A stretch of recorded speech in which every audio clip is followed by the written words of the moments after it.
he's like, for me, the standout member of this roster already in his rookie year. I think, yeah, just excellent scouting. Has to be credit given over towards Ewok. I think you can say the same thing for Frost in terms of what the initial debut performances, although Killua was a bit more of a known quantity. Thai in particular had a pretty good debut for a rookie, so I think it's always an extra additional boon that you can bring to your team and your organization when your coach can be a little bit more on the GM side as well and has a good eye for talent. And I think we praised a lot of the Korean coaches for being able to, you know, pick good players a lot of the time as well. Yeah, that's absolutely right. I feel like Ewok has been just making these little adjustments to the roster every single stage, and the fruits of his labor are definitely coming to fruition here. I feel like it's almost complete. It's almost there. We can't say it's complete until, you know, they're holding that trophy in their hand. But Yo, what up, Judy? It's darn close, which is why it was really exciting to see this first matchup today. And of course, the two coaches there, like, having so much respect for each other. Now, we were talking about Thai and Killua. Killua is adorable, by the way. We got to see him on the stage. He was so shy. And you get to see, even though he's a freaking beast in the server, he's still so green to stage performances here. Yeah. And they were both not performing at their 100%, they were saying they were so nervous, they were shaking. Can you imagine your hand is shaking in an attack at the end and you're still shooting like that? I mean, it's going pretty good. To be nervous, How you right? doing? Like we say that the lights are bright here, the crowd are loud. It's an entirely different experience of playing Valorant from your bedroom, which is where a lot of these young players come from. So it is an adjustment, and if that wasn't there 100%, then that just means they have more to give, and I can't wait to see that. Yeah, I'd agree with that. I thought it was an in excellent Final debut. Crisis Killua now? in particular, Wait, what do you mean? It's quite flexible role-wise. Thai has even less experience than that, but he did have a pretty good game for himself as well. In that controller role, he can kind of settle into being a little bit more of a stable force in the team, I'd imagine, coming in for Talon here. So I think great pickups, great additions, and I'm just happy that this is a full Thai roster now. Now, we were talking about Cushy just now and how he's just so talented. And so is Killua. And now I'm so excited to see these two facing off today. You got this, Judy. These, in my mind, are the two standout players on these teams, both playing Initiator, both in their rookie year. I mean, there's a lot of similarities between these two players across these two teams, and you know, these are the ones to keep an eye on today as far as I'm concerned. I think Cushy, like in the info init role in particular, has to undergo a little bit of exploration in terms of his agent pool. Sova is getting phased out in the meta more and more now that there's more options in that role. So you've already seen Cushy playing KO on Pearl and things like that. He's going to have to really be a little bit more dynamic in terms of his agent pool, because we know that he looks really comfy on the Sova. And Killua, as we've already seen and has been mentioned by the coaches before in the interview, can flex into that secondary duelist, which gives Talon a little bit of an edge that a lot of teams are bringing at the moment. DRX, it's T1's kind of go-to to play that double duelist and have some real big heavy hitters in the server. Speaking of comps, we did see the map draft earlier, and we saw a lot of things said and unsaid between the two coaches, but one thing for sure, they're both eyeing each other about Ascent, and they're both feeling pretty damn confident about their Ascent. Do you guys have any thoughts on, like, you know, how this might go? Especially based on how they were answering. Like, it's always funny after these map drafts, because in general, you almost always think you won the map draft. Yeah. There's very, very few times where you come out of a map draft and go, oh no, they've absolutely something has to go really wrong for that to happen. So I think both the coaches feel confident in their own picks. I think map 3 of Haven is an interesting decider after all is said and done. But yeah, I think both these coaches feel confident, which is a good sign, you know, but they were always going to display confidence when they're sat here on this couch being interviewed.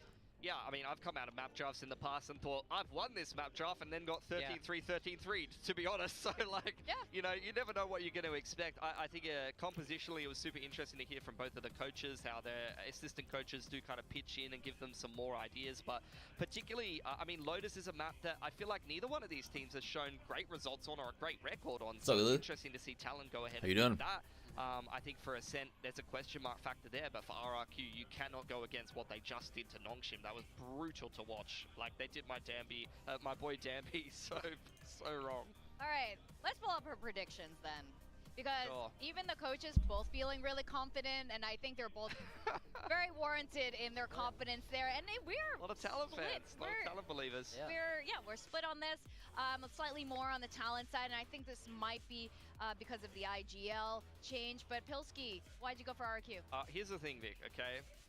Most people quit right before they're about to win big, okay? I know what RRQ did last week does not leave a lot to be inspiring, especially that attack side of Split and how that third map went, but this is the time, okay? This is the day. No more choke. This is a guaranteed dub. You got the Pilski guarantee, okay?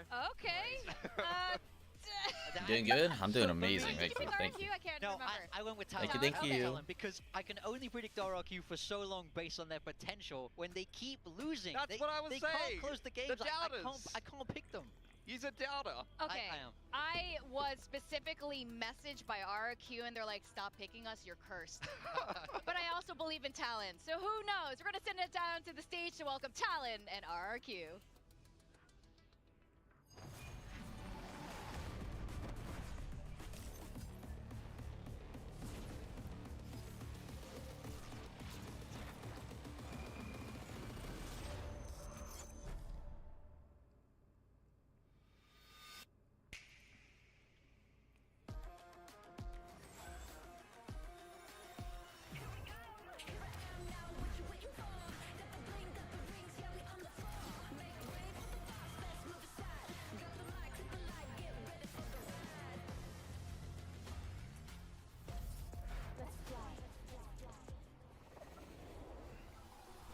Kind of fucking cold.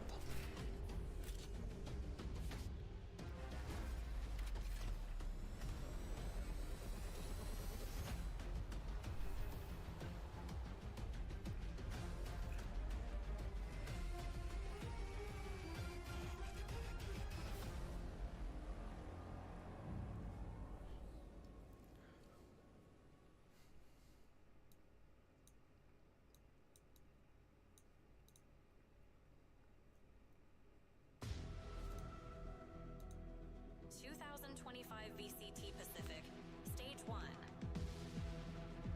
Ah, shit. Here we go. Here we go. Rise Pacific.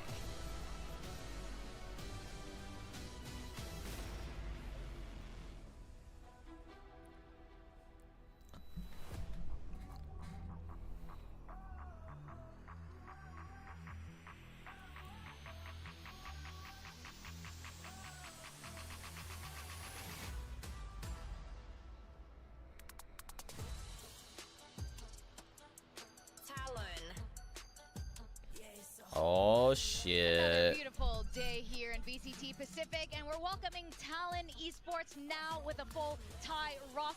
That's They the have boys. started to turn That's the heads. boys. Their rookies Look were at nervous 'em. on debut, but that didn't stop them at all from showcasing raw talent and insane potential. And if they are that dangerous when nervous, imagine what they'll do once they settle in. Yeah, unshackled from a lot of the burdens of international communication, people from different countries. Yo, Hopefully what's up, this Kay? unlocks Talon's potential, and if so, that means better than 4th place. Oh, for sure.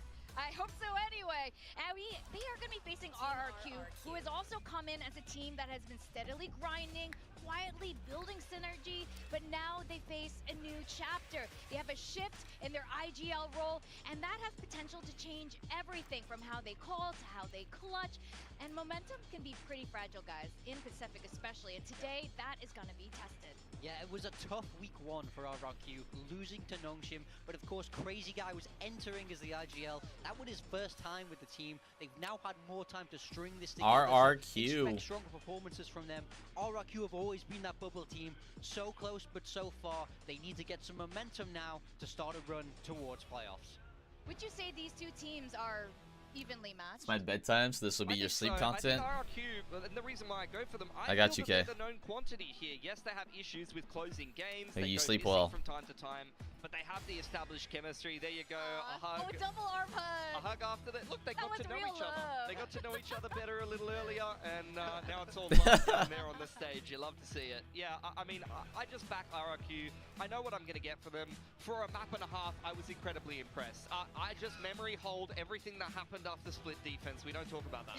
Yeah, I think RRQ's level is crazy high when they're on their game, right? But the big problem with this team is they're not closing the games. It's been a problem for such a long time. And that's the biggest reason I can't predict them today, because I don't trust them to be able to close it out when they're ahead. Where I think Talon don't have as big of an issue. You know, we see them finish top 4. What about Pearl though? What about Pearl? They're such a fresh team. They're so. I wonder. There's so much I wonder when they're gonna start including the assistant coaches on the walkouts. Oh, Morgan, speaking of from Because they do that at like champs, right? I love RRQ. I've been Right? predicting them for so For like long. assistant coaches, don't they do like both coaches, like, or whoever's a part of the staff, the walkouts for champs? I'm just saying, bro. They need to start normalizing that. Assistant coaches are goats, bro. Yesterday with Coach Alex, Morgan, how much work there is for a coach to do, and how important it is to actually share that load. Yeah, I mean, it's so nice when you're working with other coaches. You can just get a lot more ideas. But now the map draft we saw.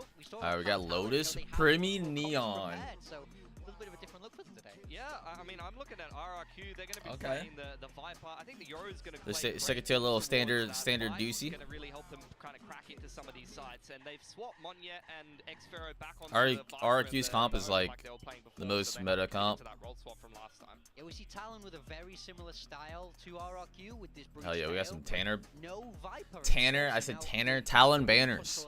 We got some Talon banners in the chat, bro. Has been so popular. RRQ have to figure that out. Did you guys buy that Talon Classic though? You know what I'm saying? Traditional Sentinel to hold the site.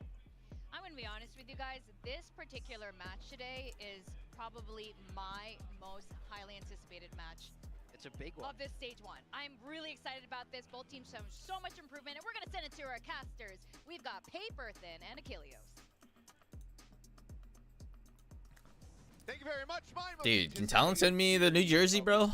Like, I need to update my jersey, bro. Oh yeah, I love all of my children and matches equally. That is the most false thing you have ever said. That's very true. But I am excited for this. We have a banger day lined up. Looks like we could be in for a very long one. So get strapped in, ladies and gentlemen. You make sure you got your drinks, have your snacks. You're in a good, cozy spot. You got your water. You're staying hydrated, and you're sitting upright. You're watching your posture, and you're watching these games. Have you seen the voice comms vid versus Team Secret? I have. Yeah, this But is really exciting. it's very hard for me to watch it. You kind of expect this to be a long, grueling series. These teams making some changes. I gotta read here like and there. fast as So fuck. far this year, both have their moments where they But look really their good, comms are and very moments where they kind of hectic look like right they're now. still a work in progress. But, you know, Hopefully it's gotten better. Talon has kind of the Is Talon good right now? It's a new roster. But okay, let's put it this way. They have tons of potential. Like the ceiling for this new team, insanely high. Right? How fast can they, like, you know, land on their feet is probably the question that that needs to be answered. RRQ has been struggling on Lotus. They haven't won it in 8 But I would say, like, in a row. they are a good So team. this is I would say that. really important for them to come off on the right foot, starting on the defender side where they are really looking good this year. I will say this is one thing about RRQ. They are one of our best defending teams we have in the league. Let's All right, see if we they got a can little show it up against Talon. We got a little B default action here on the pistol round. Trying to stop this approach from B. What team capsule should you get? So, Talon just Me. slowly drifting back. Me. I set now on the C site. Look at all these eyes towards B. I mean, they were so far pushed up towards A with Jemkin. They were pretty well aware that this, at least at the moment, wasn't going to be there. But now the drone goes out through B mid, so they have to be thinking this is going to be C here pretty quick. Ooh, wow. About maybe a doors crunch or something like that. They have a yours solo A A lot of patience being shown with by no Talon. TP? Yeah, things getting slowed up. Alright, let's just hit this shit. Let's go. Let's just hit this shit right now. What can Manya do? He can't do nothing. He's out of there. Retake, baby. That's what we want. Bounces back over the site, opened up. Talon in control, go for the plant. It's gonna be a 5v5. Alright, we gotta disrupt here, boys. But look at this What's lurk. our play? Jit boys still wandering forward, working his way up. Post plant. A side of the map. Klua, however, able to find first kill. Oh no. That's uncharacteristic from Primy. Gets the blind off. No! No! Why are we playing post plant, bruh? Ace at the end of it, all good for building up towards that rolling thunder, but not good for closing out the round. Oh, it's so That's sad, really bro. interesting. Talon, I thought, had a really nice setup here, but a couple good salvos from Cruz. Really Oh, breaks playing that post plant open. was not the Give play, them bro. access They to had the to go site. for a They're able to disruption, take bro. Primy down, the only player who's anywhere near the site They have itself, no util. because he got They have pushed no into that util for this corner, post plant, they were bro. able to isolate and identify him. They gotta look for the Nice disrupt. off there. They're doing a good job of Look at this. understanding their cross. Stunned, aftershocked. Good work by Smoke RRQ, on the really bomb. putting some pressure out at the front They of got the Yoru to for make retakes, sure bro. Hopefully they they're talked about able, that. to give their diffuser When they got the Yoru, lead. bro, like, that's way too much detail. Ooh, I like the force buy. Ooh. Ooh. Wait, Jemkin? What doing? Talon can make Toronto. 100%. I think, though, difference between old Talon versus new Talon is that I think Primy is less activated on new Talon. And I'll explain why. I'll explain it after this shit. Hold on. Yeet! Oh, no!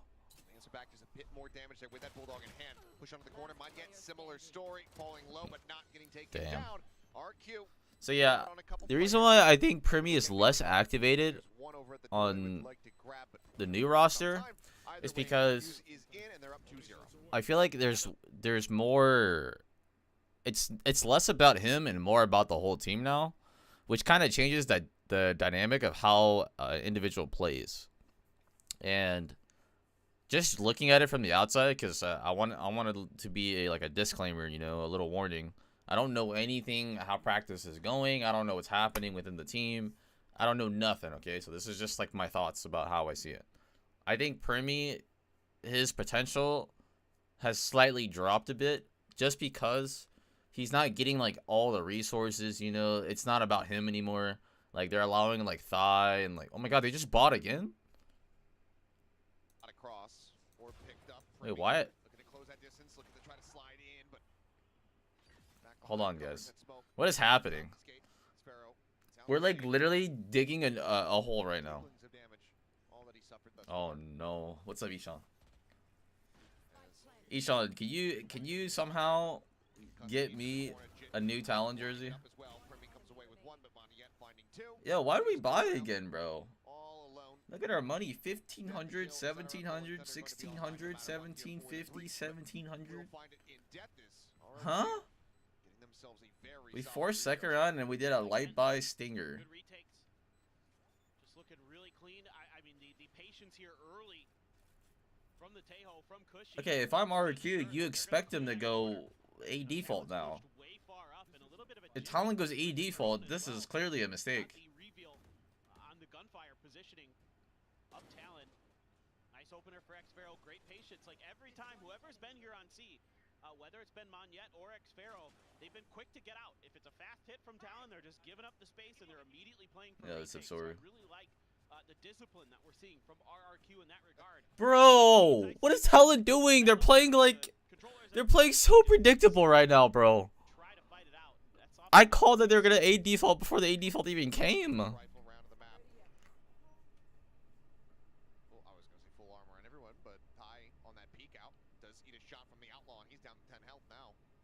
I mean, I'm surprised they managed just to walk out. But yeah, back to my point about Primy. Like, I think Primy's still amazing, but he's not gonna look the same that he did with the old roster. The old roster, like, oh my god, they're just contacting in.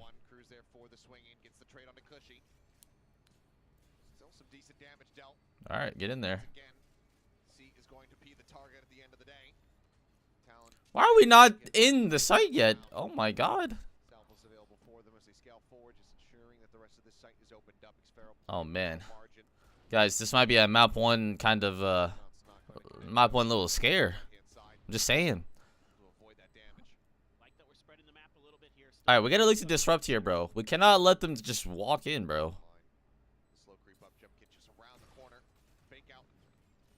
Yo, like, we gotta get in there, bro. Oh. Yo, kill these boys. Oh my god, ambitious. Yo, Guck with the Ray. Appreciate you, my boy. I appreciate you, man. Hope you had a good stream, man. I guess you're off for the night. If so, have a good night. Rest well, brother. Appreciate you, man. Hope you doing well. Playing his life really nicely on site. Obviously, a good opener with the trades here for Talon. Able to stack that up, get the better of that exchange. Kind of want to see Primy Yoru. Yeah, I feel like Talon a little bit out of the meta loop. I know Killia's been playing Yoru, but I feel like Primi on Yoru, it like fits his like. If he's played it before, but I think he has like he's like the perfect player for Yoru, in my opinion. But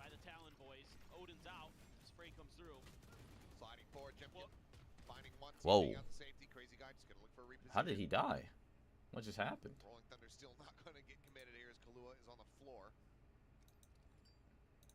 Oh snap! Hold on, I gotta turn on this ad break. Hold on, chat. I forgot about ads. Hold on. Oh my! Stun is very cosmetic, chat.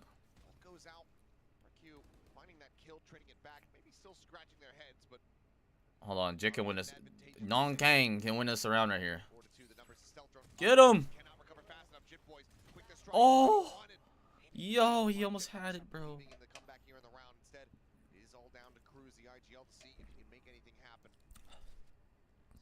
Cruz plants, gets 1 kill, has ult, and missiles for bomb. Like, it's actually winnable as fuck. Just playing right here, bro. Regardless for Cruz, get the plant down. Even if you die, you've got that Armageddon coming into the next round. But yeah, I mean, what a moment The hell? would be for the IGL. Yeah, Chad, did you see that? He's like talking to himself. See if he can hold this down. He's done it in the past. See if he can start right here. Oh, he saw him. GG. Caught a glimpse here. Sphero playing on the angle pretty wisely and is able to stave him off. So Diffuse can come in. RQ maintaining and stretching the lead. Yo, I gotta turn off his ad. Hold on. Yeah, this is just them winning a small skirmish outside of Rubble initially, just with the spray through, I think, of the smokes by Jemkin. I mean, Primi's able to sneak through undetected, get into the orb corner, find that kill. Right as it was blooming, he caught a vision of it. Yep. Okay, ad should be turned off now. Nice I forgot it. Yeah, auto re-enabled for some reason. That was a huge win for Jemkin. If anyone caught an ad mid-game, I'm sorry. I forgot to turn it off. Come online and stay online for RRQ. There's some maps where sometimes You're only allowed to run ads during the breaks. But I just legit forgot. Oh my god. You see the difference here though? Oh man. Probably not able to like this is what I was talking about with the old and new roster. Old roster, the reason why old roster Primi can look insane. Oh, good chase down. He looks insane on the last roster because you had players like Governor who would be the guy, no matter what character he's on, he would be the guy to run in for Primi. But now Primi has to do like kind of both now, where he has to run in and also get the kill. Whereas Governor was, that's why Governor's stats like looks very bad, because he was always willing to run in for Primi.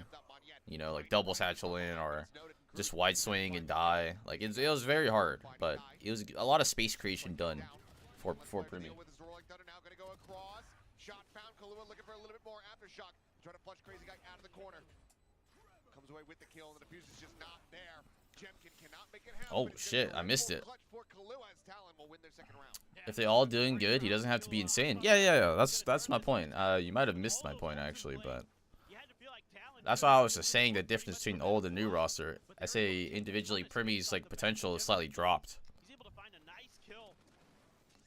It's just a different role style, and like there's less room for Primi because you have new talent that has, you know,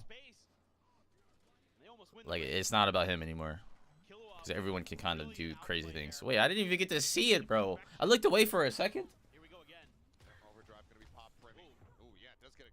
And the replay didn't even show it, bro. Oh, I'm so sad, bro.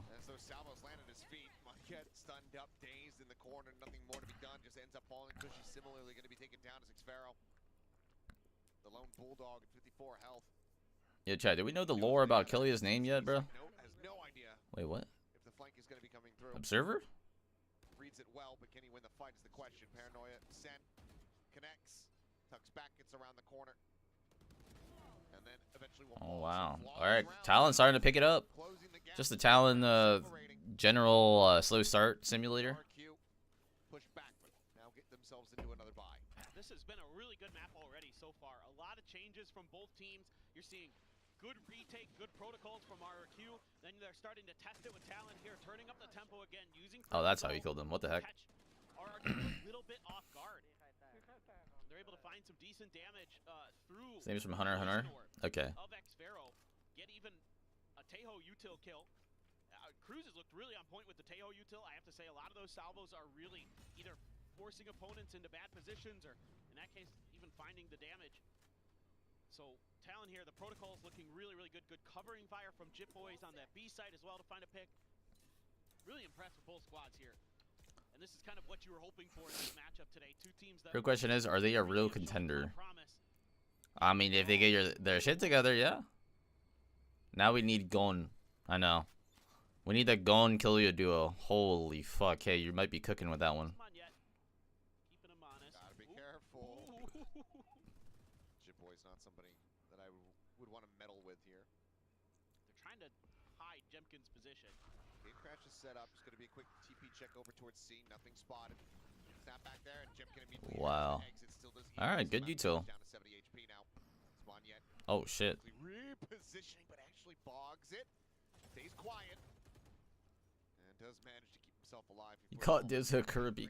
Oh, this Armageddon forces Jemkin forward. He's able to dodge it. Whoa, whoa, whoa. Time, however, is this lurking to be. Guys, watch the door! Oh my god! Okay, thank god. Oh my god, the Odin, bro. Dude, this guy's cringe, no? He's using the Odin, bro. Oh my god, kill this man! Tagged up the Odin, still wreaking havoc, but they managed to just go ahead, persevere, and plow through. Now the A side is open. Xfero is all alone. Man, that was a great exchange for both teams. See if Xfero can get something done. 1v3, Killua very weak, so has a chance. Not much in the way of util to work. I think Talon... I'm just gonna say this now. I definitely think they are a contender. We are tied up. 4-4. Talon start running things back. Talon just needs to... The problem with Talon, like, previously, and could still be there, is just their lack of consistency. Like, they can look insane in scrims, but then, like, none of that could translate in matches. You know what I mean? So, if they could somehow fix that, and, like, hopefully these guys, you know, with the language barrier no longer existing, they can speak fluently now, they can get their thoughts out a lot faster. I think they have better potential for being consistent, but we'll see that during this split. I think is a good testament to, like, finding out if they are a contender or not. But I think they do. I think they will. I think Frost isn't going to let it slide. Like, there's just no way. You said using the NYXL chair? I have it in storage right now. Because, the Razer Iskra V2 is also an amazing chair that, you know, Razer happily sponsored. I'm just looking to reaffirm, direct the squad forward, keep them on this path. RQ, though, talked about it, their defensive sides, how strong they have been. Things are starting to falter. So Ewok Warbirds looking to try to get them back on the right path here. Yep, that age-old question, the unstoppable force versus the immovable object, seemingly the name of the game for this series. Damn. Talon now Gilia's like fucking owning right now, bro. Did I see Evan? Yeah. And it's going to be a weaker buy for RRQ for the first time. Warbridge is on RRQ now as the assistant coach. 3 rounds where Talon decided to force. They had a pretty big advantage, but once the rifles got in hand, Talon was able to start whittling away at it. Primmy's even going to grab an outlaw here. Nobody was able to get full armor, of course, on RRQ, so see, you want to know how a team has bad fundies? Okay, this is not like to flame anybody, okay? But you want to know how a team has bad fundamentals? Yeah, your 2 initiators like going for the peak front B, and they still have so much util. Like, their breach player has like Sun, double flash, aftershock, and he's taking first contact on the front B walk up. I just think that's just ridiculous.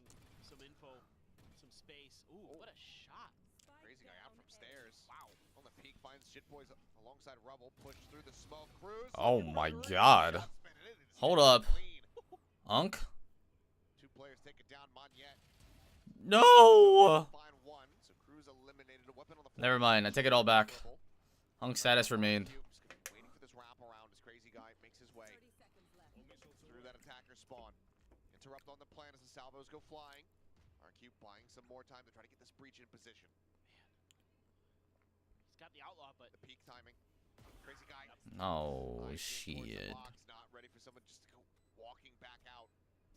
Weapon now picked up, but Onus entirely on mine, yet to deliver. Stunned up into the corner, gun barrel going to be spotted out. Looks for the reposition, but Primi knows exactly where he's going. Wow. 2 kills found, not close enough. Great double kill RQ from Cruz. cannot try to run it back with a thrifty round. That is going to be now Talon taking the lead for the first time. Dude, here on Killia's the owning, bro. yeah, I think his momentum's looking good right now. I mean, it's really Okay, impressive like, right now, crazy the way guy might be Talon the is luckier able to guy, swing you know what I'm the saying? map. I mean, you're going against weaker weaponry, so kind of expected where you're able to use that outlaw to gain a bunch of space on A. Cruz is slow pushing through bound the whole time, buying some open room. So really, Talon kind of has their pick of the litter with what site they can go to. Okay, Good let's see. information on where their opponents are likely to be. Good combo Come on, there Talon. of the stuns between Killua and Primi. Oh, no. Jemkin taking one, getting out. Oh. But look at this, Die pushed forward. But Wow. Jemkin is wise to it. Comes away with the kill, shuts down that flank. God dang it, Jemkin. Leaps forward, just trying to get closer to the C site that Talon continue to try to barrel their way into. I wonder why they're stalled. Now you can tell. They only saw him on the drone. Bit trying to assess, but they know that RQ just has complete control. I think they're just trying to figure out what's around them while Util comes back off a cooldown, then try to make their move. None of this hitting Jemkin, keeps him firmly on that line. Bit of damage. Oh my God, Cruz almost died. Cruz does suffer 2 blasts from those salvos. Bro, are they scared or something, bro? Now's their moment. Got the salvos in the fault. Forces back one-dimensional drift coming through, but counter stun out. Cruz going to be finished off. Kalua going to be taken down. Rip. Sparrow will find the final 2. Oh, man. 5-5. RQ rallying back. See 4 in a row to the side. Oh, it's so sad, bro. Back into the driver's They should have just went into the bomb site with the drone. It's a great round for Jemkin on the operator. Did he molly before the drone?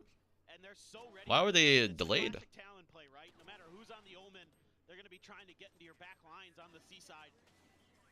And it's really well read there by RRQ, understanding their opponents very, very well.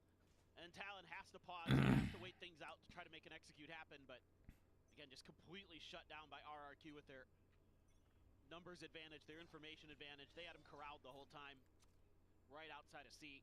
Okay, I like this. Easy to react Be to exec. that. Now a stacked B hit seemingly being thought about. There's the Armageddon to consider. Alright, we gotta kill this guy, bro. Get in there, Primi. Primi's gonna go in here. See pretty much the whole way. Come on. Plant does come through just alongside the box. Looks like it's going to be a triple fight into upper. And Crazy Guy's only going to be good for 1. Shit Boy's able to go ahead, trades it back. Still some damage taken. Steel Garden online, however. Trying to take some of the bite out of this retake is for now. It's going to be that fake walking forward here on towards the site. Armageddon goes across. Full control of upper. Baby door in their hands. Oh shit! Cruz turning flashes? Sliding down. Oh my God. Okay, never mind. I take it all back. I take it all back. Never mind.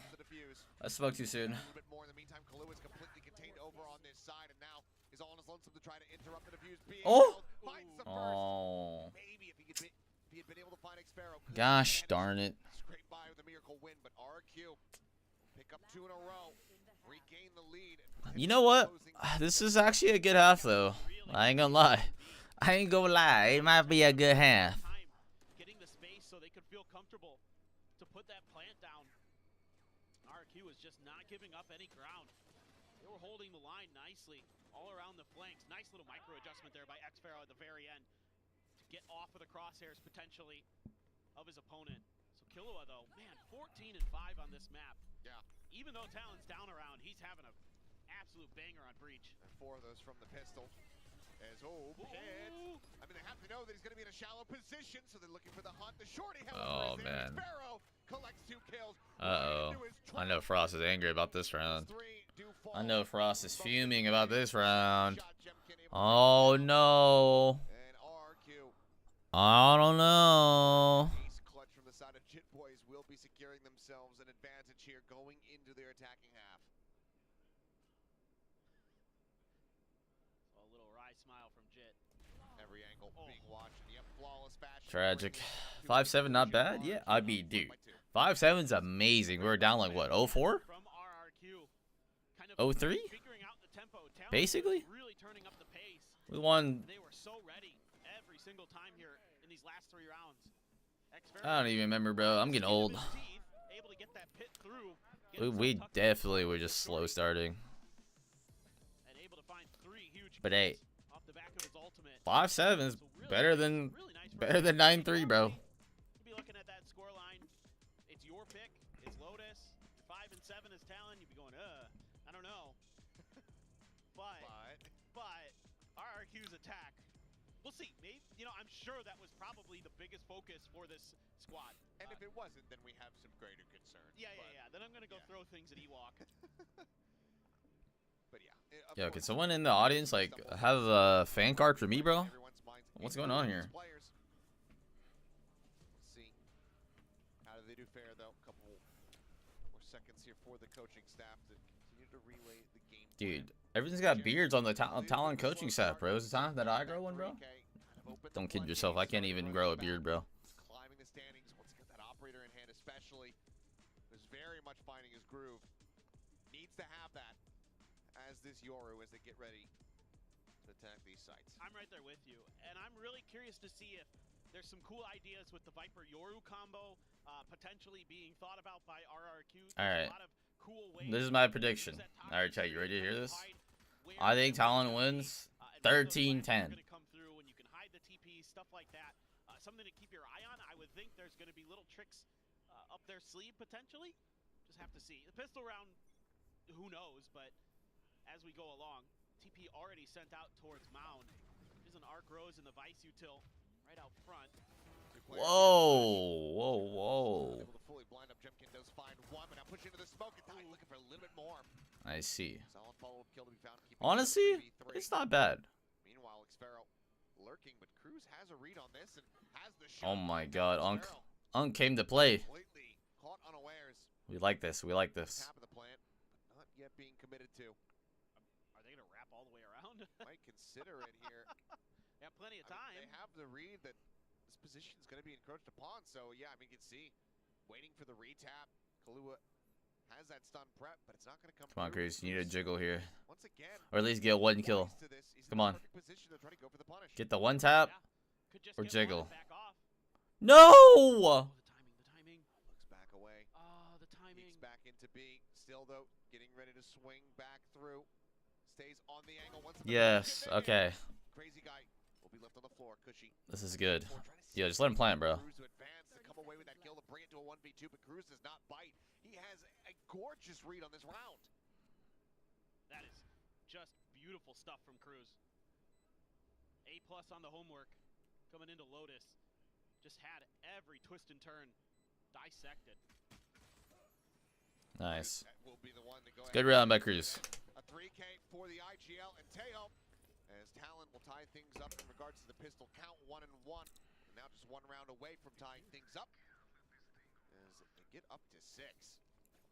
I mean, Cruz has been talking about in some of the press conference interviews or the post-match interviews that, you know, part of the reason that they decided to bring Killua and Tai in is because they wanted to win now. You know, they've literally used the word greedy. They said they're greedy, him and Frost, that they want to win this year. And rounds like this show you that Cruz is dialed in, that he is really putting in some hard work and really understanding his opponent's tendencies and understanding negative space. What can be going on in the map? Not a lot of teams are going to expect you to wrap all the way through defender spawn like that, except for Cruz, except for Talon. They do. Reads it like a book. Drone going to be cleared out. Doesn't catch a glimpse of too much as Salvo's going to be sent off these positions, but the flood's not coming through. They know that going to be in play. Jitboy's going to be overwhelmed. This crazy guy whoa. One, but he takes Jimkin down with him. RRQ cooking. Pressing around the back is just dancing here, but the guard yo, help me. Find the shot. TP over to the side because she basted oh man. Punish, but just not enough time to try to go for the weapon recovery. Get themselves forward into the site. 3v3. A ghost in hand. Xfero with the classic on a lurk, tucking back over towards the spawn behind this B connector exit. I want to see that kill from Jemkin's perspective. I can't say for sure, but part of me suspects he might have tried to fake the clone. Oh. Headshot found. Fault line sent, but it's going to be the aftershock, and Snakebite to just go ahead and get Bay. Monyet going to be stunned up now, very much as risk. Gets the slide on the corner. Okay. Able to find one.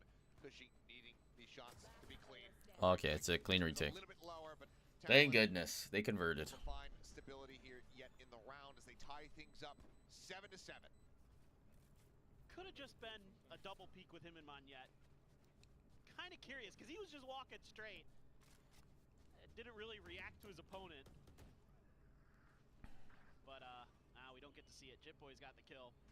Whatever. Still though, pretty smooth sailing for Talon. Able to keep some of the important guns, 3 of them. That's what you want to do basically. That's mission accomplished. All right, all right. Wait, hold up. Like I said, we're cooking. Hold on. Why do we have 2 pistols though? And why do we have a guy with 500? Oh, never mind. That's purchased. I'm crazy. I was crazy once. All right, never mind. We don't need weapons at all. We just need Primy. I forgot, chat. My bad.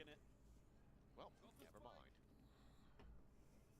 Well, any gun in Primy's hand is pretty good. But now you get into a rocky position.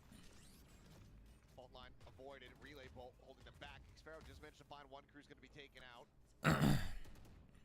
Decent little punish. Damn. Did he die on a jump spot? I think he died on a jump spot. Scaling forward without the Yoru. Bit more difficult. They also just have one flash left on Crazy Guy. Good boys peeking out. Going to be taken down though. Tragic. Nice little window. Tragedy has unfolded. Xfero honestly was about to drift in and likely die. Oh no. We're whiffing. Wait. Primy and Killua is alive. The round's not over yet. Wants the gun upgrade, but it's scared there's someone around the corner. Uh-oh. Little does he know. They'll hear it. Now they absolutely Oh, know. tragedy. 30 seconds left. RQ though not looking to lose any more weapons, and they will not. All right. Headshot there from It's okay, chat. It's a part of the prediction. Gets RQ back into the driver's seat with relatively fine casualties. I was a little bit worried here initially for RRQ. Wow, what a shot. Yeah, he died on the jump spot. I'm pretty sure Cruz got caught jumping over the rock or trying to jump on the rock. One of the two. And then it's just really clean. Group up, find the open space. Catch Primy off guard. Don't give him any hope of turning around on its head. Get that spike down, get through. Primy has an Primy with an op. It's okay, it's fine. Never in doubt. To the safety of the boulder. This drone cleared, knows there's going to be some deeper presence yet in that ace. It's okay. Ace spawn, that attacker spawn. Primy. Decent forward angle. Xfero, I mean, he's basically completely pinned in. Slowly drifts around, but he's going to start walking his way back in. A timing nearly found, but All right, bet. little flick there, comes away with a kill. All right. At the same time picked off. Jitboy's having a rough game right now. As the ace site now opened up, ready for the taking. Double flash out. Oh, that timing, bro. Right as Primy was up at the peak in. RQ now in control of the site of 4v4 for the retake as Talon. Everybody already in position to get this going. Yeah, great call there. Be aware of the op. Whoever realized it or said it, got Monyet. Come on, we got Omen Blind. How we using it? See if they can hold the line. Paranoia still to work with for the side of Talon. Yeah, what are we waiting for, bro? They're getting their no. Isn't it a thing? What is this Omen Blind? What is this retake? No. Final three, one away from a rolling thunder is RQ. Starting to get reestablished here. Up Look, by they're two. pinging on the map, bro. There's like, dude, you're supposed to blind like this? One of the critical ultimates nearly online for the squad. Good dog, I wanted to see it from Primy's angle because Primy jumped out and made noise. That's why Xfero peeks. That's why I went, ooh, because I was worried. Oh, so sad. That he had given the prize away there, but he was able to still find the kill. Oh, However, man. RRQ Oh, dude, that's gotta hurt, bro. working through space, getting the Oh, my goodness, bro. down. Yo, Cruz tried to throw the Tejo util in there. Yo, good luck, Judy. Have fun. Buy a little bit of time to set up Oh man, the Omen blind was the problem there, bro. Out of util at that point. Everything had already been expended, and they can't afford to wait for some of that to come back into cycle off the cooldown timers. So they have to make a go of it with just a paranoia. It hits nobody, and they just get mowed down trying to push out towards the site. I'm sure they're still active. You remember that YouTube channel that was really popular like 10 years ago, Bad Lip Reading? Yeah. I think somebody should do that for like the coach cams. Oh, I've recommended this. Oh, have you? Yeah. Okay. I put this when we go to global events, we fill out. I've recommended we do this. Oh, I think that on the analyst desk. I could see that being very funny. I think it'd be hilarious. If anyone's wondering, like, how do I get the Valorant content? I want to make some content around the VCT, and I don't know what I should do. Do a Bad Lip Reading. Do a Bad Lip Reading. I think that'd be a good one. I'd still like to do hold on. This might be okay. They slowed down. I was gonna say I want to do like the Between Two Ferns, where we get players or coaches you've been on and pitching just that one for a while. Roast them. Well, you have too. That's why I said we could do it together. Well, there's a lot of space taken by Jemkin over at A. I mean, he has to pop the vice wall. What the fuck? That immediately pushes rotations over. 2 players. This could open up some space, but with the drone coming through as well, this is tough to read for Talon. They have to check A. They have to be. Oh, and this is so good. They use that drone as a little bit of bait. Here's a TP put in the back. Wait, it's obvious, huh? For Jemkin. Now they're gonna shift towards B. They drone C and they didn't commit after hitting the wall on A. There's no way they're in. There's no way they're ending C. That Jemkin has, but instead they're just gonna try to use this to get onto the B site, and Talon's confused as well. This is a very tough round to read for both teams. There's been very little info given over. RQ though in a decent spot. Salvos buys some time here for the side of Talon. Door getting ready to be tapped. A major. Wait, we're gonna tilt on this. Over towards B. Aftershock gonna be sent through the door, but I think they still have to tuck back the Armageddon as well, layered in. Crazy guy able to find one Primy. The overdrive in play, finding Monyet. Rolling Thunder gonna go crashing across, pushes back the Neon, doesn't find much else though. Is flashed through, turned away from, and now Primy left alone. Classic in hand. Oh wow, that was possible.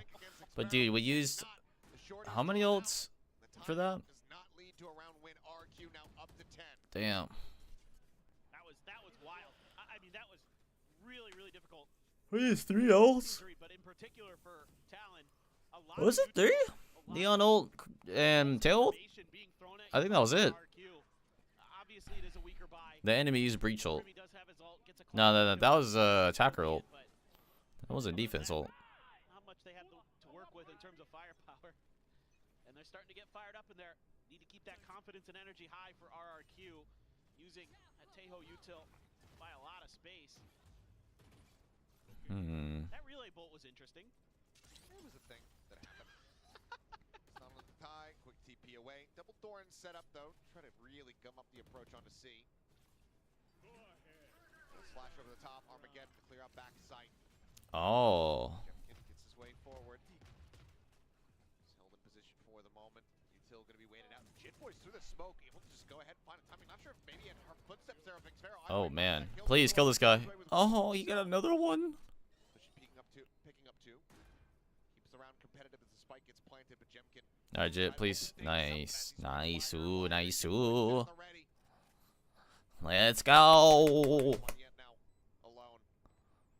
Like I said, guys, what did I predict the scoreline? Chat, what was the scoreline? What did I predict?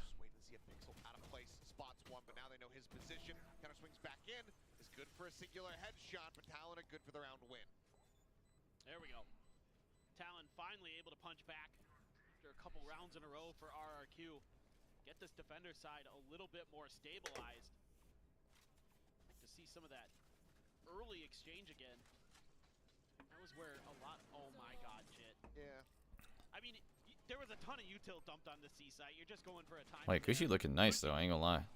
Criminally get away with 2 in that moment. No business doing that. Still though, Talon's able to stabilize. They looking a little quiet right now, bro. Finally to come to fruition. I mean, I think that was probably part of the timeout here was don't give up. He comes off as like a quiet guy anyway. Like he looks very like quiet. The Teho util. That's something you want to see everybody's been leading into Yoru with this Tejo meta. You have a little bit of extra flexibility. They have a lot of control over A. Primmy's on there by himself, but RRQ again, just trying to force rotations out of Talon, trying to play with Cruz's head. And they've done a pretty good job of it potentially. They're just really trying to catch somebody off guard, saying, please come peek into the door. Yep. The Talon, not falling for it. Try to get it with the clone. Drone check in towards main, nothing going to be spotted there. Primmy, 3 peeks, finds Green Nice. outside the door. Jemkin going to be struck This down. is relatively a good setup. Monyet into the corner, trying to backpedal his Talon, look for some more. Pop Kushik thorns? pushing into Oh. B main. Comes over Wait. to Cruz. We don't pop defense thorns there in front B? Already. Monyet looking for a TP. Picks up that spike, starts sprinting over towards that C site. They've got an opportunity to at least get the plant down. Nice to get that ult out. B side.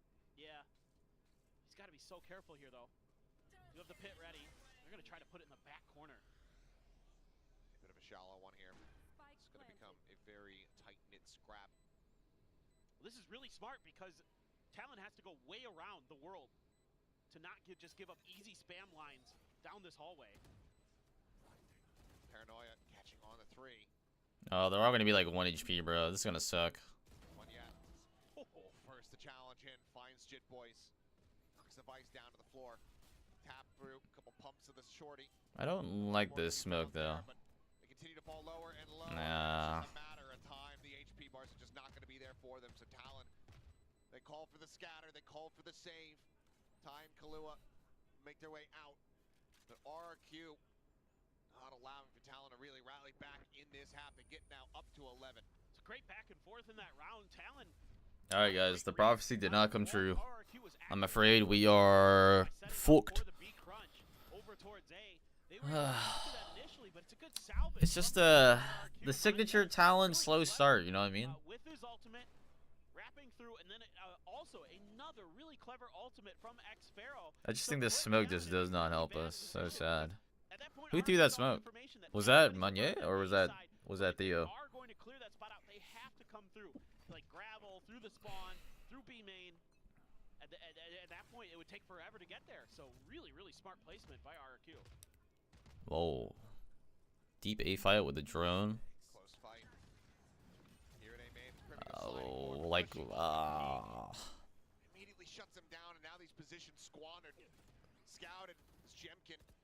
Flashing himself up, but pops back behind Rebel. Oh no. Alright guys.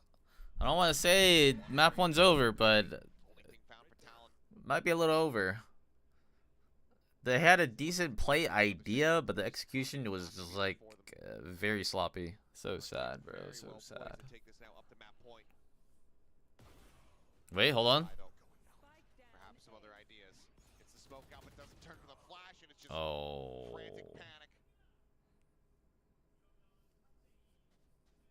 Just great pop flashes from Jemkin.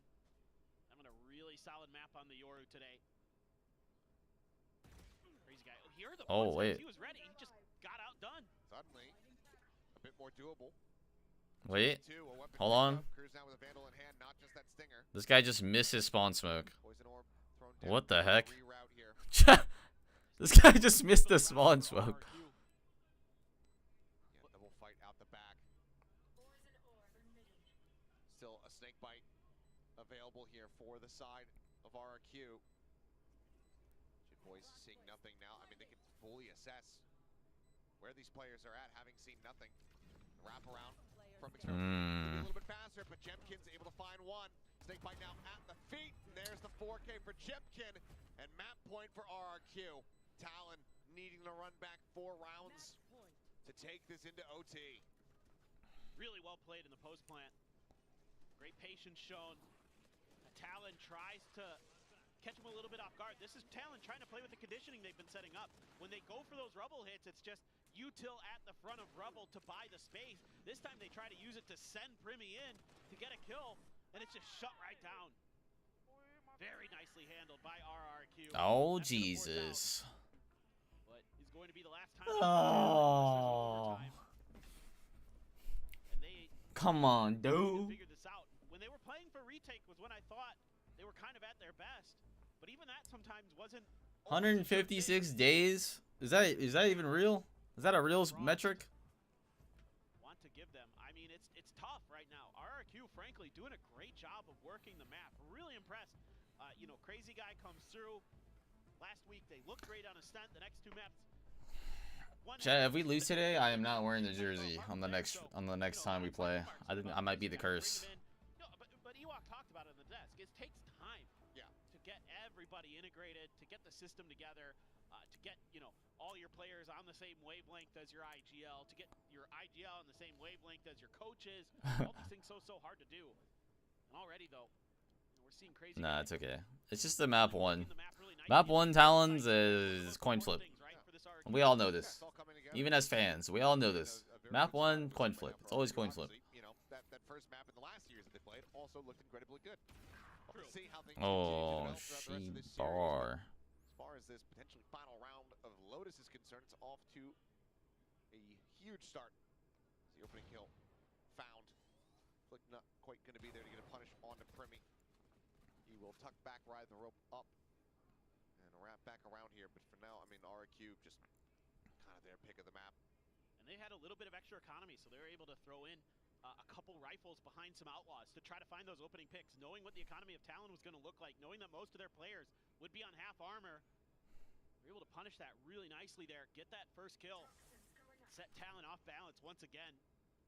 A drone through mid from Cruz, spots absolutely nothing. Let's see if they can get a little bit more info. They're suspecting A, but it's actually C. All on to Jip Boys. Wall is there. Everybody gets out in front of this one. Still that linger from Xfero. A late flank potentially to come through. Spike crawl around the corner now, going for the plant. Cushy able to find one. Okay. Gets the headshot there. Guardian in hand. Comes with Okay. one. Crazy Guy going to be taken down. Now the Rolling Thunder going to be in play. Flash is sent to try to just go ahead and stave them off. Monyan's position. Keep him protected for the time. And now No. swings back in. Kahlua going to be taken down. Looking for Wait, the it's spray. possible. Interrupt here on that diffuser. Able to Never find mind. it. Xfero Gosh darn it, bro. Welcome to map 2. Alive and well on Talon's map pick of Lotus. They take them down and now have a set on the horizon. A beautiful bounce back for RRQ from what happened last week. Let's see if they can keep the momentum up. That's going to be what's important. But the first half was great. Beautiful Valorant on both sides. Really loved the adjustments, really loved the reads. Great util. Well, the second half a little bit scrappier, but it was largely in part to the way that RRQ was playing. Guys, I don't know about Ascent though. Talon off guard, putting them in bad Guys, I don't know about Ascent, bro. Often. Yeah. Rained a little bit during the halftime. The pitch got muddied. But yeah. I like RRQ were able to find their footing, stop slipping around. Talon though. Wow. That was the 1v2 clutch right there. Sheesh. During that coach interview at the start with Victoria, said like, yeah, we do have, Waylays prompted. We have those cops ready to go. A sense of map where we have been seeing some of it across the world of VCT. Do we get what I think would be our first Waylay v Waylay? Could be. I mean, I would think that's definitely a possibility. I think Talon's going to run it 100%. I think Frost was straight up lying when he said it's a 50-50. I think Frost, you see some of the ideas taken from G2, for example, with the Stingers and things like that being worked into their lower economy rounds. I definitely wouldn't be too surprised to see Waylay with how good not only Primi has looked on it, but Jog as well. All right, well, we'll see if that is going to be in the cards. But for now, we'll send things back over to the analyst desk to break down the action from our opening map. Thank you, Achilles and Paper Thin. And that's when you know you've watched some damn good Valorant, because you're really excited and anticipating already the second map, which will be Ascent. Now, starting on Lotus here, it was a really hot start for Talon, but it's still a lot of back and forth there. We're just seeing a lot of peak play from both of these teams. Yeah, I felt like RRQ had a really good understanding on the map, to be honest. I really enjoyed watching RRQ. Chat, I'm just really thinking. I felt like their macro was solid and they were able to pick apart Talon. I feel like RRQ kind of should have done worse. Oh, fuck. But they really tightened up all the holes. Guys, I want to believe in the 2-1, but like, guys, I don't know if you guys know, but Talon has historically been awful on Ascent. I just want to put that out there. Maybe today is the day. Today is the day we break the chains. Fits their current lineup as well. They seem to be throwing Crazy Guy on the breach, Cushy on the Teo where they can. Monya and Xfero back on their respective roles in terms of what controller they're playing, and Jemkin off the raise onto the Yoru, which he seems like he's playing quite a lot, especially if you're anticipating a Vice can be a good thing to mix in.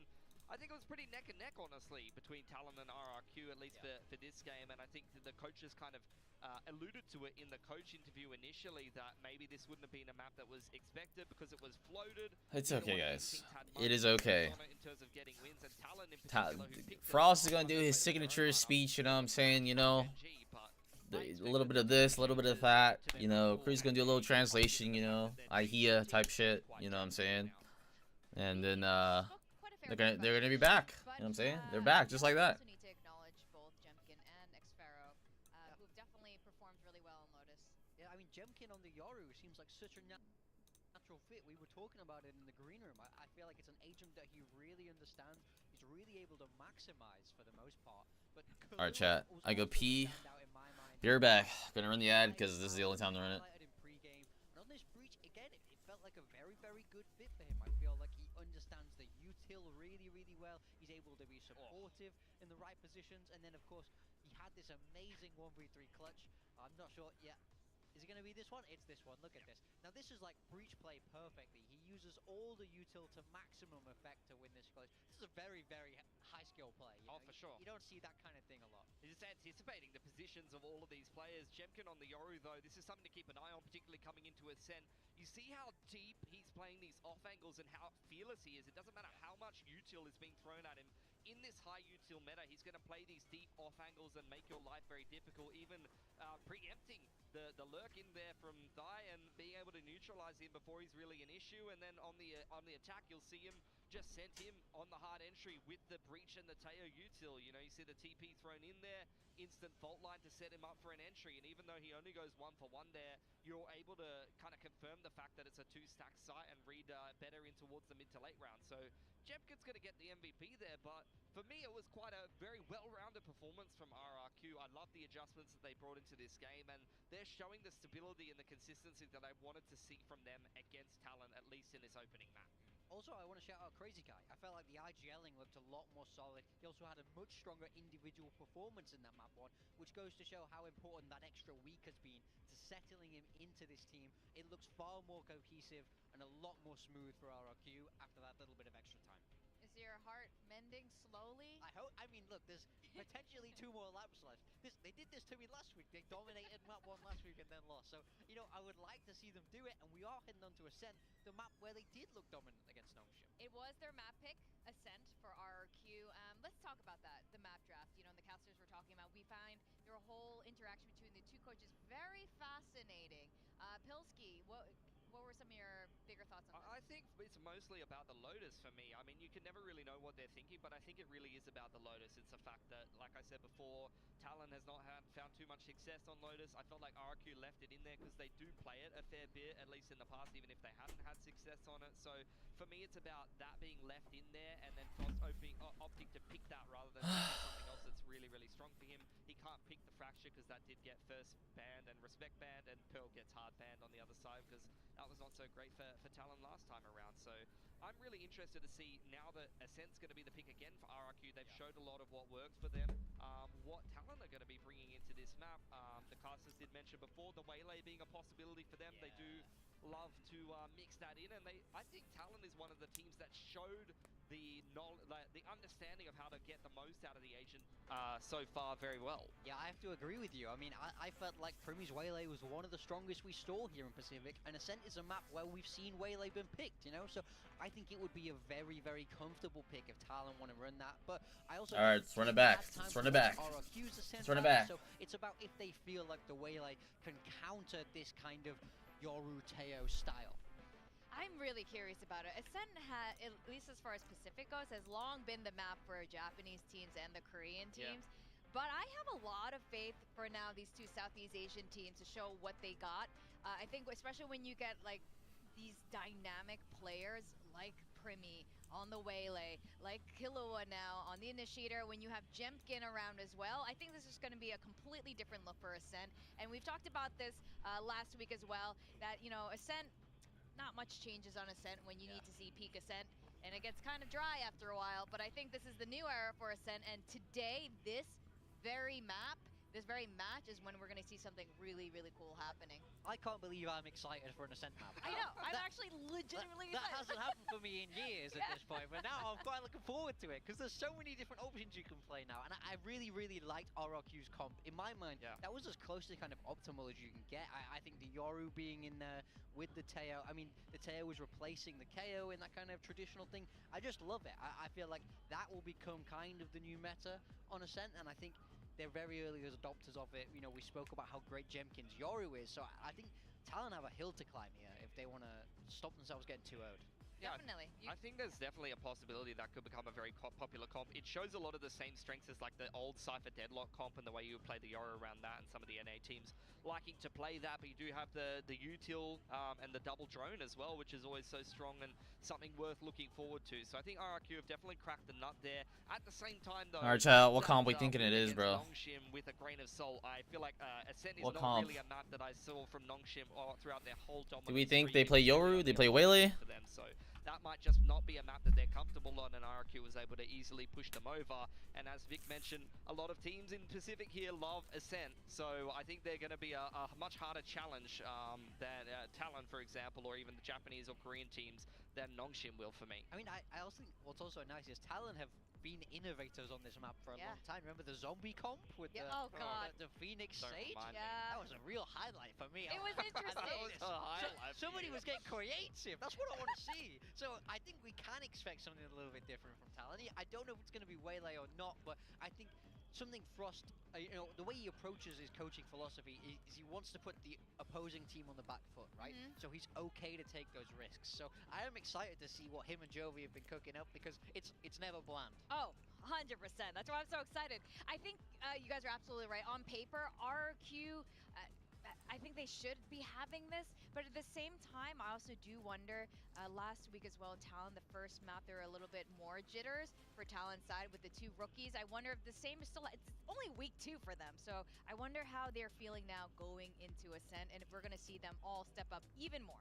Yeah, I mean, I hope so. Now we get the Asian picks come across, and Talon are getting creative. We're not seeing the Waylay, but we are seeing Deadlock.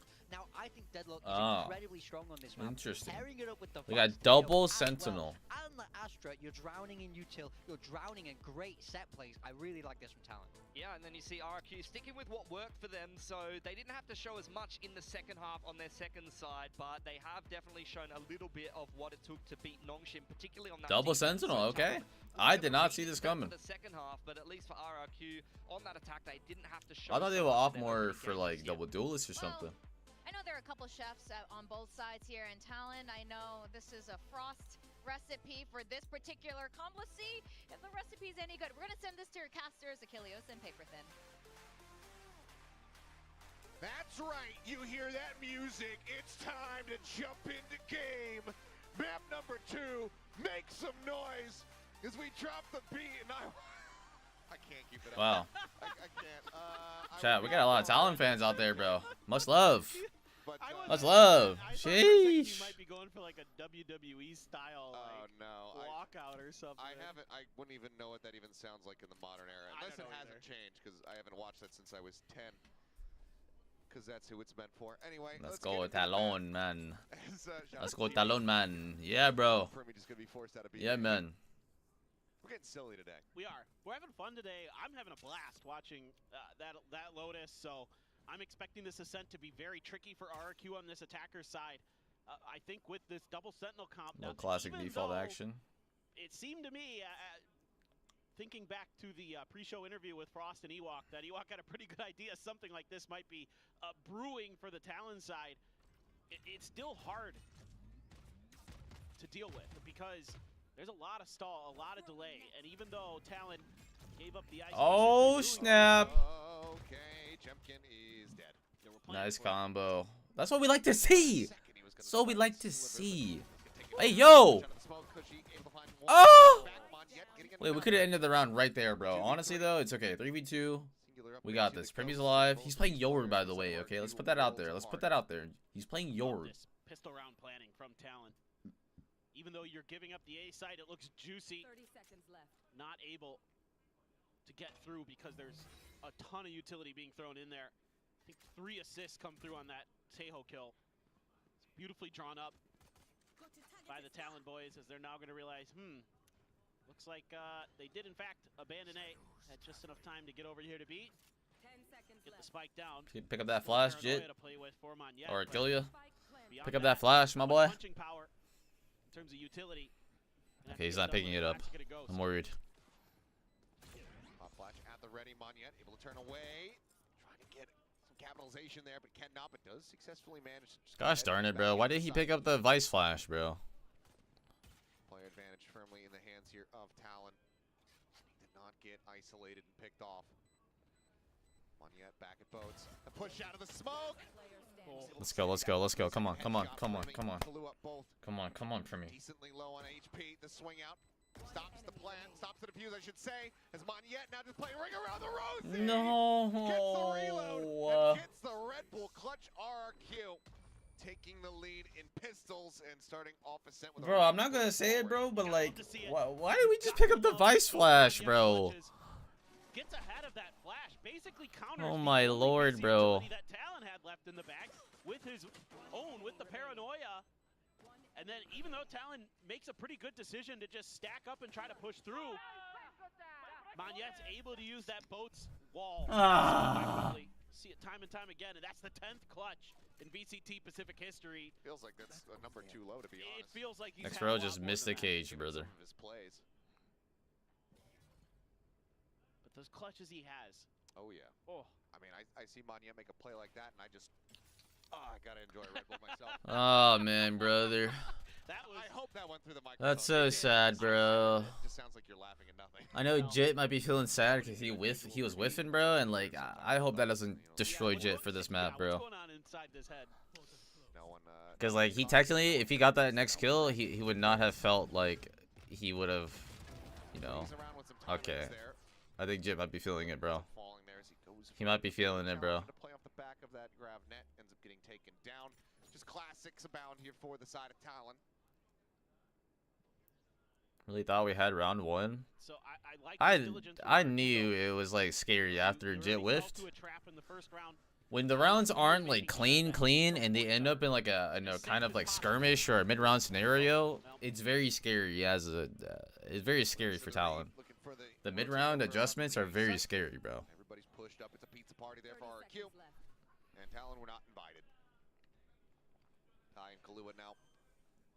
2 most recent additions to try to see if they can get some damage dealt. Stop this from being a flawless. Monyet puts a bit of damage down. 3 swings, finds a headshot. Will be able to go ahead and clean things up. So flawless for RRQ in the anti-eco. All right, now this is where things get interesting for me with this Talon comp. You've got 2 Sentinels.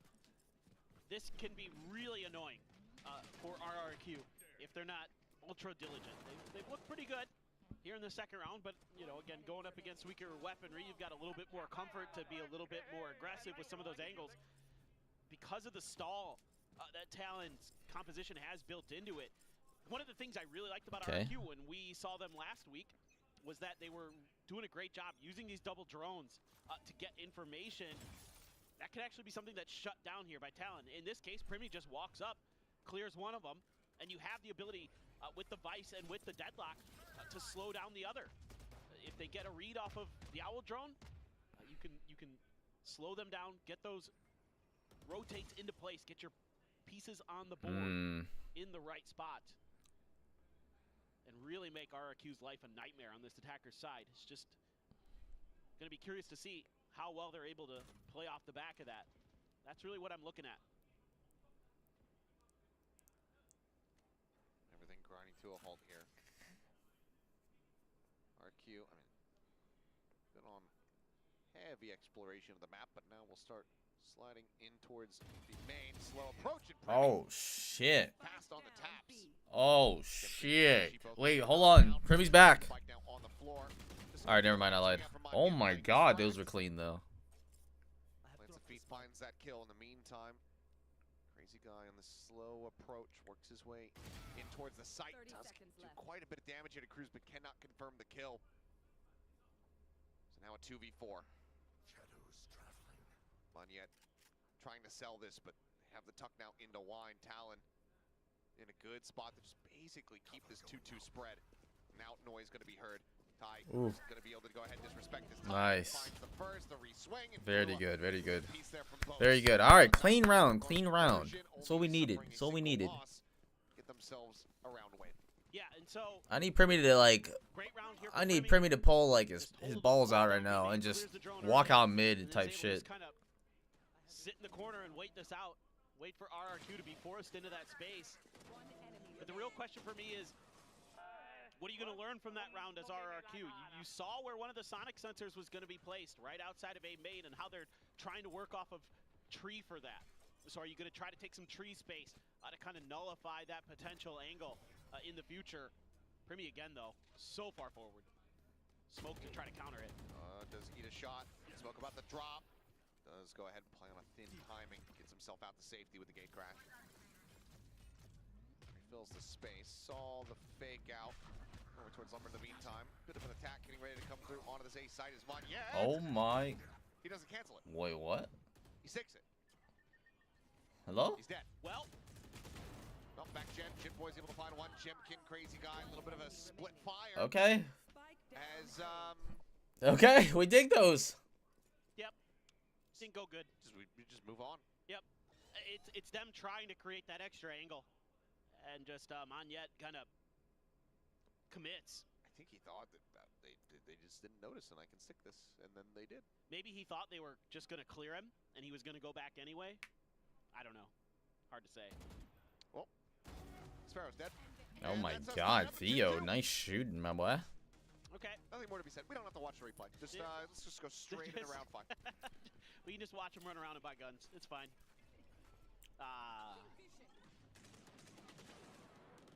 And that's just the, you need that extra angle to make that execute work, and it gets shot down. So that's round over, essentially, as long as something crazy doesn't happen. You've got Guardian, couple of All right. refs, Frenzy, We're heating up Stinger, early. We're heating up maybe early. buy for Early, I RRQ. must say. There again. Maybe backed out. This time by the Tejo Here we go, himself. the little mid-walk action that I was talking about. This is what we needed. Big push out This is into what we mid. needed. This is what we needed. Kahlua able to What'd I collect tell one. you? Sparrow Alright, we're playing with confidence now. We like this. We like this. getting wrapped around in towards this A site. I'm liking what I'm seeing. TP up towards Jen. Much safer spot. Plant going to be coming through. Jemkin down to 21, eating quite a bit of damage with just that frenzy in hand. Cushy, however, late linger in from mid. Does manage to find Thai, takes him down at range. 4v3 though. This crazy guy ends up getting picked apart. Dimensional drift. Yeah, goes don't out. censor in that Primy smoke. On the hunt, pushes forward, spotting one. Monyet has somewhat successfully dodged. No. This very moment where he does get spotted. TP's back in towards Hell. Cushy still coming up with value. Oh, we just played this Outright retake so four. bad. It's on for an ace. We just played that so bad. The late lingering Sova. To turn Chat. the Oh. We played that so bad. Unreal. All we had to Scenes from do Cushy will not be was rewarded with an ace, will not get Primy another one just on stands the on top ground. of him and he just, yo, shoot me, shoot me. Will steal away And he the kills at round least that one should there. be We considered spam at least one, no? Now up 3-2. Oh. What a play there. First of all, just the late linger by Cushy. So smart there. Catches the smokes player and a great TP from Monyet. Sends Oh Talon man. How many do we scrambling need? behind the gen, and On Cushy this is half, right we there need like waiting 6, 7, to bro. capitalize. Brilliant. Brilliant play from him. Now he's got a Hunter's Fury to boot. Xvero has the neural theft. Maybe even 8, bro. I ain't gonna lie. So, few things to I mean, poke double around with in sentinel, terms bro. of Like, this ultimates. should be our stronger half, That dude. dimensional drift. Now, We have granted, double it's early and sentinel. you're just kinda cycling This should through be the our moves best when you half. can, but that's a You know what I'm brutal saying? one for Talon. And a great outplay for Cushy. The best Sova we have in the league. At least this year. It's certainly been looking like it. Jemkin spotting out to Paranoia. Hunter's Fury trying to track and able to find those tags there. And Oh my God, Theo. Able to find one. Mania couldn't put on the floor. Jim can quick to trade it back. It's a bit of a botch there on the execution. RQ for now still in control of the site. Annihilation goes in, does get the reel in onto one. Oh, Play nice. the doorway.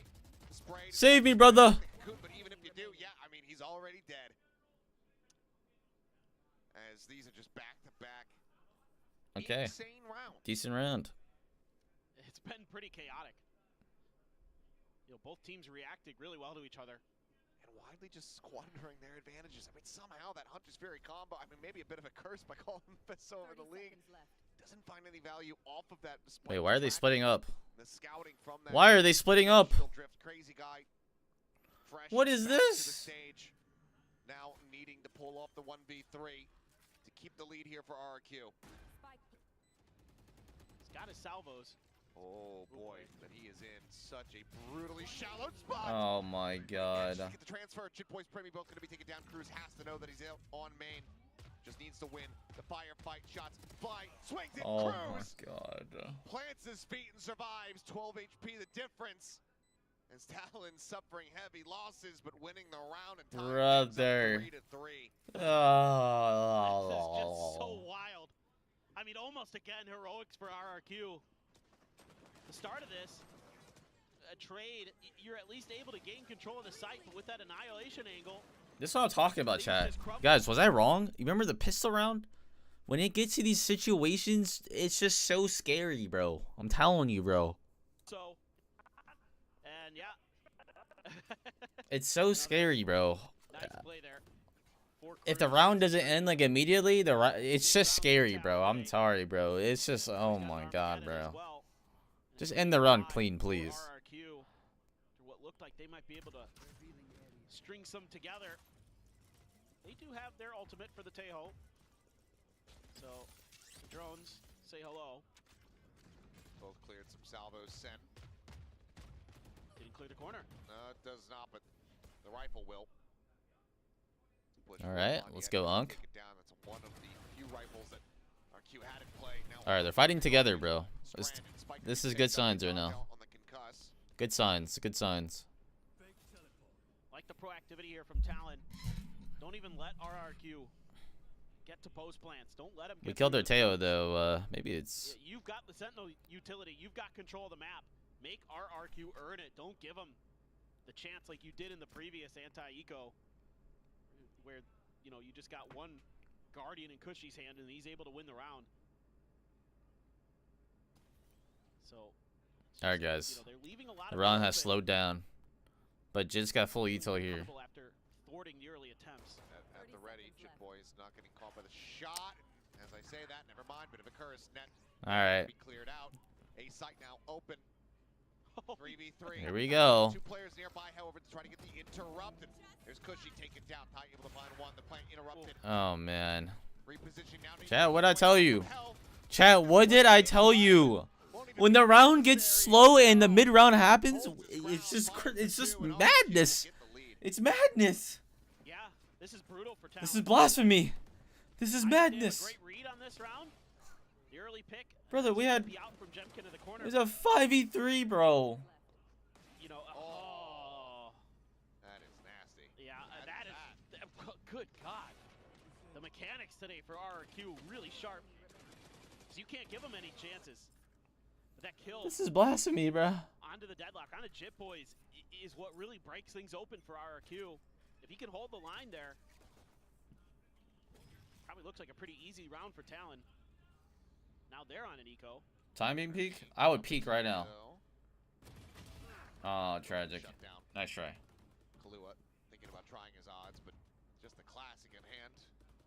Can't afford to stick around. Can't recover that sheriff either. Oh man. Behind the box. 5v3, bro. And then the pistol round. Really The good fucking defense from 3v1 against scare. Eco now. Like, oh my Just god, making bro. sure that there's nothing crazy that's going on around the map. Please, Oh, for the love of God, no! Yeah. Just a bit rough there. I mean, anything other than the classic. A good sheriff, etc. Theo! I love you, Theo, but no! Shots with the classic. Would have been different speakers there to find it. but for now, still going to be on a flawless pace here, RRQ. As Cam is not cleared out, they have full vision of that alley approach. And it looks like Cruz and Chip Boys just going to go their separate ways here. Try to divide and conquer whatever they can, but both ways that they're trying to push in, tripwires waiting for them. You want to send Jemkin on the hunt. And you do. Because that gives him his ult.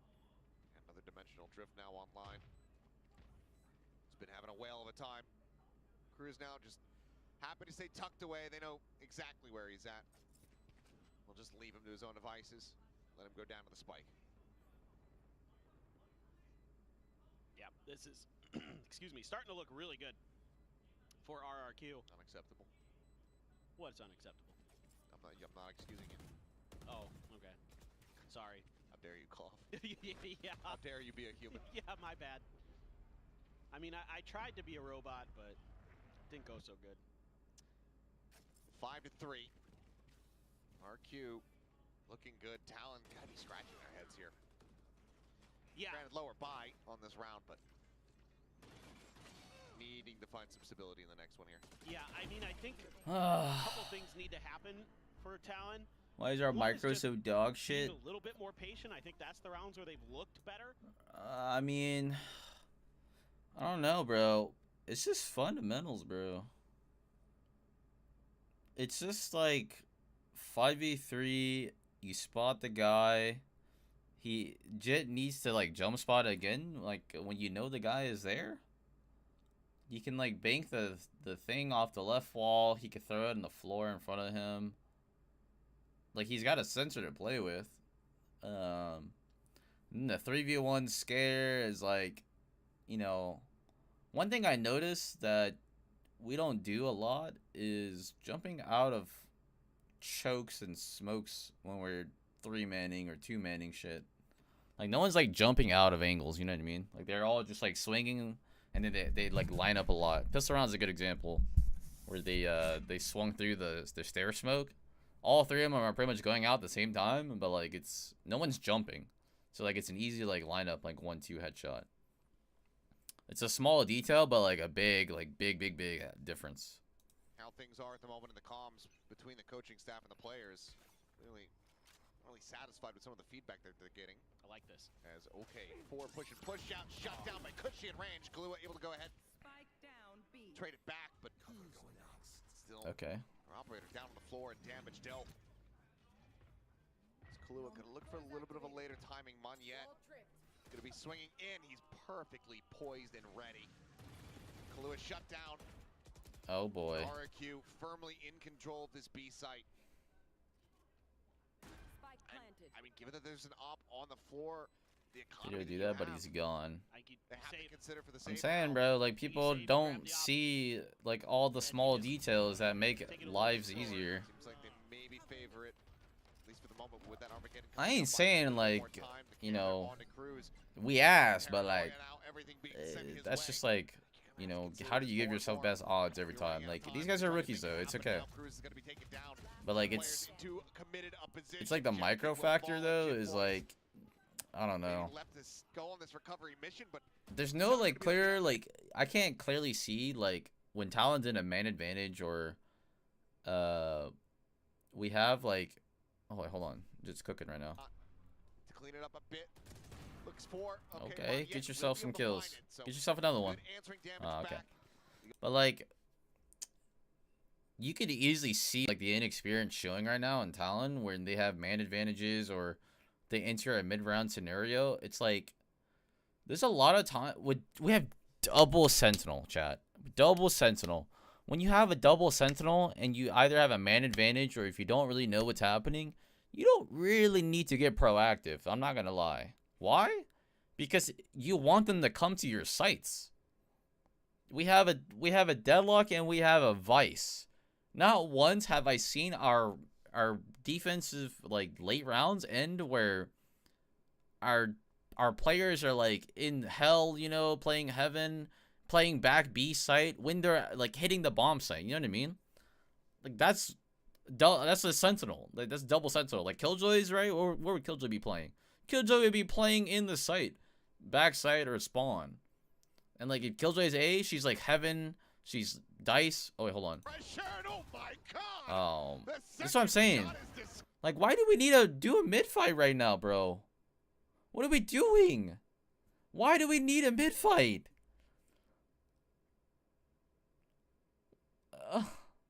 Chat, I don't understand. Why are we mid fighting with double sentinel? There's a peanut butter. Don't look a gypped graph in the mouth, okay? If you want reasons why, you can use the G that way. No, but like the casters like go back in their chair and just kind of like eyes wide open. That was me in that round. And they're just doing the same setup, bro. That was me. This defense have us cooked, bro. Yeah, Anyway, okay. barriers will fall. I know most people are split on that. It doesn't matter. I don't care. Say it however you want. For me, it's a peanut butter. Also that, Childish. but that's spelled with a J. Is trying to take some space here. Flash out. Sheer wall in very deep.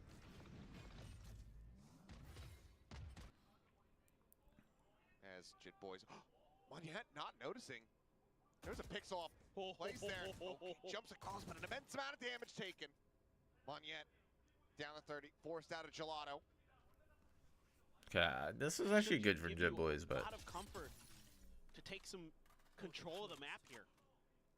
You had so much. The only thing you really need to worry about like is the best thing about this comp is to bunker down. Be watching partly. Like sure, it's kind of hard when they got ults, you know, like that's fine for any kind of bunker, you know, but Tie. Here we go. Dimensional drift forward. Jemkin. What can he find? He's going to see the Vice and Cruz. Immediately a steel guarded in response. nice for me. He's going to be taken down on arrival. Monette tucked into the corner. Just waiting for that rifle to be available to him once again. Look how easy it is when they're bunkered down. And Cruz Chat, look at this. low on HP. Isn't this like 9-day difference? Primmy tucked over on Look how hard it is for them to hit the bomb site. player's time. Wait, hold on. Cushy, needing to fight Okay. his way through, but You see Primmy what I'm saying? gets that shot. Why couldn't we do this like 5 rounds ago, bro? Break that 4-round win streak from How the hell are they supposed to hit your sights? They have to get lucky. You have to give them the fights. RQ still in a very strong position, though. Going to be looking for that 8-4. Well, this is where some of that control, that map control, that talent is able to take comes into play because Primmy's able to shift really quickly over out of mid. He's been watching it the whole time. You know nobody. That had nothing to do with Primmy even being spawned. It's just like, you know, even if the Yoru didn't die and spawn and he peeks stairs, he can't do anything. There's a thorns right there, bro. You know what I'm saying? Like, that's the comp, bro. Great reaction from them. And I definitely think like Frost is fuming right now, bro. Get this 5th round. Frost is fuming. Send out the shock dart, looking to clear util. No. There wasn't anything there. The Arc Rose is up on the wall, so. Hopefully this doesn't mean Primmy should play passive though. He's definitely a little passive. The Vines were not. I think it's just the one in play at the moment. Yep. I mean, you can see Kahlua doesn't have any money. He's bought down to half armor, so I think it's only just the one Razor Vine in play. He should flash peek before his TP goes down.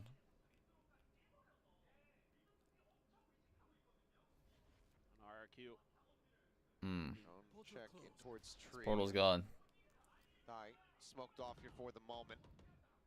Pushes down to refill space. Jemkin has a gate crash available. Just a hair Oh off my on the god. peak, and catch a glimpse of each other, but these two players just gonna They be should going know it's a separate ways. fucking B hit. But you know that there's probably on 3 on B. But they're still going to try to make it go. Dimensional drift now. Scouting forward.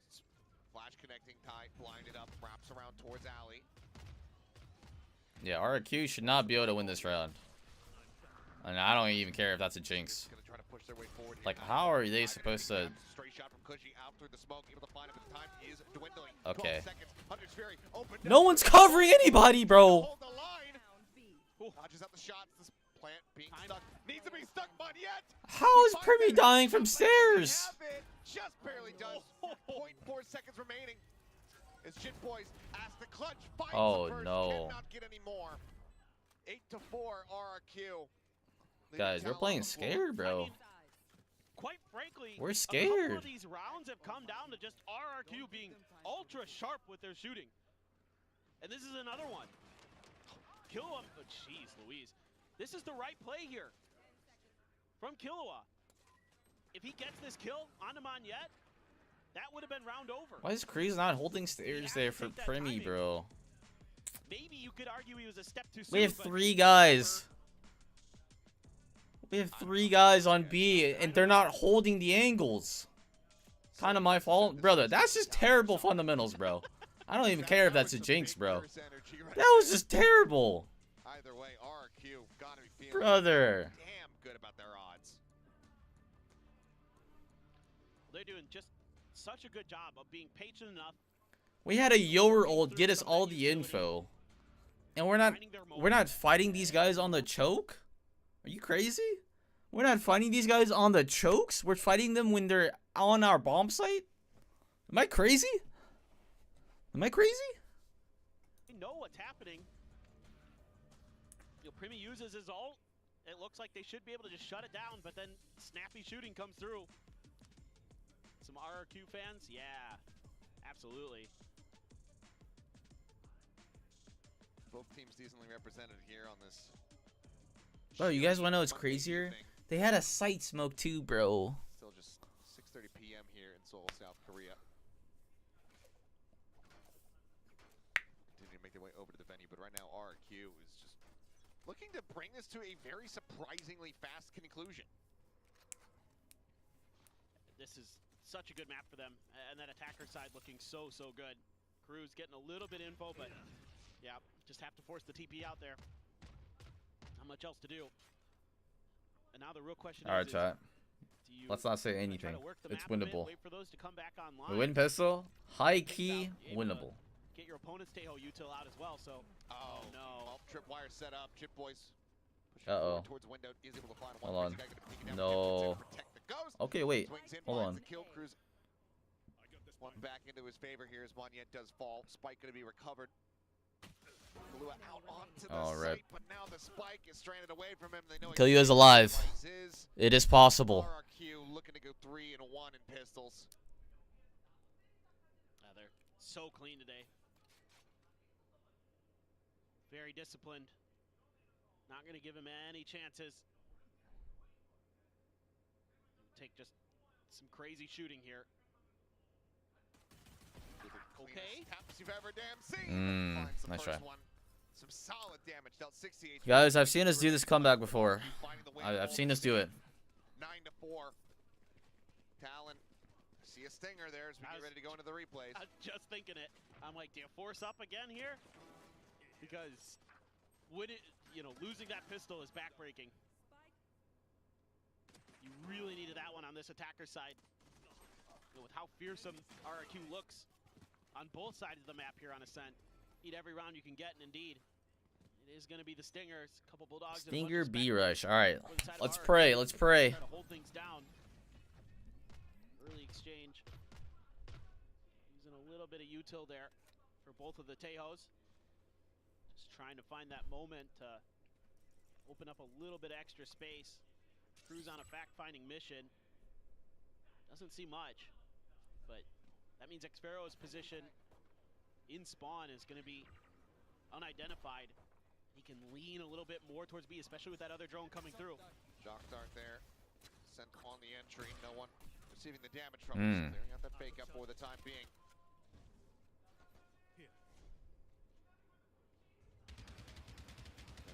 Well, they lost it. Oh, here we go. Here we go. Here we go. Oh. Will go ahead, get himself one, but running out of bullets is Primi. Stunned to the corner is Primi. Dead is Primi. Oh, man. RRQ will move up 10-4. I love that we got to see that from Jemkins. I want to see them use the deadlock net for defaults. We're gonna set up a crossfire onto this corner. We can allow Xfero to It's so sad, bro. There's so much annoying util, bro. RQ has. That space out. The tripwire is like really good, actually. That was really nice. Really well thought out. And you got RQ pretty prepared, honestly. They have the backside trips, like they're not playing trips up front because they know like tail missiles can break them. Having a tremendous day for RRQ. Him and Cushy have been lights out here on Ascent. 18-8-1. It's been a Rather large performance from Jemkin. Monyet caught in a net. No chance of a punish. Oh, Light gonna be spotted out. Jemkin puts some damage down, but decides to go ahead and jump away. Gate crash keeps him safe. Shit, trying to crouch underneath the smoke and looking for the peak. But Monyet not going to give it to him, at least initially. Jemkin quick to rotate in. Oh, good shoulder peek, but tries to go for the follow-up, and Jemkin just shuts it down. 19, 8-1.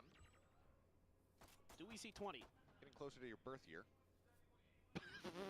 Just needs to get a couple assists. And then we're good to go. God. All right, I'll give you that one. That was good. You got me to laugh. 18, 8-1. That was when the American Red Cross was founded. Oh, really? I was gonna say, wasn't that like? No, that was 1812. Was that war? Yes. I remember that Famously called the War of 1812. one. Yeah, I remember that one. As Chit Boys trying to make his way across it towards the site. Some decent damage going to be found, but sprayed through these SMGs, doing wonders here. As Ty doesn't manage to find a right click. All right, Theo, get some kills, bro. Get some kills. Get the plant down. Nope. It's the drop down, and that's going to be the final kill. 11-4, RQ looking to just run away with this entire map. Well, I mean, you go for the force up. Tough going into the next round. You're just not going to have much economy to back it up. So desperation from Talon gets thwarted. And RRQ in cruise control to take this one. Potentially 2-0, barring a miracle comeback. Who we playing next? I have no idea, actually. God, they're playing so smart today. Chat, who we playing next after this? Many opportunities. Sure, Who's next week? One of them's just a classic shot through the smoke, so it'd be like that sometimes, but you're happy to have those happen on rounds where you basically already won anyway. Just trying to force a reaction here out of RRQ or Talon. Using the clone, using a lot of util. Just conceding absolutely zero space to them. Yep. Aside from Catwalk, that's completely opened up. But that's okay. In that position, but yeah, I mean, Give more the- than happy. Give the camera there. You're fine to have that info.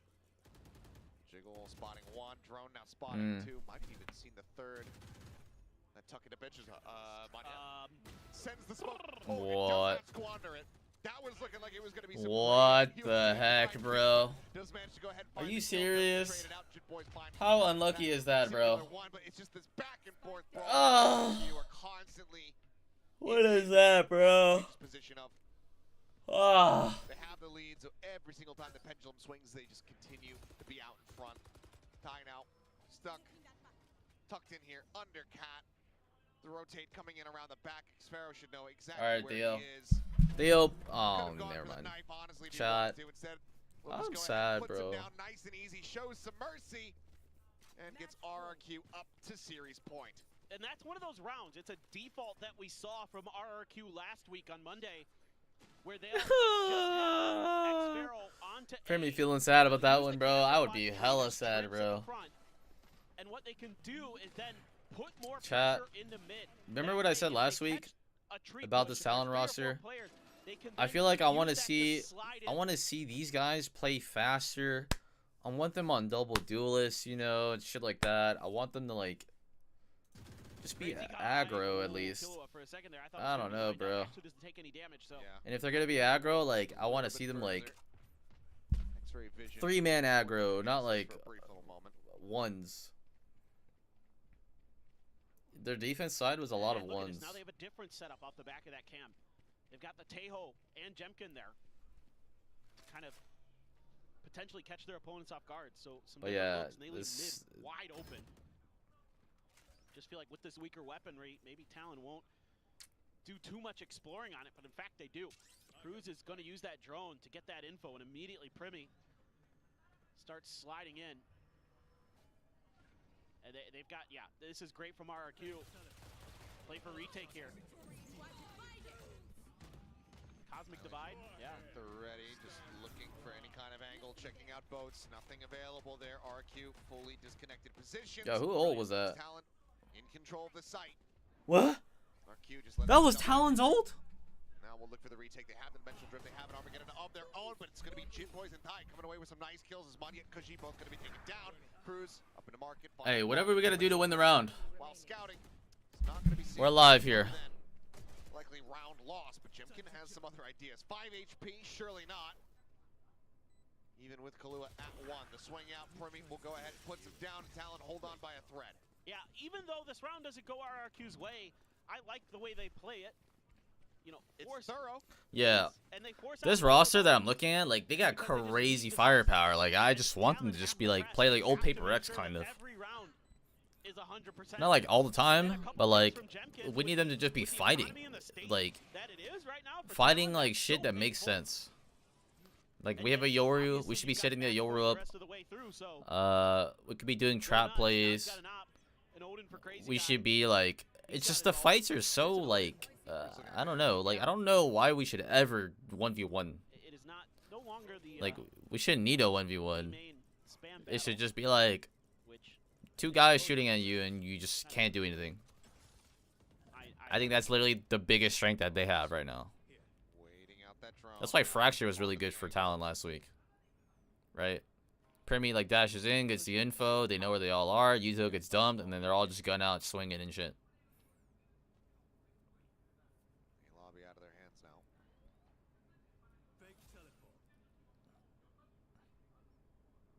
Also, I think Jitboy's on Deadlock.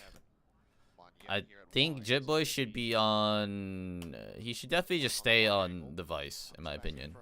Because he gets to lurk. I think it's kind of weird to alternate your lurkers. Goes up over the top. Do they expect this though? Net on main. Catches Wow. Cruz What a shot. Wow. What a shot from Monyet. Now the Armageddon, the red carpet laid out for him. Oh, blind connecting, exiting on that dimensional drift. Okay, wait, hold on. There's a chance. Over at Switch, crazy guy on the spray. It's a hair too late to be able to find the punish. They managed to get into position as they try to go for the play. Me fast execute? I mean, I'm not saying they could fast execute, but like they need to be more bursty. Like intervals of like speed up points. Wow, the jump peak up. Dead. The drop down and Thai. It's just a little bit too late. Xpero on the cross angle. Yeah. Will be the finisher. We'll get the defuse. And 13-5 will be the score line as RRQ manhandle Talon. Oh, their ascent is so beautiful to watch. They are so well drilled here. They just make great decisions. And in this case, this final round, Monyet, brilliant stuff. Shifting into Wine. Why? He knows the Tejo salvos are off cooldown. He knows he can't get cleared from there easily, and it isn't in Talon's head anyway. Sets up the smoke, gets the kill when they pop their own smoke, TP's out, finds another. That's the difference maker in that round. That 2-for-1 that he gets is what allows the trades to come through for RRQ and get the win. That's good. Well, RRQ, their first win of the stage, and a very well-deserved one. I mean, 13-8, 13-5, only surrendering 13 rounds the whole way throughout. Clearly, whatever issues they were finding on the attack really got cleaned up, especially here on Ascent. Well, and I'm sure everybody knew it on the team. And, you know, obviously, Crazy Guy comes in, has his own way of doing things, has his own thoughts, learned very quickly. And that's got to be so encouraging for RRQ fans to see that week to week. There's great adjustments being made against a very good Talon team. And on top of that, frankly, they just look sharp. I mean, their shooting today was so good. Yeah. I gotta imagine some solid props being shown there from Frost over to Ewok. Obviously, long time, you know, cohorts here and friends in Pacific. But unfortunately here for the side attack. Back it up. Back it up. All right. Get the, there you go, get everybody center stage in position for the victory photo, their first one here in stage 1. And by the look of it, the first of many to come, it would seem. I'm going to knock on wood to try not to curse them, otherwise I'm going to get blamed. But we'll go ahead and get out of you guys' hair and send it down to the stage where Jen Lee is standing by for our winner's interview. Feel for the boys like deflated looking at the body. Like, yeah, I know. It's, I mean, it's tough being a competitor, bro. On the board, Ewok, just a second. What were you saying with Frost? Frost was saying that they really owned the veto and that we got completely smashed in the veto, and I just told him it's maybe not as simple as it seems. Okay, thank you. 감독끼리 어떤 얘기를 나누냐고 물어봤는데 맵 뱀픽 때문에 좀 승부가 갈린 게 아닌가 아니면 뭐 어떻게 된지 모르겠다. 맵 뱀픽이 오늘 승리에 좀 주요한 포인트였다고 얘기를 했는데 이ወ기 아니다. 맵 뱀픽 말고도 Bro, just like that, the entire venue is empty. What the heck? What just happened? Jemkin, I'm gonna have you over here. Here's your microphone. Congratulations on the win today. Clean 2-0 for the team. Are you happy with how today turned out? Yeah, I mean, I'm happy because we win 2-0, so it was kind of fast game, especially the second map. So we're happy that we showed today that we can win, not like the last game. So we're happy. 오늘 상당히 2대0으로 경기를 끝낼 수 있어서 굉장히 뜻깊은 것 같고 또 오늘 승리로 인해서 우리도 이길 수 있다, 우리도 할 수 있다는 것을 보여준 것 같았기 때문에 굉장히 좋은 승리였다고 얘기를 하네요. 2대0 승리가 마음에 드는 모습입니다. 이어서 잼킨 선수 지난 경기부터 요루를 선보이고 있는데 좀 얼마나 자신이 있는지 이 요루가 Z만큼이나 좀 잘한다고 생각하는지 궁금하고요. 그리고 솔직히 요즘에 요루가 타격대 중에서는 S티어다라는 평가가 많이 나오고 있는데 여기에 대해서는 동의하는지 어떻게 생각하는지도 물어보도록 하겠습니다. I want to talk to you about your Yoru. You've been playing it since the beginning of stage 1. An agent we haven't really seen from RQ or you, that is. So what do you think about Yoru in this meta? Because some people are saying, you know, it's OP, the best duelist, strongest duelist in the current meta. And do you feel entirely comfortable on this agent? Do you feel like your Yoru is as good as your Jet? I think the Yoru is quite, I think, strongest duelist right now because of the Tail and Breach, so you kind of need your... So after the kickoff, we realized that we need to pick up this agent, so I started practicing it, but as of now, I think my Jet is still better, but I'm getting more comfortable with Yoru every day, so it's gonna be fine. Do you enjoy playing it though? Yeah, it's fun. 요루가 아무래도 태오 브리치 때문에 요루를 쓸 수밖에 없는 메타가 왔고 그만큼 이번 메타에서 요루를 쓴다는 게 굉장히 중요하다고 얘기를 하고요. 그렇기 때문에 팀이 스테이지 1을 앞두고 메타에 대해서 얘기를 했을 때 요루를 우리 반드시 좀 써야 한다라는 얘기가 나왔고 아직 100% 만족스럽진 않지만 연습을 해가고 그리고 스크림을 해가면서 요루 숙련도를 높이고 있다고 하고요. 개인적으로도 굉장히 재밌다고 얘기를 합니다. 그렇다면 이 요루에 대해서 조금 더 여쭤보고 싶은 게 솔직히 원앤트리 요루에 대해서 많은 분들이 좀 의구심을 갖고 있는 것 같아요. 좋은지 아니면은 투타격대로 쓰는 게 더 나을 것 같다라고 생각하는지 잼킨 선수의 의견도 들어보도록 하겠습니다. Digging deeper into the Yoru, some people say, you know, Yoru solo duelist not strong enough, or some people say, oh yeah, it's good enough. What are your thoughts? It's definitely different gameplay compared to Jet so duelist, so you kind of need to pick up like how you need to play in attack, especially. So if you can fix the attack, usually your defense is fine. So if you can win like 5-6 rounds in attack, you're probably gonna win the map. Depends on how you start. 그냥 투타격대를 할 I think 때는 he's, 스타일이 훨씬 for the most part, accurate about that, yeah. 그래도 원앤트리 요루를 할 때 공격 It's all about how you approach the attack side with Yoru. Defense Yoru is pretty straightforward. You just play him as a one-man escape agent. 원앤트리로 어떻게 시작하느냐가 더 중요한 것 같다고 얘기를 했습니다. 그럼 이어서 또 크레이지 가이의 합류에 대해서도 좀 여쭤보고 싶은 게 아무래도 좀 RRQ가 크레이지 가이가 들어온 이후에 안정적인 플레이 그리고 절제된 모습을 많이 보여주는 모습이거든요. 크레이지 가이는 어떤 IGL이고 오더는 어떤 스타일인 것 같은지 물어보도록 하겠습니다. Now I want to talk to you a little bit about Crazy Guy because I feel like after him taking over that IGL role as soon as he joined RQ, I feel like you guys have a different approach to the playstyle. You guys are more disciplined, I might add. So, you know, what do you think he brings to the table as an IGL, and what's it like having him as the IGL of the team? I think he brings mostly experience because he's the oldest in our team, so also he's a very experienced IGL. He played for many years, and also it just different style of IGLing, so we're still kind of adjusting to it because we didn't have much time, but I think it's working, so we like it. It's like when you guys want to do something extra aggressive, you want to overcommit, he like keeps you on the leash till you know? Sometimes, yeah. Okay. 아무래도 또 경험도 많고 이 프로리그를 오랫동안 좀 치러왔던 선수이기 때문에 노련한 면이 있어서 커뮤니케이션도 굉장히 좋고 또 이런 절제된 부분을 잘 보여주는데 좀 특화된 선수가 아닌가 싶다고 얘기를 하고요. 계속해서 팀업을 올려가고 있기 때문에 더 좋은 모습을 RRQ 전체가 보여줄 수 있지 않나 싶다고 얘기를 하면서 가끔씩은 좀 무리를 하고 싶고 변수를 만들어내고 싶을 때 가끔씩 크레이지 가이가 안 된다, 하지 마라 라고 얘기를 해주면 선수들이 들어준다고 얘기를 하네요. 네, 이렇게 해서 잼킨 선수 만나봤습니다. Thank you, 잼킨, and congratulations once again, and good luck next week against Zeta, I think. Yep. All right.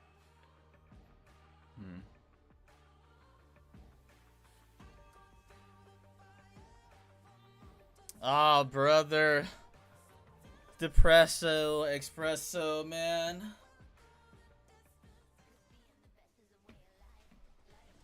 Well, we didn't know how that was going to end, and even at the...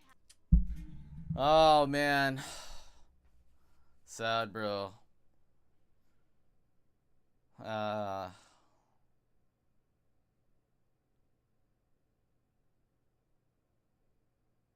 Still a lot to work on. Still a lot to work on.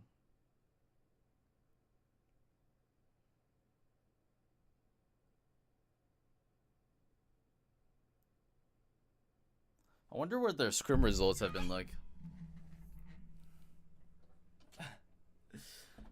Hopping off, gonna have dinner and just cry myself to sleep? Yeah, no, trust me, I feel the same. Pretty good time of it, I might add. So I think their Ascent has been looking rock solid. They're one of my favorite teams to watch on Ascent right now. I really feel like they've got this map figured out, and it really seems to suit their style in terms of the agents.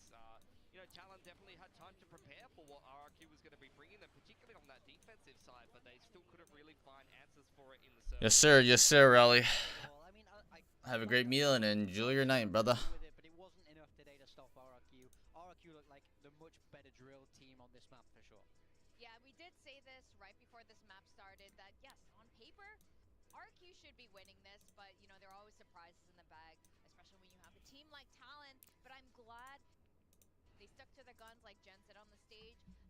They just looked more disciplined. And this was sort of that missing piece that RRQ was missing. And Jemkin gave a lot of credit to Crazy Guy for being that guy, for reining them in. Yeah, much more impressed with him this week. I felt like he looked very strong this week on an individual level, in his IGLing capability. As I said after map 1, I feel like he's naturally fit into the team a lot more now. We can see his style shine through, and I like it. I like the direction that they're taking it. Yeah, he has a lot of experience. I mean, even going back before Valorant for a long time, he's been involved in TAC FPS. He has a lot of name brand behind his name, so he's someone that you can really look up to and trust, and has a lot of tenure. I think he's playing a lot of the same roles that he was playing on his last couple of teams and the mixed teams that he's playing over in Tier 2 as well, so it makes it a little bit of an easier transition for him. Well, him slotting into a team like this has also been more seamless than I thought it'd be. Yeah, I wanted to point this out, by the way, where RRQ, they're just kind of dry walking into B main, 40 seconds to go. It does look a little bit silly, but you got to keep in mind the Yoru TP timing a lot of the time on defense that people are playing around. They don't expect Primi to be that committed in the off angle in the late round. I mean, this, to me, was the story of this first half. We look at Talon's comp, you see Deadlock, you see Vice, you see Astra. Yeah. Very, very strong agents for holding the site. Even Teo. But they were dueling down mid. Yeah. So many times, again and again and again. He said exactly what I said, bro. I get where they're coming from, because they should still be able to hold sites with that util, but it wasn't working. RRQ managed to pick apart this aggression. Yeah, I mean, you often see, you see in this round, they're pushing down mid right off the barrier, so very aggressive. Primi getting on that deep line that you see, you used to see Jets get on that line with the op, straight down Cat in towards tiles, and look, you would expect this, like, KJ set up front B main or something, your KJ plays bottom middle, and you do, like, either a mid-trap or a mid-push. That was what you would do with the old meta comp, but it didn't seem to work out for Talon this game. They played hyper-aggressive. They wanted to get in the face of RRQ, and RRQ was punishing them time and time again. That was a huge round for Cushy right there at the end, and actually that was one of 2 half-buys that I kind of felt like broke Talon's momentum and broke the, kind of took the wind out of their sails. Those 2 half-buy wins were massive for RRQ to keep their momentum going and really break down the economy of Talon, and from there it really didn't feel like Talon could just pick up the game even after a timeout. Yeah, I agree. I felt like Talon were in a good position a lot of times in that first half, but they didn't manage to do it. Jemkin took our match MVP there, as we just saw in that graphic. I think Jemkin played an unbelievable series. He's very comfortable. I do want to ask, like, all the players were playing pretty well, but you guys across the board were like, it's got to be Jemkin. Why Jemkin, though? He seems to be one of the better players on this Yoru. I really like how aggressive and how fearless he is when he has that TP up. He's great. Oh, dang, bro. He really embraces that entry presence, but still gets numbers on the board. And for me, Jemkin was the best duelist of kickoff. RRQ didn't make it as far as they might have wanted to, but Jemkin was an absolute force on the jet, and now really embracing the Yoru and playing that to a very, very high level. He's been fantastic to watch, and he's got great structure around him as well. We also got to hear a quick word from Ewok at the end there. There was some banter before the cameras were rolling, and yes, Frost in fact was BMing a little bit, really confident with his map vetoes there. But as you guys know, as ex-coaches, like, you just never really know. You feel confident with the map draft until you get 2-0'd, and then it's like, oh, maybe it wasn't the Ewok was so classy about it. He's always just so classy. He's just like, he's trash talk. He's like, he may not have been right about that. Like, that's Ewok's trash talk. It's the way he does it. It's so dignified. It's got a little bit of that UK style in there. Anyway, we are going to go on a quick break, and when we come back, we're going to see another banger lineup. We've got another Indonesian squad playing against Global Esports, Boom Esports versus Global. So guys, don't go too far away. Okay, bet.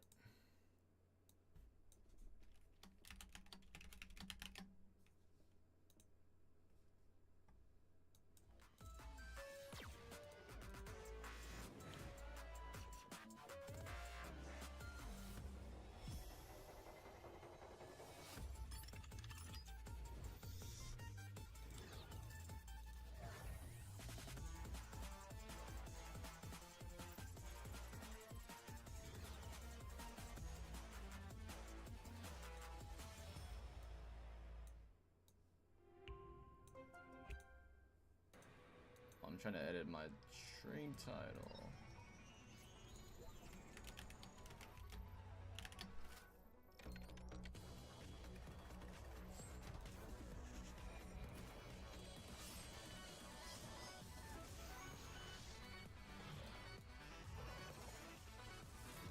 See, if I gotta go, kind of tragedy right now. Also, have a good rest. Thank you, bro. Have a good night.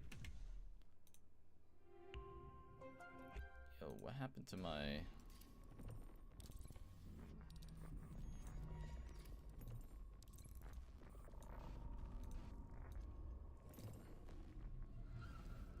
I'll try running that, and we're gonna watch the next match. Good luck.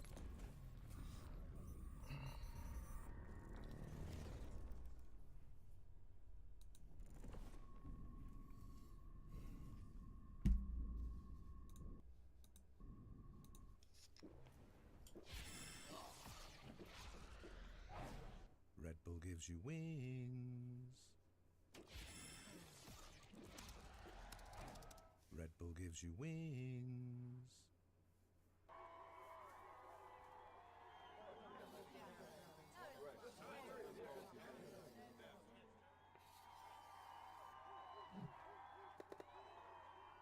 Red Bull gives you wings.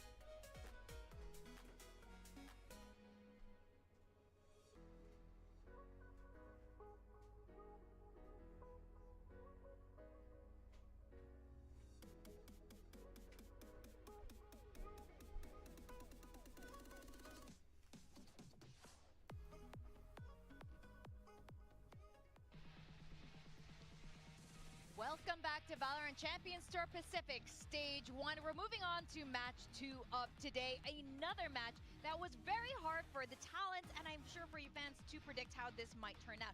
It's going to be Boom Esports First up here, having an amazing performance last week, taking down Gen G and just giving us that much more confidence in the squad. Massive performance, massive upset for these guys. I mean, they looked incredible last week. Individual level was popping. I felt like they picked Gen G apart, and it's a great start to stage 1 for them, but the road is long. They need another win today to really propel them forward. I mean, we're going to talk about it a little bit later. 1.9 for DOS9. That's Too good. ridiculous. That's just how I thought they were going to start off kickoff. I thought they were going to start off kickoff beating T1, another Korean powerhouse, and unfortunately, you know, lost that anti-eco, and that game kind of slipped through their fingers on the second map. I felt like it really could have been a 2-0 for Boom there as well, in pretty similar fashion to what they just inflicted on Gen G. So Boom, definitely not a team to be underestimated. The level and the ceiling that this team can bring is something that you have to respect, no matter if you're the top team or you're a middling team here in Pacific. Yeah, it's actually quite remarkable how well the Ascension teams are doing. Boom getting that runner-up just last year. So I think we had expectations for them, but I think they're far exceeding it here. And DOS9 is definitely now joining Pacific in the center of all of this. Just look at these statistics. After week 1, he's ranked #1 in ACS, KD, KDA. The list keeps going. Absolutely unbelievable first week performance from him. An absolute standout on this Boom roster. So dominant. And I mean, he is the standout on this roster. And I think you can expect a big day from him again today. Yeah, they broke that language barrier to be able to bring in a star player that they also scouted from Ascension, that they will have been keeping their eye on over in that Jakarta tournament. He's been brought up into Tier 1 for a reason, and he is definitely a force to be reckoned with. Do you guys know what that hand symbol is? I think it must be an anime thing. Ah. If I had to guess. But is he an anime lover? I think he is. You know, I actually saw him backstage earlier, like probably about 30 minutes ago, and he told me off for not predicting them, which we will get to. He said, I can't believe he didn't predict me for today. And then he did that hand symbol. I wish that would have been You good. are so dead, my man. Now I feel quite guilty about not predicting it. Now he's seen it and told me off about it. But an absolute monster, and I think he's the one to watch today. That's right. If any fans know, please tag me or VCT Pacific. I want to know. Now they're going to be facing off another team that has completely changed their look, completely stepped it up, and it is Global Esports. They have the final. This guy's eating piece before of the their match. roster Okay. here in Korea, and that is Patrick. Damn. And they feel a lot more complete now. Yeah, for sure. I think obviously they were trying to shuffle around a couple of roles in kickoff. It wasn't the ideal circumstances. A couple of maps that they really didn't look like they had a good read on how to play initially in kickoff, but now this is the way the team was designed. This is the way the team was envisioned, and hopefully we can start to see, as they play more and more games, the vision really come together, because they have definitely picked some fantastic players. I think Patrick, who just kind of did his job in his initial debut, he was kind of that entry duelist making space for the rest of the team, but when the rest of the team that you have are these outstanding players, you're going to be pretty confident that you're going to get yourselves a win. At the same time, though, I really felt like DFM crumbled in that game against them, so I really want to see Global take on a top team, because even throughout kickoff and here in Stage 1, they've still yet to play a top team in Pacific. Yeah, I think they've done very well in the matches that they have played so far. And against DFM, I thought their macro was very, very good. I think you have to shout out the coaching staff and Kelly S. The way that their game plans come together did look very solid, but I do have to agree with you that I think DFM also didn't look great in that first game. Yeah, for Kelly S, I mean, he has been an outstanding player. He's 4th in damage around from an IGL position. KDA is fantastic. The stat that we couldn't put on this graphic is APR. For me, he's #1 in APR in the whole league, assists per round, and that's not playing any controllers. 5 players below him are on controllers, and as far as APR works, guys, you can throw down a smoke and get an assist for free, so usually controllers farm that stat. This guy is playing Breach and Vice. He's playing the agent stat. When he gets an assist, you know he's having impact on the round. He's flashing someone, he's stunning someone, and after he uses that Breach util to be able to set up his teammates to have impact, he's still fragging out in the round, as well as leading. The output that this one player is having right now for Global is so huge. I think what's really remarkable is when we look at the overall standings, yes, we've only had 1 week, maybe now a little bit more in the second week. Oh, what a weird picture. But it's so interesting. It's the homing missile. He's the homing missile. I'm so distracted by this. But if they win today, make this your wallpaper. It's amazing. Whoever wins today is very close to securing playoffs. And it's actually wild if you look at all the overall standings and where all the teams are sitting. This is quite remarkable. Global Esports has come a long way. Boom, being in that Ascension team, you wouldn't think these would be the first on the board for playoffs. Honestly, I think you would be entirely forgiven for after kickoff saying that these two teams would be the two that don't make it out of Group Alpha. They had the weakest kickoff performances out of everybody in those groups, but I think both teams have managed to really flip the script heading into Stage 1. They've managed to redefine themselves and find new strength here. Now, I'm a little bit curious about the map draft. Let's pull it up and see what we get, because this is going to be a big part of today's results. Obviously, we were just talking about coaches thinking, you know, they got the map veto in their pocket and they have the advantage. But you know what? Both of the coaches are probably thinking that, so... I think it's a little bit more straightforward here. We do see GE banning out Ascent and Boom banning out Split, the same bans that we saw last week, so this suggests that they're running that kind of 6-map rotation, which is, you know, quite common these days. We do have a Lotus on that map 1 picked by GE. Yeah, I mean, it's the only map we've seen from them in this whole map draft, actually. They didn't have a great debut on it with the Triple Senti. Then they, you know, played another match where they swapped to something similar to what RRQ is playing. So that's at least a map we've seen somewhat from them. Haven, that was the map there. Boom did get their upset against Gen G last week. So they wanted to ride that momentum straight in towards this series and pick that one up. And then Fracture is a map that, unfortunately, Boom kind of fell apart in kickoff against T1 on, and we haven't yet seen from Global. In fact, a lot of Global's map pool is pretty untested here, guys, which is what makes me nervous about maybe backing them in this series. Is like, yes, they have shown some good macro and some good approaches on certain maps, but so much of their map pool is untested, and they've yet to play a I think Boom's gonna opponent, win. Whereas Boom, they played a you know, admittedly weaker Gen G and taken a pretty nice, convincing win to start things off.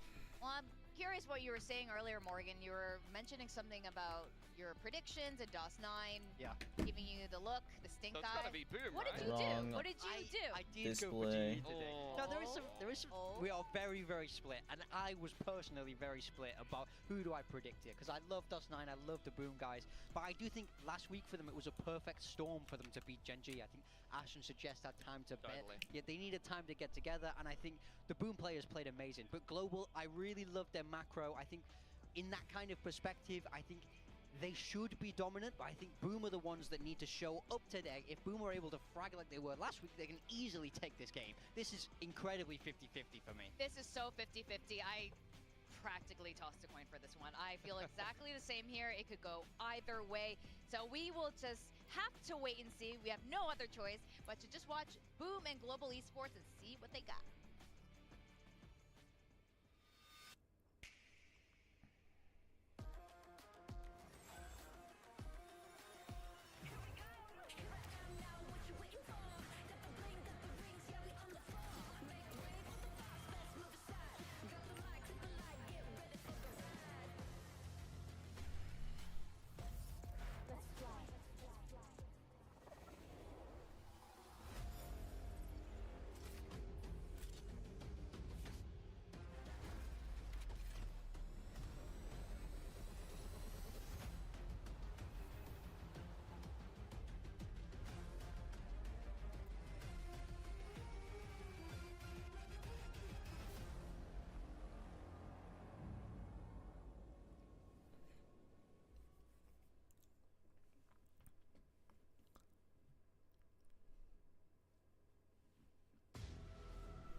VCT Pacific, Stage 1.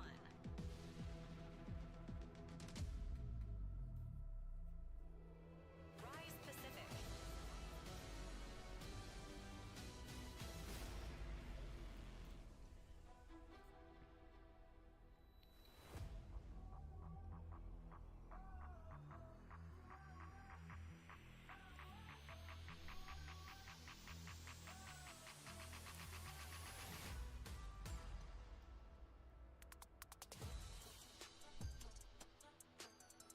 Esports.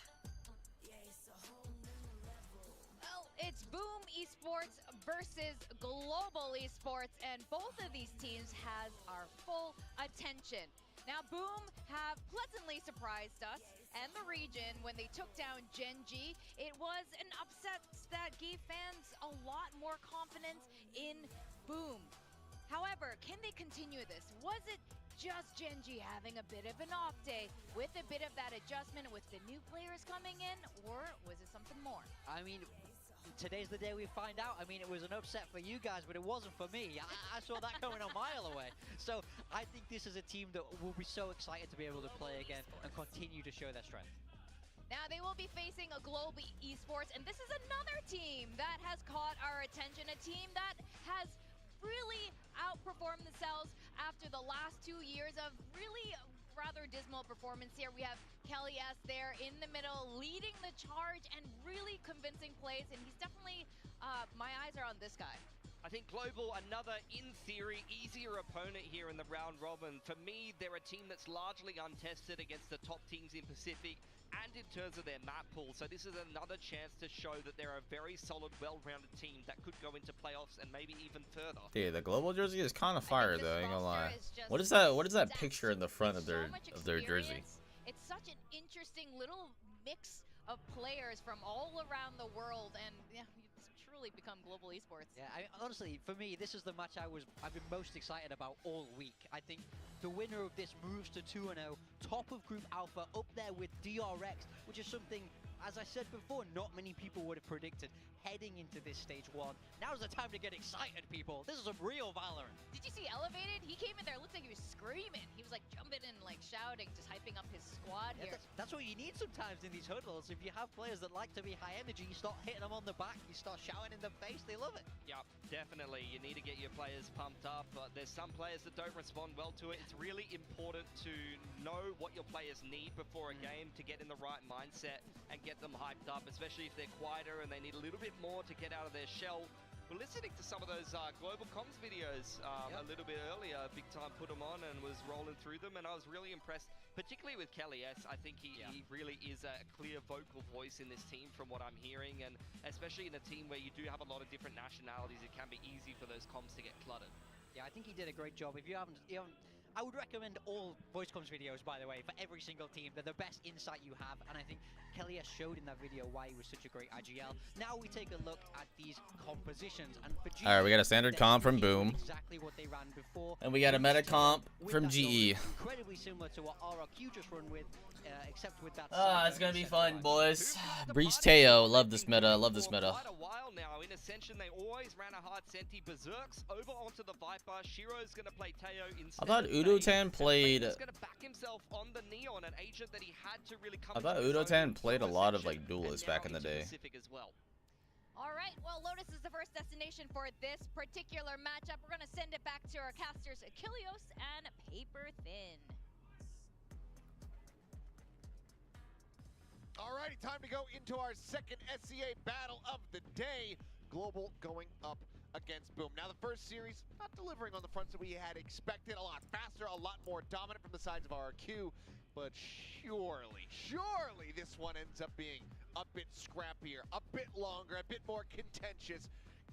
Please, just give me something. Like yeah. You would think so. I thought the first one was going to be long and scrappy too, but maybe a little scrappy. But this one here feels like both these teams have really good form coming into this stage 1. They both look like they've got solid IGLing behind them. They've got solid ideas. They've got good players on both sides. So I think this should be a hotly contested affair. I mean, for me, the biggest question I have is like, one of the most impressive things about Boom is their anti-stratting, their ability to come in and just kind of take away your strengths underneath you. And they are running a different comp, but this is a comp that their opponents have shown, that we've seen from Global already on this stage. So are you going to be able to use this Neon to kind of set them off balance, use that Tejo Breach util to catch them off guard, things like classic that Viper lineup right here. Really crucial, because GE, especially behind their two initiators, behind Kelly S and Crystal, looked dominant against DFM. They were locking them out at a good start for Famous. Okay, well, Patrick Hu just going to be taken down there. A little approach across at Rubble. Did his Viper smoke hit? Chad? I think he missed his Viper smoke. Where is it? So far, it proves to be just that. Kelly S now going to be taken down as well. Two-player advantage in hand. Okay, it's there. Why does it not show up on the map? Is it crazy? Just some good timings for Boom. They're catching global esports players right as they're trying to come out of choke points. So a couple big picks. Ooh, a high-low setup. Boom looking kind of prepared right now. Patrick. Oh, a little bit of util exchange there in the middle. I was just about to say Patrick Watson because that's what it said on the back, back of his jersey. It truly is just an enigma. Isn't named Patrick. Yeah. It doesn't have Patrick Who on his jersey. Is he a big Sherlock Holmes fan? Perhaps. Yeah. He's an international spy. He's got multiple aliases. And now Is this guy gonna some Muto, or are they just spotting the retake? On the call, players nearby. Ooh, Fame is playing a risky angle. Reinforce this position should it be needed. Oh, yeah, I don't know about that one. Yuta going to be taken down. The cage goes up, but Shiro fishing for a kill comes away with one. 4v2 as the spike gets planted. Poppy at 35, 88 for Crystal. Taking that first fight here at the door. Finds the instant headshot. Doesn't suffer anything in reply. Oh, just great awareness there. Cuts back away. Fault line not connecting. Poppy in the meantime. This is actually low-key winnable for GE right here. Being bought. Salvos are available. He's got. Crystal just needs to stay alive. Wow. Play this out. Crystal played this amazing. He finds Berserk suddenly. Missiles now? Global. Yeah, he's gonna get half. Gonna be held up. That's fine. Yeah, Crystal played this amazing, bro. Wow. Sent flying. DOS 9 caught by it. Goes back over. Looks like he's just gonna try to hold for it. Saves up the first. Here's the push coming. Finds it out. And he's going to have that defuse. Close, but no cigar for Global. Just less than a second remaining. Brother, what? Boom, and DOS 9 pull off a Red Bull clutch to get the pistol win. Oh, we're just picking up right where we left off last week for Boom. DOS 9 just comes in and does people dirty. This looks so good off the rip, but you have Crystal We alive. suck. He's so dangerous. Robin. He's so smart, so methodical, so Don't accurate, remind me, bro. doing so many nice things throughout that round, but God, DOS 9, he's just dialed in too. Robotic. 2-0 start for him. So clearly some decent fight there from the side of Global. We'll see what they have. Wow. So sad, bro. Crystal played that so well, and they lost. Quick little pause, trying to see what he could spot out, but it's going to be the one in the end. Sheriff for Crystal could spell for a bloody round here. It's a very different buy from what we're typically seeing. You know, Boom. Forget how much they were doing this last week, but 4 Stingers and a Bulldog. It is a little bit off kilter, but the money was a bit weak. Cover going out. Paranoia and Bite at the ready. This could end up turning sideways very quickly here for Global on the approach. Paranoia going to be sent out. Salvo's avoided. Look at the damage splash. Sorry, it was Decay. I got baited. A couple shots do go out though. Crystal going to be whittled away. Yeah, down to 30. And Patrick Hoop picked off his DOS 9 door open. Able to find one there at range. Shiro now tucked into the corner, swings out, finding one. As he slasher, finding 2. And boom, getting a flawless. Pretty standard round. Really nice. I mean, even though GE gets the kind of identification of where the Tejo is, and you know that he's probably going to be in range to send some of that util. The Vipers there too. Just not a lot you can do in this round with the lack of weaponry, so you got to try to see if you can find that open gap, find that open timing to get past their util, but good discipline from Boom. It's going to give him that round. And going to carry over a lot of stingers. So trying to bank up a little bit extra cash potentially. Some early ops and Odins are in play for Boom. Coming into the next round. Certainly could be. Gonna have a ton of cash behind, and still, I mean, even with the weaponry, could certainly do some damage here. Global Esports needing to be very clean on this approach. Every corner you can cut. Gonna potentially pay dividends in the long run. Oh, famous. Wow. Really good damage. Tried to fake that, but Yudotan was having none of it. Didn't clear the camera, so just said, okay, well, I'm going to expect a peek. Thrown around the back, aftershock sent. There's a surprise on Berserk. This is going to be noted. Dealt with. Patrick Hu down at 56, able to find that kill. SC site primed for the taking here for Boom. Fighting into the site with these Stingers, that's where things prove to be a bit more difficult. But I think that's why GE's got a couple players way out in mound. Interesting. Just slide in. The boy overstaying is welcome. Takes down the enemy Yoru. Swinging around the back and finds himself another. Poppy going to be eliminated as well, so already some damage dealt as Spike gets held to half. And DOS9 does get spotted out. Solid round from Kelly S. Not bad. Three away now from that Rolling Thunder. Global Esports Not bad. win, not allowing for a bonus GE not looking pretty good. This time from GE. Patrick Hu kind of staying around too long though. The defense is up, Boom. You know, one of the things that Esk was talking about is that there is no more hard sentinel. Yo, what's the history behind this guy's name, bro? So you can find those timings to get past the snake bites, the Teho util, and the breach util potentially. You should have pretty easy access to the C site. One enemy remaining. And this round they're able to find it. Get it done. Yeah. I mean, Kelly S always very vocal, very loud, very energetic. Here he is. There you go. There's that early op. It's the operator, but it is going to be the glass cannon. I thought for sure that they would just have. Oh, wow. More money behind, or not, rather DOS9 buy down. Wow, that's a good flood by Could have afforded it. by Boom though. Gotten some armor across on the Famous, but either way, Patrick Hu dead. We'll have a dimensional drift for the next round. Boom right now in a good spot to keep themselves in a winning position. See, DOS9 is gonna. I like how like disciplined Boom looks right now. It's 5v4, no one taking any unnecessary risk. We have like a info line on A. We're just jiggling for info. Like no one's like hard committed. Except this breach. Okay, that was okay. I take everything back. I take everything back. Pivoting off here in towards upper, but once again the C site looking to be kind of the flavor of the weekend. It would Some good util. How? What the? Wait, how did Berserk just go crazy here? Hold on. Hold on, bro. Hold on. Interesting ult. Just out of range, is drifting closer and closer to being in the blast zone, but keeps himself safe for the moment. Tiny amount of noise being made there on the drop down. Line sent the slide, goes for the peaks. Knows both players' locations now. Good information, but can they play off of it is the question. Drifting slower, closer here towards main. Kelly S. Eliminated. Crystal playing on a very narrow margin, and it's one that Famous is able to take advantage of. 3-1, Boom, maintaining the lead. Some really nice bait and switches by both teams there. Udotan and Crystal doing a really nice job over at B. Udotan so patient there, watching for his opponent, and then Crystal swings in. There's the opening kill. Beautiful, beautiful stuff.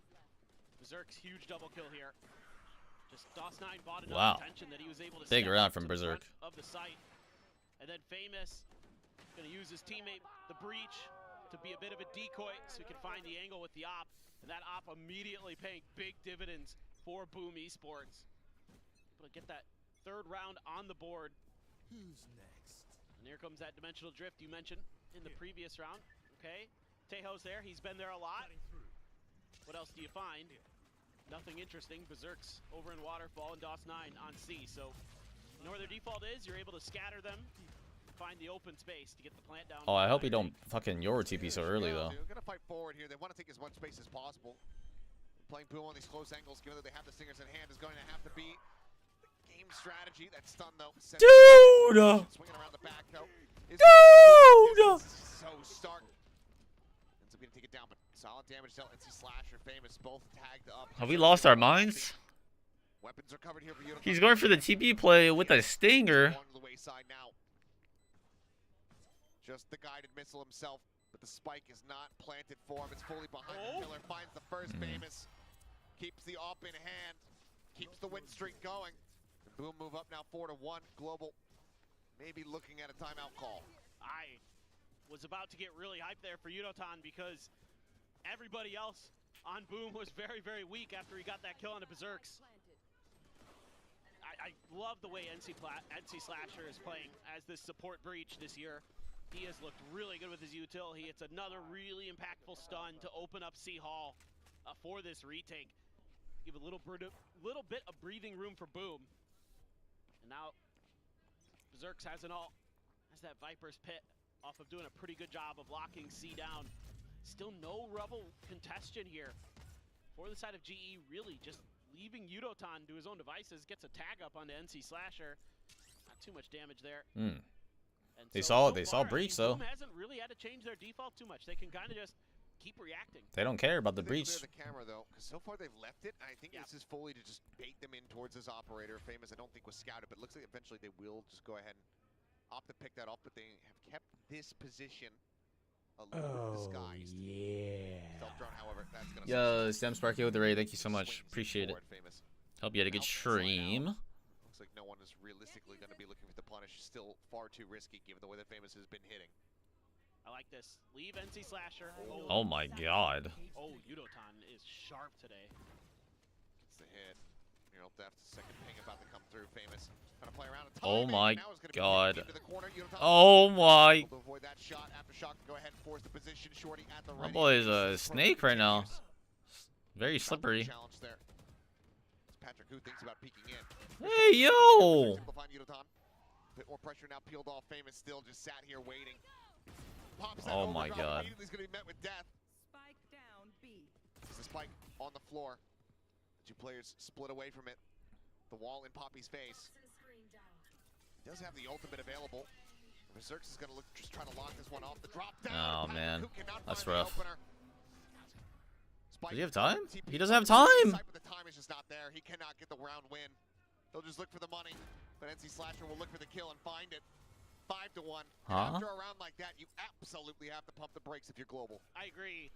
And I need to see some kind of attention shown towards Rubble here. It's giving way too much map control for the side of Boom. Even though GE's doing a decent job of finding that opening pick and then kind of getting in towards a site, you're giving the opportunity for Boom to make quick rotations over. Wait, so what? they can get to these retakes really early, and that's what's allowing them to get to defuses. We saw it in the very first round.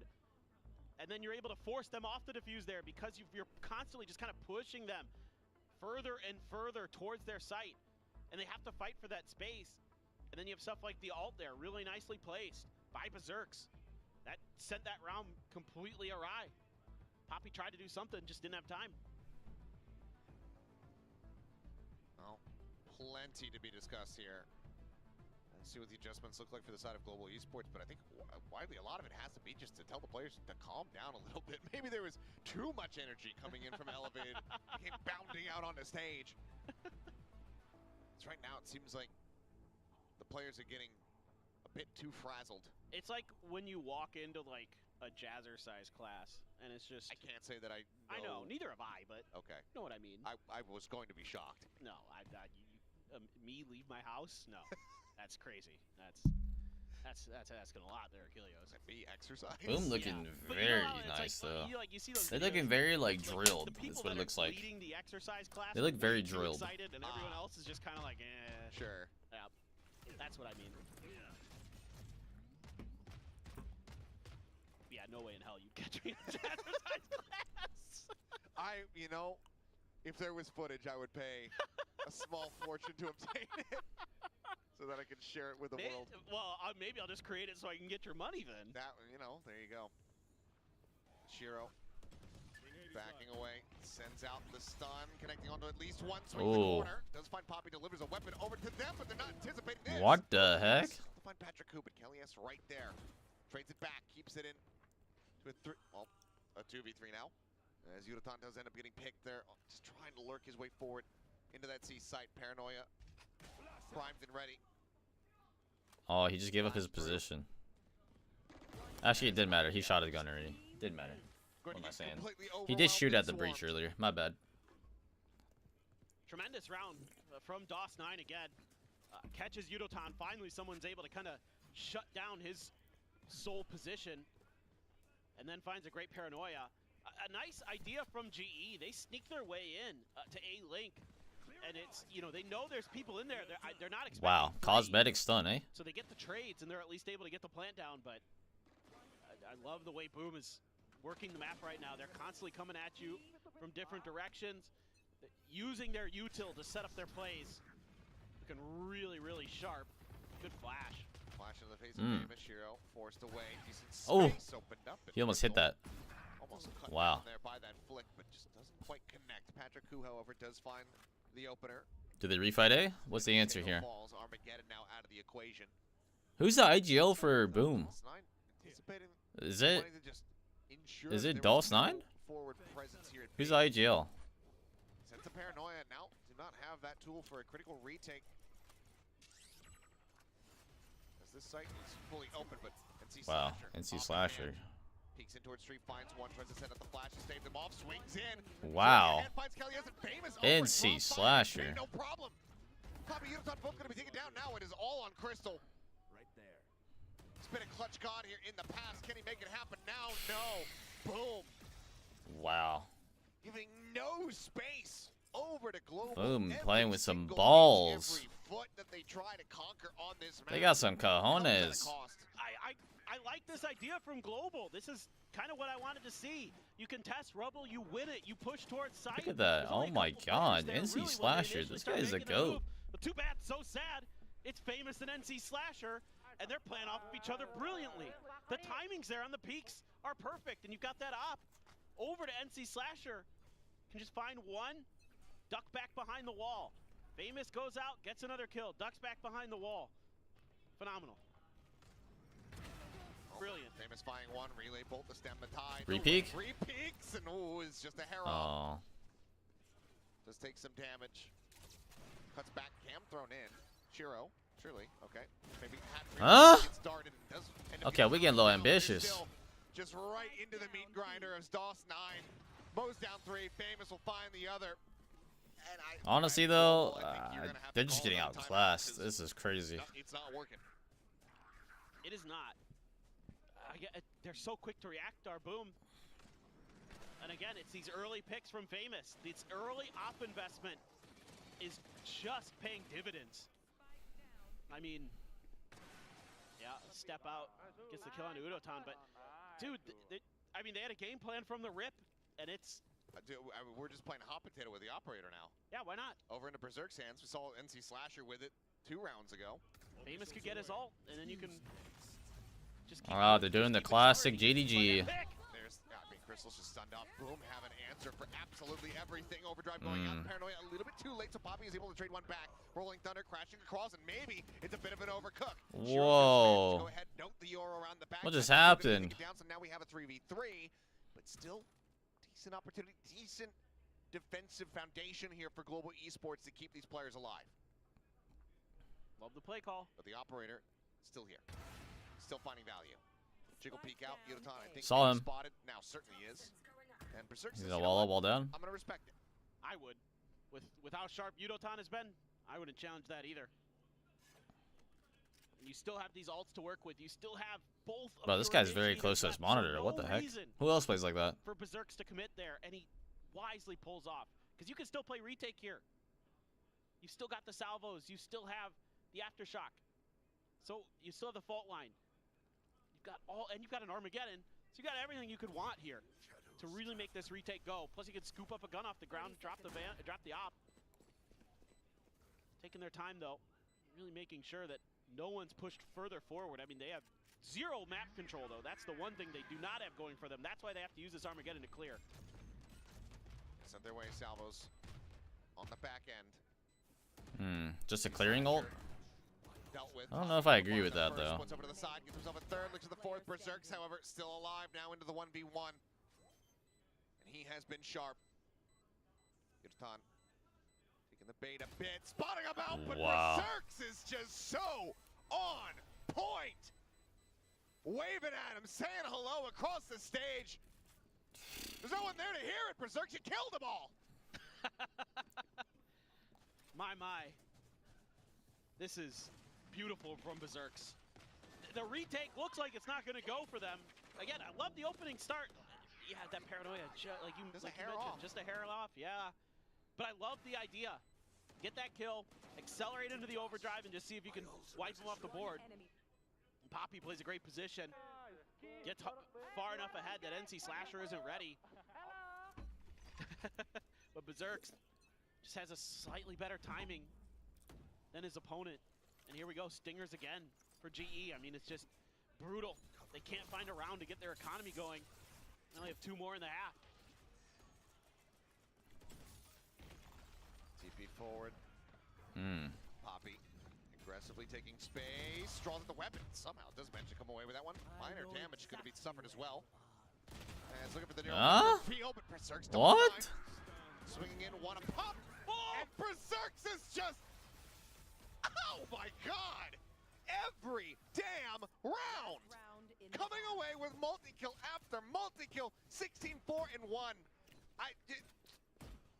Just go to the next map. Yeah.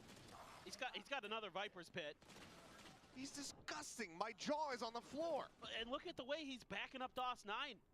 Sees some shots, ready for the peak. And there's, oh my god, there's an Armageddon on top of him. He's just like, I'm just going to stick this. He's on his feet again. Why not? He's earned it. This guy, bro. Good god. This is what Busio sees in his head every time he stands up out of the chair.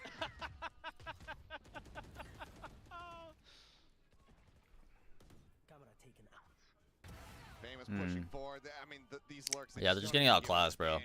Not much else to say. Get something started. This is a chokehold on a map that we very rarely see, and they continue to play into it. No credence given to the thought that maybe he pushed further forward. He's only done it most of the time that he's had it up. When he's pushed that far up, he's tried to press the advantage. He did it over on B a few rounds ago. They just don't seemingly have the coordination right now, the memory for the tendencies of Boom. Granted, you haven't seen this look from Boom on this map. They've been playing, the old meta comp on this map for forever, and now they changed it, and it's a very different style. It's a very different flavor. Rolling Thunder in towards the site. Oh, okay. Poppy's fine. Only Shiro. Stun at the ready. But Spike planted. Waits for it. Stuns exchanged. Firm handshakes. As things do get slowed up. These 3 players here from Global. What are they waiting for? To try to get a second round win. Kelly is Whoa, shit. The DOS 9 Berserks. The players Okay, still never mind. alive, and they will These not guys are just falter. looking too sharp right now, but Damn near I wonder what Boom was waiting for though. What was their Showing wait up to column? play, reading Global Esports so far like a book. Were they just holding to It's just tremendous. see if GE was just gonna push them? How well prepared That's the only thing this that makes Boom sense. team is week to week. I mean, this is such a scary team with prep. You gotta give a ton of credit to Six Fingers and Fields with what they're doing with this team. Just positionally, obviously the players as well. Doing a They great looking nice, job bro. of executing these game plans, being extremely patient, making great decisions in the heat of the All right, moment. Boom. That's really Let's make what's it 2-0 so I can go to sleep. getting them over the line. Let's Like, go, every baby. time in the back of my head, I'm thinking, oh, you don't want to challenge that. Oh, you should challenge that. They're doing it. It's like they know what their opponents are going to do before they do, and they're just shutting them down. Boom just looks so drilled. They got like, they look very like comfortable, bro. And last week, yeah, it was the DOS 9 show. Now you've got the Berserk show here on Lotus. There's tons of talent on Boom Esports. Yeah, and some of these players have played at bigger stages, and then they were able to battle their way through, get into Ascension. Yeah, they didn't win it, but they still got here, and they're making the most of it.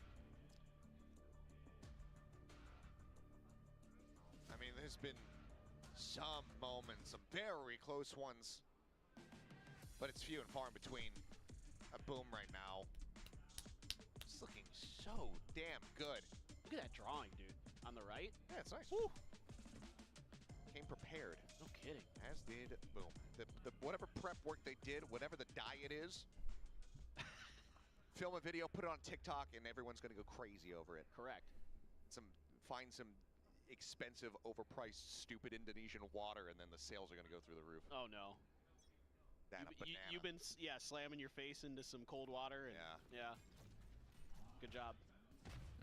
Way to buy into the latest fad that doesn't That's really a do fake anything for you. pump on piss Now, around. surprising, if you have a shocking temperature change, you're going to be more alert. Yeah. Who would have thought? Now on the attack, looking to make this about as Whoa. Oh no. able to confirm that follow-up kill now. Yikes. Answer back. sheriff out wide here from Berserk. This guy has a freaking sheriff, bro. DOS9 confirms the alley-oop. Patrick with everything to do. Everyone, HP bars. I think Viper is just too good on this map still. Just need to not face him one by one. Salvo's sent. They're lining up, but it does not matter. They're a little bit faster. A 3K from the IGL. And suddenly, boom, are up to map point. Okay, so he answered my question. DOS9 is the IGL. Wow. Well, he looks very crispy, bro. You don't even really have to think about it. The real question is what does Boom want to bring? They're going to go Outlaw, Judge, Double Bulldog, and a Stinger. Because why not? I mean, the Outlaw in particular is so scary for GE. Wow. Not that. It's like, look at their movement, bro. It's so good. But again, their movement as a team and like as a unit is just like so like. These guys are gonna be top contenders this split, bro. You have to suspect for Global's camp. They have to be, bro. This is less about this map. This is more about just moving on, getting ready for that follow-up map of Haven. Yeah. Exactly. Oh. This is exactly the point I was going to lead into. You know, you see this all the time with teams. You get blown out in one map. Usually you can recover even if you don't do too well at the end. And Global has shown that. Yes. Think about that Abyss that we saw from them in stage 1. Right. It was like a 13-3, something that affects like, okay, this series is going to be cooked. They were able to bounce back. Yeah. So could end up being a similar case. Global, they showed how talented the team can be, even without Patrick in the roster. Now he's here. They had a really good start to stage 1. We know that this is not their ceiling. Absolutely not. But right now, they are in the basement. Yeah, look, you just got outread, outplayed, out everything. It happens. And look, it happened to T1 at Masters, right? Like against EDG on split. Then they had a couple rounds. They bounced back. They got some momentum. Sylvan gets an ace, and all of a sudden, you know. They got a halfway decent map. Yeah. That's what you're looking for. Oh, no. Oh, he's going to get... Okay, Gate Crash is out towards the spawn. Looking to create some pressure here. Split the attention. Famous trying to open with the relay bolt. The push onto the corner. Oh, wow. Finds the other. Brother. What just happened? Does manage to find Famous there with the headshot. They don't have a protocol for the door open? But it's just, they got layers. Bait and switch. It's bait and switch. Famous opens the door, creates attention, and then they're just paranoia and through the door on Mound. Goodness. Did Poppy get his moment blind off? Two players lingering here within the smoke. Crystal gonna try to surprise them, catch them off guard. Flash through. When does he decide to swing? The answer is right now, and is immediately met with death. Here for a good time, not a long time, is Boom Esports as the spike gets planted. And Yudotan, a smile on his face. He knows that this is screwed. He knows that this is over. As Minnie famously said, there's nothing you can do but just laugh and move on, you know. It's cooked. Well, swing the corner, finding the first, runs out of bullets, and NC Slash wow. putting him down and send it Global Esports. Straight masterclass, bro. 13-1. What a showing here from Boom. Looking alive and well, taking down Global on their map pick, and now we set our sights on Haven to see if Global are going to be able to have that bounce back that they so desperately need. It is quite surprising the way today has shaped up. Definitely wasn't expecting this, these kind of map blowouts. Oh, you tell me 4 SEA teams are playing today. I'm like, okay. Let's go. Let's scrap. Strap in. Let's go into some overtimes. Yeah. And we have been about as far from OTs as we could possibly get. I mean, I'm pretty sure we're on pace to have the fastest day ever in Pacific. We'd be cutting it very, very close. It's not even 8 p.m. over here at the moment in South Korea. As, I mean, Boom, I don't know. Maybe they got some nice dinner reservations here tonight. They need to get out of here in a timely fashion, whatever it may be. That was a hell of a performance from them. There's very little to fault, obviously. Again, they have a good game plan against their opponents. I mean, you could see why they. This Berserk kid, bro. This guy's insane, bro. Where they can utilize some of their anti-stratting here. Early they're all looking sharp, though. They're all looking sharp. I don't know, man. It's tough. Move on to Haven. see if they can bounce back. Well, I will say the same thing to Global Esports that I will say to our analyst desk that is about to come in here and look to break down the action from Lotus. Good luck. It's not much to break down, honestly. You guys better have not just cursed with a tech cause or something like that. Because yes, it is a really fast day, and it is really weird considering our predictions were very, very 50-50, and now things are very much in the extreme. We got a 113 scoreline on Lotus. Boom looking gorgeous on that defensive side. Yeah, I mean, wow. That was an unbelievable performance from Boom. We can see it here. GE with 1 out of 7 post plants. Post plants falling apart for GE. Boom managing to really pick them apart. I mean, there's a lot to be impressed about with this Boom team, but the firepower that we saw last week has not gone away, Pilski. Definitely not. I mean, Boom, they opted for the defensive side. A lot of teams will opt to start attack on Lotus and be able to kind of set the tempo into the game, but Boom were very confident in their defensive game plan. They adjusted their comp but kept a lot of the same strengths that I remember from their Ascension run. Although they're not playing that hard Sentinel, Berserks was just locking down the chokes as well as DOS9 so beautifully, even on a Viper. That's another huge game from him. He was their best player in kickoff, so you can't be too surprised that he's put it in the performances. And Famous as well, I mean, it was very clear that their game plan was to try to deal with the slower style of GE. They got the op out early, and they really picked it apart quite heavily. Whereas for GE last time, when they did win against DFM in their opening game, it felt like they were getting kills for free with KO, Breach Utility. They were not getting any of those free openers against Boom today. Yeah, the op turned out to be a great answer, which is something you wouldn't necessarily expect against Breach Teo, but they kept passing the op around like a hot potato. NC Slasher had it, Berserks had it, Famous of course had it, and I mean, that's how do you deal with that when you're trying to attack? You've got no idea where the op is. The Boom guys just showed that anybody can use it, so it's really hard to expect, right? Hey, try this gun, it's really good. Guys, oh, I want to try it. Yeah. Oh, it is really good. Well, that's pretty much how Lotus went. It was a really fast match. With Blinken and I, it was over. It started off strong with this clutch pistol win by DOS9. Return to form from last week. Brilliant clutch and gets Boom off on the right foot. Yeah, already a disappointing start to the game for GE. That's kind of going to take the wind out of their sails. And of course, winning that pistol and putting yourself in a strong economic position is going to allow you to get that op going. And that's where Famous got going. You see how many opening kills he's able to have here, playing those off angles, disrupting this Teo Breach comp before it could even really get rolling and get the Yoru into sight. And even when they did get into the post plants, you saw exactly this beautiful retakes from Boom. Yeah, and then now we have the highlight Berserks also getting the top frag there in this supportive role. We saw him break out the yoke. We saw him retake brilliantly. I mean, there's nothing he couldn't do. 19-4 and a 13-1. He's a guy's player insane, that bro. I really feel like when he has a read on how to defend a certain team, he's incredibly difficult to deal with. You saw it in Ascension where he was swapping between Killjoy and Cypher.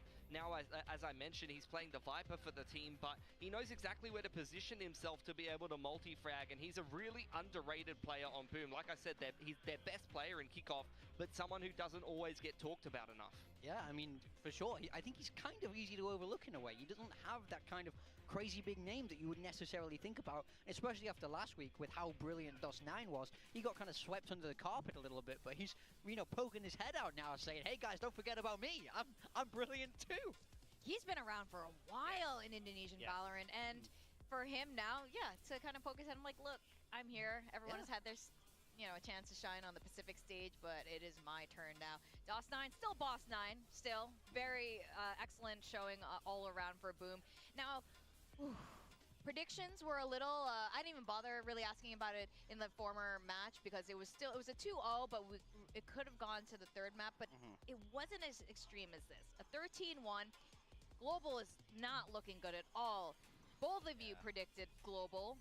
I'm a bit scared now. I mean, I can't lie. How can you not be scared after that performance? The reason I went for GE is because I felt like their macro game against DFM was so solid, but I didn't see that in this Lotus game today. I felt like Boom were just able to pick them apart. So, and of course, as I said, Dawson told me off about it. He's really trying to prove me wrong here. Yeah.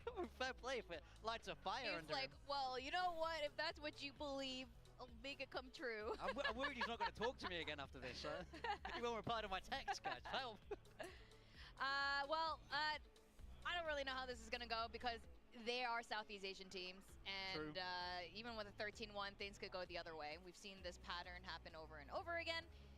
So, map 2, let's break this down. How are you guys seeing how the Asian comp might be playing out, especially with global esports, slightly slower style as you were talking about earlier? We've seen them ban Haven before, but they haven't had a chance to play it. Global has not played that many games. They haven't played a lot of the top teams who do play a lot of Haven. You see a lot of Haven from T1, from Gen G, from RRQ, and those likes. Boom have played Haven. They're going to pick it into this one, and they did play kind of a similar like little comp to I think what has worked for them in the past. You've got Neon, you got Famous on the Neon. He looked very comfy on that, and he does like to op on Haven as well. So I really wouldn't be surprised if they're just going to back themselves on this Haven pick. They did win in OT versus Gen G last week with this comp, and it's a comp that they played for a very, very long time. They're very comfortable with it. Yeah, but then on the other side with GE, we have no idea what to expect. As you say, they've not played it. I mean, I wouldn't be shocked here to see Breach Teo. I think the coaching staff very much like that style. The only thing I don't want to see from GE is I don't want to see a Viper. I felt like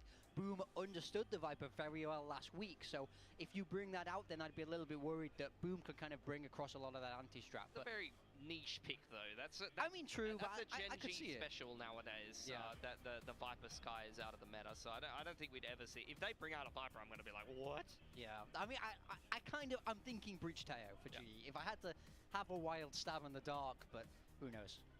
Okay, I know the global esports team, the coaches, everything is completely different than when you were there at this point, but do you think their mental can overcome a first map loss like that? I mean, I hope so. I've spoke about this before, and I think a 13-1, that kind of scoreline is sort of the easiest to reset from, even though it might not necessarily seem like it. It's very easy to just kind of sweep that away and go, okay, we weren't even playing that game, we'll move on. If you lose in a very close overtime, it kind of plays on your mind more, because you're like, oh, I could have won this round if we did this, then we would have won the game. But in 13-1, you're outclassed, so you just go, okay, that was on our map, and we move on. And you don't have quite the humiliation of a 13-0, which is can plague you. And I know that they do have a performance coach with them, which is something, you know, I've always been big on in my own coaching career, is that performance coaches can help a lot. So now it's time for him to make his money, prove his worth, get the boys turned around. That's what you got to do. What should a performance coach be focusing on? I mean, it's a lot of it is about the work that goes on before these matches, but it's about giving them tools to help them understand their own mind better, so that they're able to understand how they can reset themselves after these tough losses. Okay, well, I think there are many different styles in how to do that, so I'm very curious actually over time here in Pacific, seeing the different methods for various teams. We were even just talking about highlighting the different personalities from Boom and global esports, or even comparing Southeast Asian teams to the Korean teams or Japanese teams, so kind of curious about that. Haven is going to be our next map. You guys had some maybe guesses, because we haven't seen global show anything yet. I'm very curious how this is going to play out. And Pilski, how are your feels on this? I know. Not great. What do you think My about their mental comeback? horrible. What do you think about their mental comeback? Yeah. About their mental comeback, I don't think it's I don't really know if it really matters that much, like for their mental. Like I said, I think they kind of got crushed on the first game. They really didn't seem like themselves at all. I think they, exactly like Big Time said, they just need to reset. They're going into Haven. They're going to at least have a pretty good idea of what Boom are going to be doing. Boom have well-established, long-running tendencies that go back more than 4 or 5 months at this point, even back to when they played Ascension in Jakarta with this comp. So there's going to be a lot of data, and there's going to be a lot of a chance on attack here, particularly for GE, to show us that they have a good read, they have a strong approach, and that they can apply that. I do think both these teams are quite good at anti-stratting, and then that of course plays into Boom's favor in map 1, because they were able to see what GE did before. But now the shoe is on the other foot, so it is Boom's pick, but again, GE have more information, they have more ideas on how to counter what Boom will have already showed. This will be very interesting, because the teams they'll be facing up next are also old Titans here in Pacific, so their showing today is going to determine a lot as we move forward closer. Damn, we didn't even get a break, huh? And we are going to map 2. Here is the Asian comp.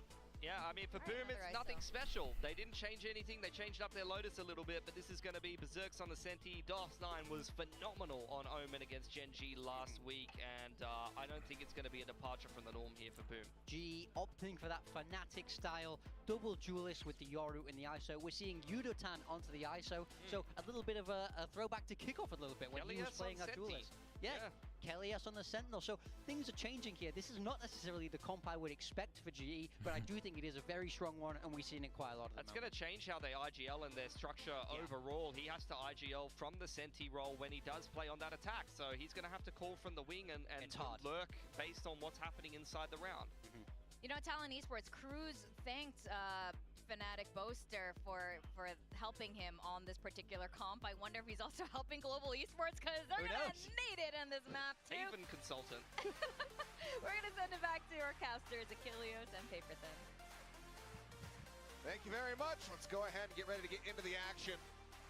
Staff here from Global Esports in person in South Korea, hoping to see a bit more liveliness from the players, a bit more of a contentious map, as well as the win itself. This has been the first time that we get a look here at Global. Yurotan moving over onto the ISO. We saw how crispy could be at times there on Lotus, so him being in this ISO position could be a big boon, but they mentioned it, DOS9, this guy was a boss.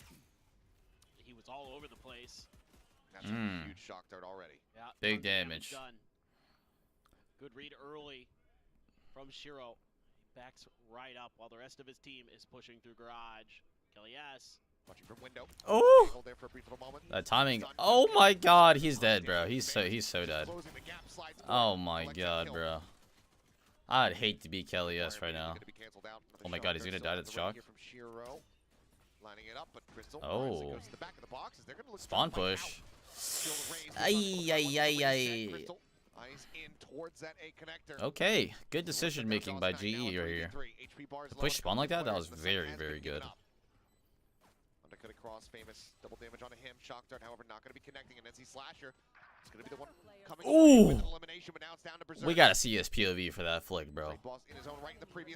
Oh my god, is Berserk gonna pop off again? Does he bite?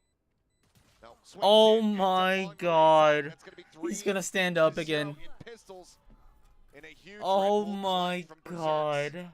Continuing on his merry way, carrying forward the performance from the first map. Dude, that is crazy, bro. So impressed with Berserks, but again, I like the ideas from GE. It's just Boom is just outplaying you. You know, the coordination there with the fault line into the relay bolt, into Famous dashing completely past you because he knows you're stunned up to make show sure me the Udo 10. Kill on a Kelias. Huge, and it's a little bit of a timing thing for Kelias. If he's still holding that, oh my god, yeah, Berserk is on fire, bro. And then they push past. I love the post-plant positioning that they take. They know Shiro's out there by himself because they saw how many players were storming out of garage. Oh well. Wow, my eyes are down. They fought nicely, but so far Boom's just been the better team today. Camera spawning out at least the one there, garage. These trips. Yeah, shots heard as well. Just wanted to stop them being able to take any kind of deep control on that B site should they decide to push into it. NC Slasher swinging the corner, spots out multiple fault line. We'll go ahead and shove them back. That B site now likely looking like the best option. Yeah, this boom setup is like very nice actually. They have the two trips here. They give up garage on purpose because if he stuns this line, it hits the trips too. It's a very good setup. Very good anti-eco setup. Teams should steal this setup, honestly. Very good. It's a very good setup for anti-eco. Going to be found, not a flawless here, but damn near close. Boom Esports, a very solid anti-eco. It's just great play. I mean, the utility is so on point. You know, NC Slasher gets pressured, uses a fault line. GE can't push into it, because if they do, they're probably just going to lose minimum 3 players to that Bulldog. That goes right into the Cypher setups. Like you said, they don't want to allow them to push back sites so they can set up these crossfires at the doors. And they do. They execute it nearly perfectly. Able to carry over 2 Bulldogs. Stinger. It's going to be a sheriff for Shiro. He's doing a little bit of spam action. Does he know you can jump that trip? I don't think he knows, chat. Contact, but none going to be found. Boom. Exploring the other side of the map. Setting up the smoke on C. NC Slasher waiting with utility. Is this all just a play to grab an orb, or are we truly going to make an attempt? I doubt it off that orb contact. Maybe wait just a little bit longer, but here we go. Teleport set up.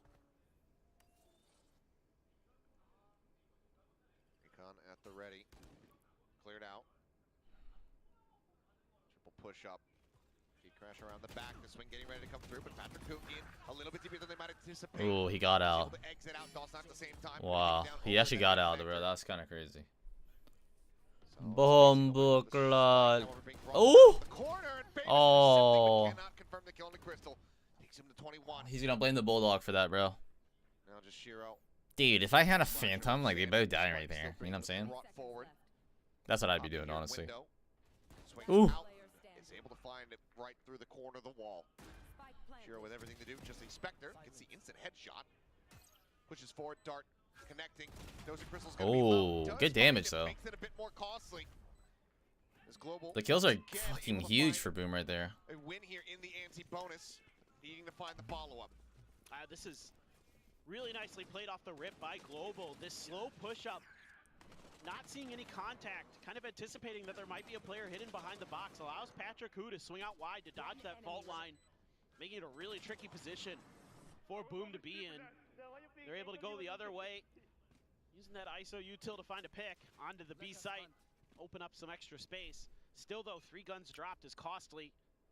They have enough for another buy.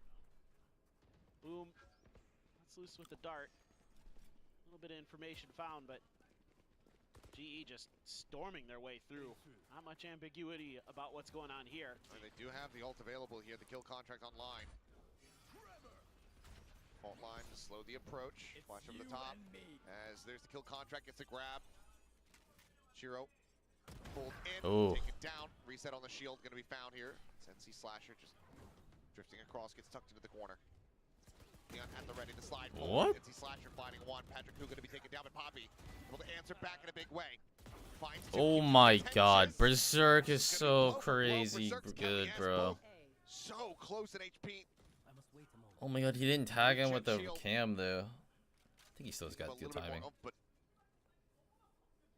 He's got a plant. Berserk's gonna play the plant timing. Reaction, but bonus is on Kelly S here for the moment. The cam toggle gets the spot out, taps it, just trying to bait him. But Berserk's not falling. Oh! Timing and takes him down to 2. He's 1 HP. 30 seconds left. Realizes now that he is going to be sticking it. His options. Oh my god, he's playing this so well. Berserk's gonna win this. Does get the opportunity to slide out towards long. Dude. Watching that. Oh. He's gonna win this. The swing on the corner. Oh wow. Good angle. Damn, that was fucking scary, bro. Oh my god. That was scary, bro. Margins in the round, but do manage to knock down the economy. Just shows you how impactful that kill contract can be. Again, setting up for these bait and switches. This time it's Famous who's going to lead the way for NC Slasher, who's tucked into the corner. Berserks, you just almost feel like he's good for it. Now it's Kelly's turn to stand up a little bit. He's seen enough. Nice. Wants to let him know, hey, well played. we're still in this. Dude, that was getting scary though, bro. Shotgun, Guardian, a couple sheriffs, a stinger. So a smattering of different weapons to try to work with.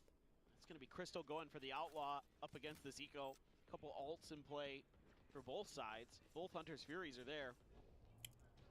See Slasher just chilling by the door, but this is again another C push.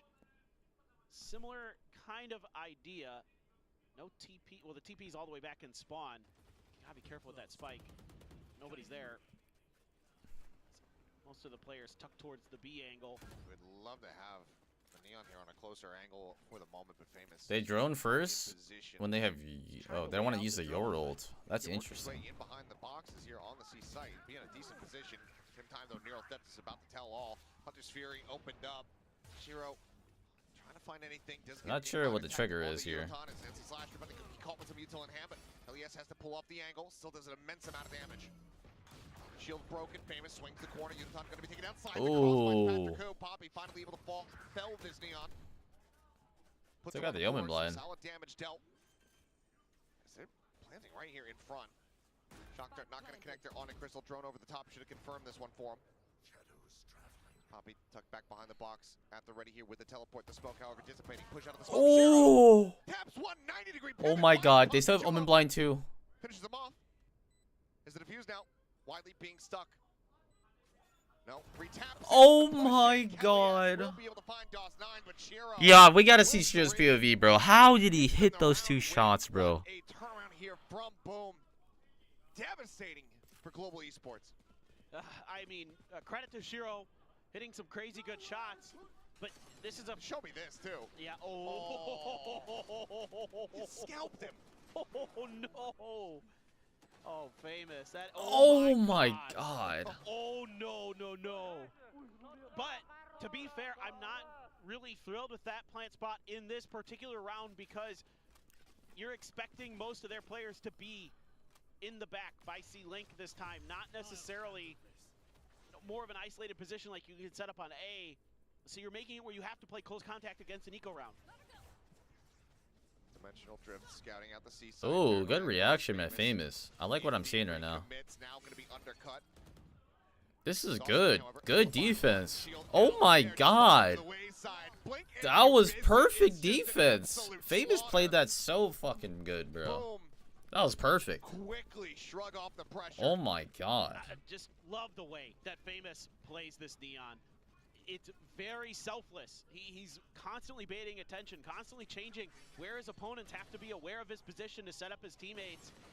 You know, we all talk about Donby as being a great Neon. Famous is really darn good. That was, guys, you don't understand how insane that defense round was. From Famous to the defensive protocol to Flood and Help, it was just perfect. Time slows down. Yep. That's what it felt like Boom was. They were just the main character. Unreal. It's like Max Payne. You remember that game? Yeah. I mean, just look at this hard read from Boom. Ooh, flash Got repeat. so much space at C.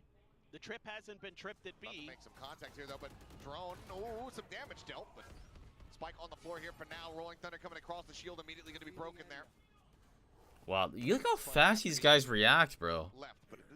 They know they're going forward at the same time. They're falling back at the same time. Like, dude, Boom just looks so fundamentally good, bro. Look at these guys. Stuck here behind bricks. Needs so much damage from the shock dart. Look at Famous. He's just chilling. Look at this. Shiro still the guardian in hand, able to find one more. Like, they know that they're like, if they're like the whole team's there and they have 3 on A, like they're gonna lose the site because they have no util. Well, not like no util, but like, you know what I mean. Bring this back a bit closer. Relay bolt gonna be sent down into the corner. Oh my god. Tries to go for the follow-up shot. Dude, these guys look insane, bro. He says, I want to know exactly where you're at. They're out into the open and he Wow. hits the headshot. What a bailout. GE just got, I wouldn't say they got lucky, but they got incredibly lucky. Boom is taking their initiative. Famous, you know, like Dose 9 could have 2 kills right there. That could have been a clean kill right there. Like, you know what I'm saying? Like, I like what Boom's doing. Like, oh. Some of that util was hitting quite nice for the side of Boom. They're able to just battle their way out of it. Another Hunter's Fury for Crystal. Or maybe he's been sitting on it. Now we've got the op for Famous. This time he's over in sewers. A little bit of a cover for GE using the smokes. I don't know how, where they are. I mean, the trip is there. They expect this. They might have a decent idea of it. Trip is still not cleared though. Let's see, long control going to be maintained here by Boom. Follow-up shock dart has to be committed to go ahead. Oh, wait, is he just recalling him and replacing? Every time? Maybe. It looks like he is. That's so big brain. I was so looking at Famous. What in the hell? Wow. Okay, Oh. now towards garage, the sun comes across. Good play. Wow, these guys look. Bro, these guys are looking insane, bro. The jump out, Berserks. Shuts down The way they move, it's like what you want to see in Valorant, bro. The way they move is crazy, bro. What I want to see in the replay is Berserk's tripwires. Yeah, I would like to see this as well. But the coordination there again, with the breach util. NC Slasher, the way they set up these game plans around him is so good. They're just damned if they do, damned if they don't. Try to use the Hunter's Fury to save their lives, no good. That's devastating for GE. It looked like they might be able to really right the ship, figure things out a little bit more. Nope. It's just another punch back from Boom. And another timeout from Global Esports to try to figure something out. Dude, if Boom plays like this, like Boom is being today. Boom plays like this against every team, dude, they are a top. They're a top contender, bro. They set up these crazy plays, and all of a sudden Gen G is just caught flat-footed, and DOS9s are, you know, TPing into a corner where you had no idea he could get there. And today they're just taking space really effectively, really methodically, finding these moments to set up these traps. And you know, it's a lot on Famous, who's doing a great job today. Once he's got those snipers in hand, of just nullifying any attempts to try to take his space. He'll get that first kill, then what do you do? It doesn't seem like Global Esports has good follow-up plans. The plan of Yudotan open sight doesn't really work out. They're falling apart a bit. There's a stun, there's a shock, there's some damage dealt. 61 on Yudo, 75 on Patrick. Those holding high-low? Again, it just feels like every single time Global try to step forward, try to get closer and closer towards the site, it comes at a cost. Counterblind? Yeah, Yup. made to bleed here. There's entry onto one, but now out on a long angle. Yeah, there's not much you can do. They'll do some damage, they'll find some kills, but Dude, the money's there for these guys Shiro. are The players, they have him backed up, they have NC Slash. guys are different, bro. The op is carried forward, and Boom once again just shrug off that pressure, shut down the flood. I mean, the economy's going so sideways that Yudotan can only afford a Guardian.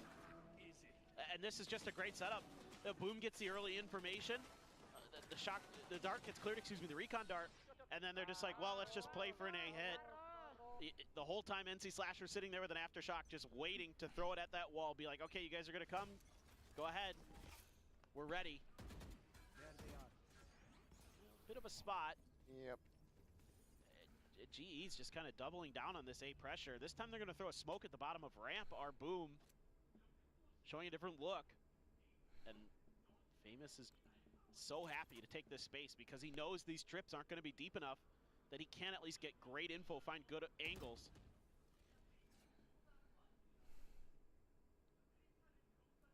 So you got to try to work through mid, I guess, as Global Esports. But then you're going to have to be stalled up off of this Cypher util, making sure there's not any more trick plays, any more trap plays. 4-man stack for Boom on A. For what it's worth, you've really convinced Boom that it's Stun blind. Oh my god, look at these guys. They just know. Fury going to be used here from Shiro. Catching one, Poppy. Tag to follow up that final shot. Getting a hit on the Patrick, who? Everything coming at a cost here for Global. TP out, big disconnect from Oh my the site. god. Berserk's That was gonna be almost taken down. huge for Berserk. Famous on the peak. Sort of Crystal, Patrick who here. Oof. Just so damn low. Covering your bases. Because of course he will. As there's the tap, just looking to bait out whatever they can. Undercut going to be sent through. Oh my god, he's gonna hit the Ball now headshot. scoped in.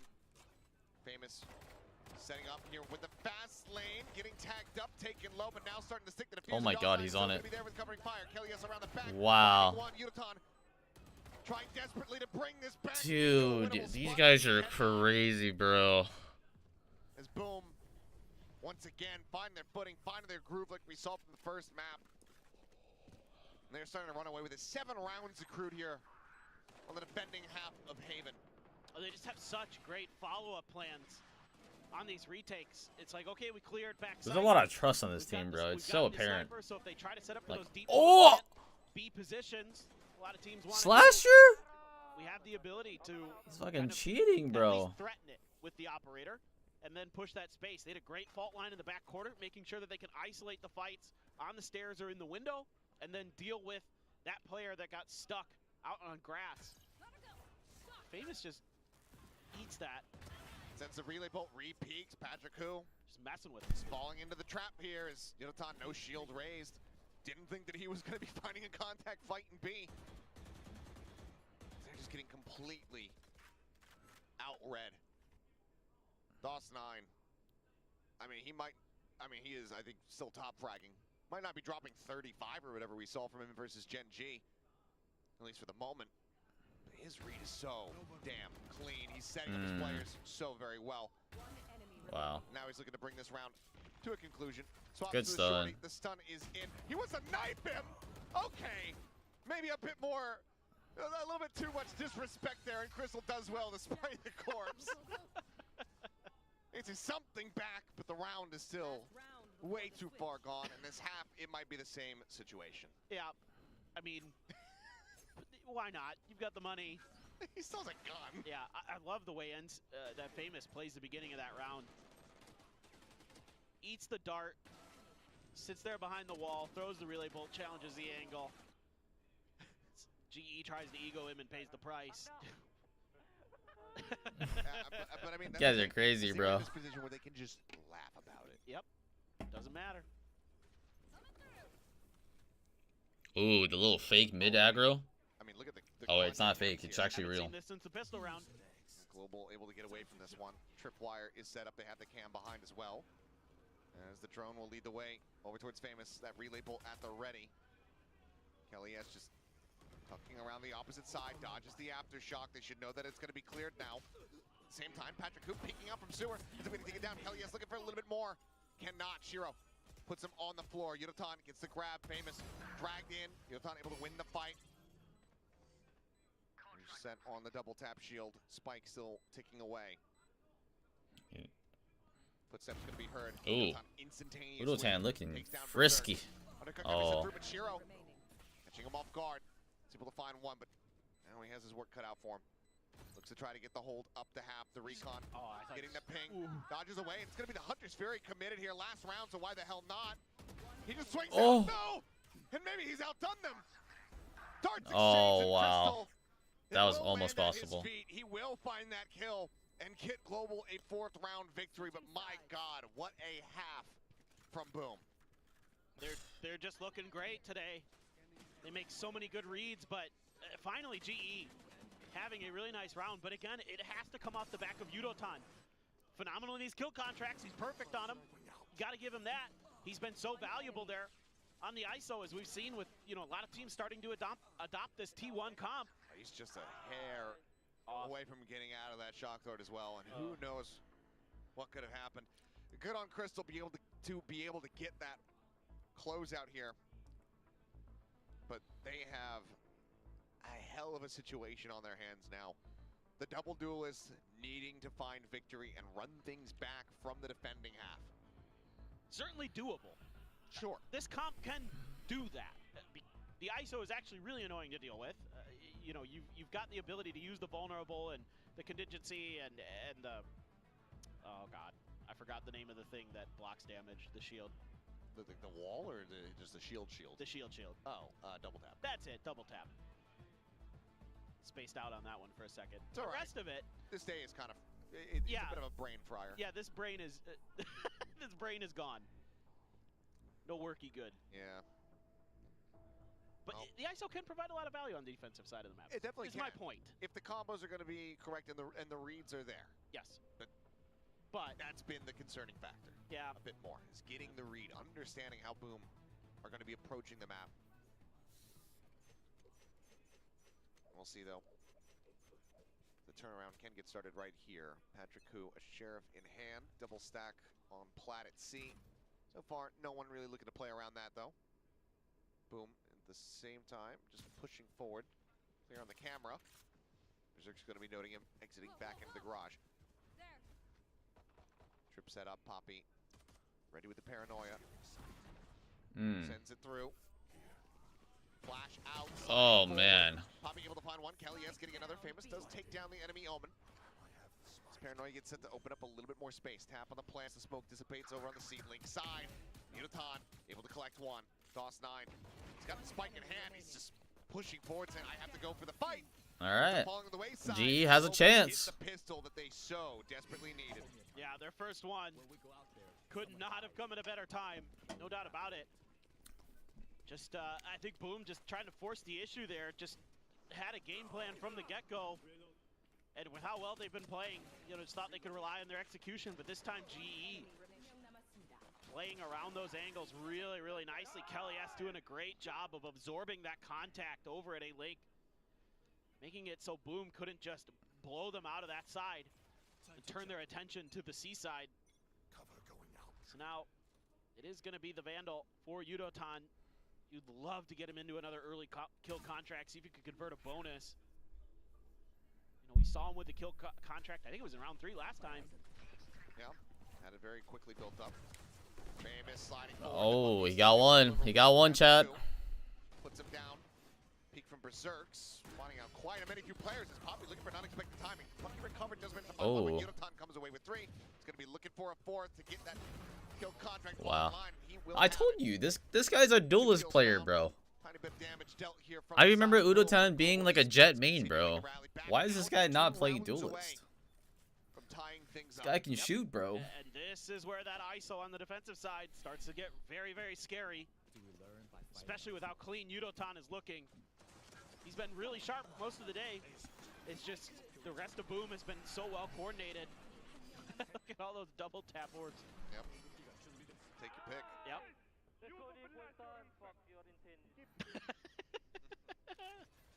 Starting to feel it now.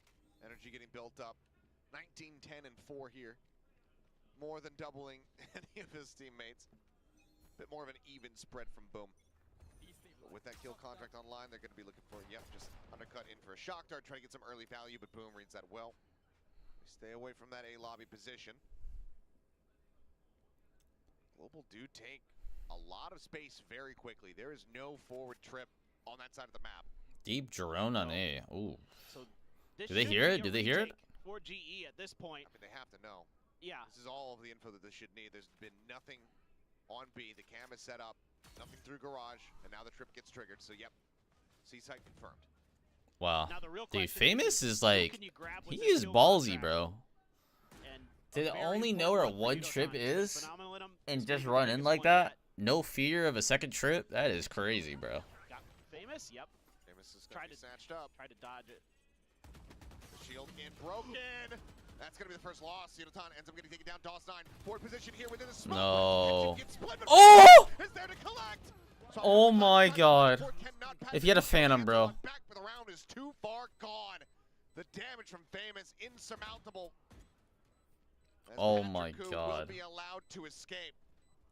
Dude. Boom, not That was allowed. from really bad to Performance really good. conversion. Because Dose 9 whiffed, They will but go Famous ahead, like saved them, reestablish bro. the lead. Stretching it back by 3. And keeping 3 of these weapons in play.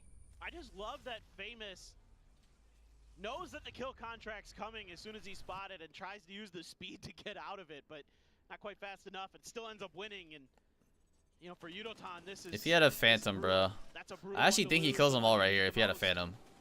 Whoa. Like, he ran out of bullets right there, bro. And then, I don't know, it just... Damn, that's... Oh my god. He did God's work, though. Got the kill from the ult. Absolute madness inside Cleaned that it up. smoke. Oh, damn. What a nice round. Dose 9 probably should have killed them all, though. I'm not gonna lie. We've seen them be pretty aggressive with it on Lotus.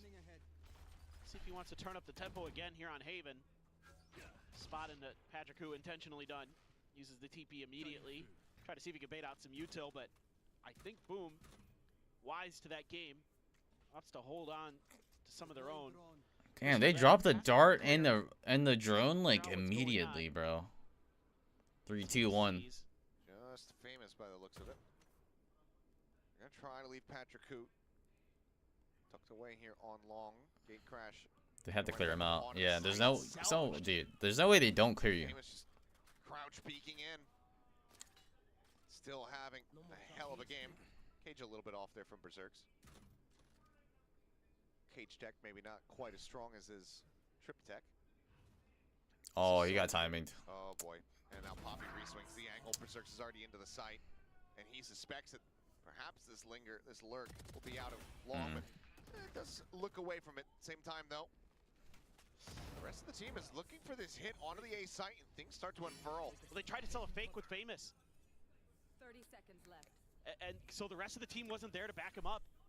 So now they're left in a bad position, all because Kellyus was tucked in that cubby.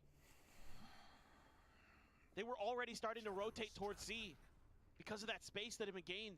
And now they're stuck on an island. I mean, they're trying to fake maybe, you know, this smoke onto B, make them think otherwise, but because they have Kellyus in such a far forward position, there is no way in hell that they're going to be able to sell it.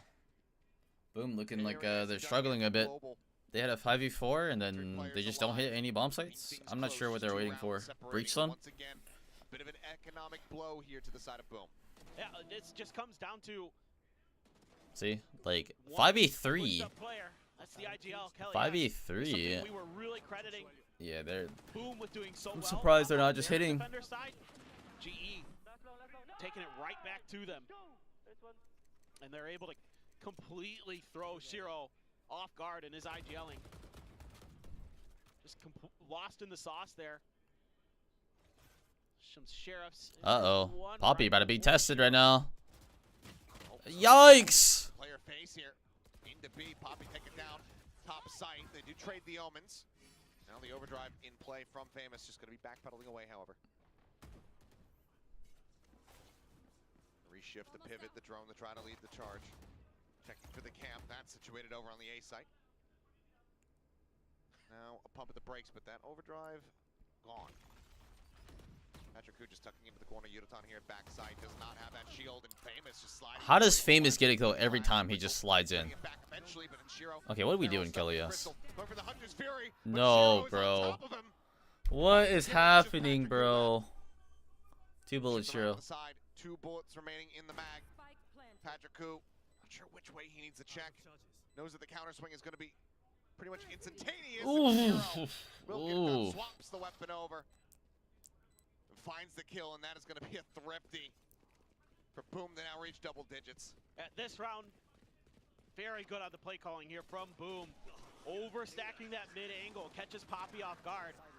Nice job by Patrick to get the one and done and immediately TP out. Not overstay is welcome, but this is a bit of a mistake. You almost never see this from Crystal. He's usually so solid at understanding these situations, but they weren't anticipating that Shiro was already in that corner. Jesus, bro. Jesus. Fury was getting let loose, and Shiro just had the perfect oh my time, Bob. perfect read to be in the perfect spot. And it has to be the second timeout. The last one for this map, potentially for the series for Global. And surprisingly, Boom, even with this run back that Global's been having, they haven't looked to intervene. Still just showing trust in the players, you know, maybe saying, all right, if they get within 1, maybe we call a timeout, but they haven't had to do it. Shows the confidence levels that they have at the moment. Yeah. Oh, I mean, and with what you've been seeing with, you know, anytime Global Esports hits back, it doesn't take long for Boom to get right back into it. So, yeah, as the coach, you got to be thrilled, obviously, with the way your team's playing today so far. And the adjustments have been great, so got to tip your cap to Shiro, the IGL for Boom. Wait, Shiro's the IGL? Overall, it helps. I heard it was DOS9 or Shiro. Like, I need to know, bro. You don't even need just DOS9 going nuclear to win maps. Wait, Shiro the IGL? Am I stupid? Is it NC? Am I wrong? I thought it was DOS9. No, definitely not DOS9. Oh. That I could tell you for sure. Well, then I'm stupid. That's okay. Okay. Look, we talked about this earlier. Brains are not working great today. Yeah. Yep. Shiro is IGL. Whatever. Either way, Plant coming through, fast hit onto the C site. Spike planted in, Paranoia sent over towards the side, try to slow things up. Fake up, going to be pushed out, but things start getting chaotic as the Hunter's Fury gets opened up. Oh my. Famous plays off the back, and Poppy gets collected. Shield broken, Crystal pushing forward, able to find a nice headshot. HP bars just getting shattered though. DOS9 Wow. is able to go ahead and collect the final 2. Attempt at their own thrifting not come to fruition. Global now, another buy, but Boom, up to 11. Yeah, just love the tempo they play at. This time they have a Hunter's Fury, and Famous plays right off the back. I'm glad they're willing to use the ult against the pistols, bro. Like, that is so, like, underrated, bro. People feel like pistols are just too, like, inferior that they don't use ults, bro. Like, that is, no. You need to win those rounds, bro. Like, those rounds are a must. Twist and turn they've got a plan to play off of each other's utility. And it doesn't matter who it is. They're happy to set anybody up. Okay, Famous. Okay. They're going to have to pump the brakes for a quick little moment here down the 21. There's an op for Patrick Hu, but that's on the other side of the map right now. Couple ults there. Patrick does have his for a potential retake if it comes to that. You're a madman, Famous. You're an absolute madman. And he's a dead man. Yudotan, they're able to go ahead and capitalize, push into the B site, plant getting set up. Stick is there from NC Slasher, as there's a grab on a Berserks. Phantom, Oh however, my makes a shield, god. finds a headshot instantaneously off the back. Things starting to get away here from Global a bit, especially since NC Slasher is able to find Patrick Hu. Kelly, yes, however, answer back a couple of kills, push wow. Cage, looking for a timing, but Berserk. I need to see Kelly's POV, bro. How did he kill 2? He does get taken down. Global Esports managing to fight back. The did he timing the aftershock? 3 rounds separating, and they need to be able to find some consecutive wins. Yeah, but you're still able to get some good value out of Patrick Hu's ult this time. Again, trying to sell a fake with Famous. It is something that makes Boom difficult to read. Oh, okay, they just weren't ready for it. Interesting. Try to do it and fail a couple times now, but it's at least in your opponent's head that Famous might try these fakes. But at this point, because you've been able to shut them down, you might be able to lean a little bit heavier into when you see Famous. That could be where the attack is happening. There's a lot of players here. Ooh, okay. They are clearing a ton of space at the very least. There's that op. They're aware. That could definitely be good angle. DOS9 strikes him down. That's brutal. He's like the bully at the schoolyard. Your mom just bought you like a nice pair of shoes and he just pushes you into the mud. Got this shiny new operator. Oh, that's nice. Rips it from his hands. Yeah. Look at this, the cut on noise. The pressure in towards Garage, and now 4-man strike getting ready to come through onto the A side. Yudotan on his all alone. Dodges the rolling thunder. Shield, however, not popped. Wow. Barrel stuffs there on a Berserk. Okay, I was about to say, bro, there's no way he gets more. Oh my god. Ends up falling to the wayside as Poppy able to find a nice little entry kill. Spike is planted into the corner, clear in the relay, reposition, DOS9. He's got covering fire. Shiro and NC Slasher are there to oh my god, bro. Get up to match point, I should say. Oh my. Oh my. This is just nasty crossfire.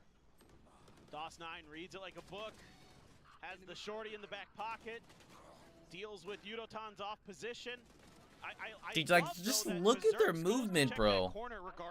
They always make the effort to just do anything together, bro. Shiro just knows, like, the win is holding that smoke with his team, like, in that moment. It's just, they do whatever in their power to help each other. That's the signs of, like, crazy teamwork. Pretty well established in the previous round by Boom. It's something so simple, but like it's huge dividend. Drone should give the script away. They're quick on the rotations at least. Can they shut this down? Aftershock for the trips? Global's got the right read.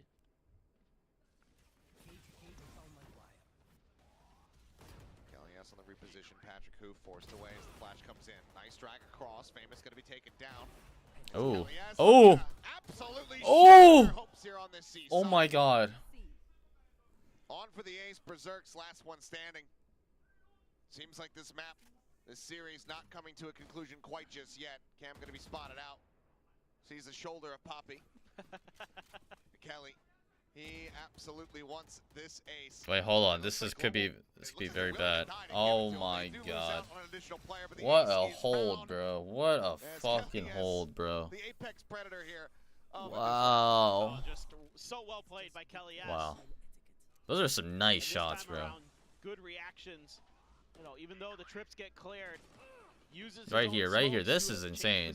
1, 2. Waiting with open arms. Dude, those 2 kills on default were insane, bro. Finds the ace with a little help from some friends.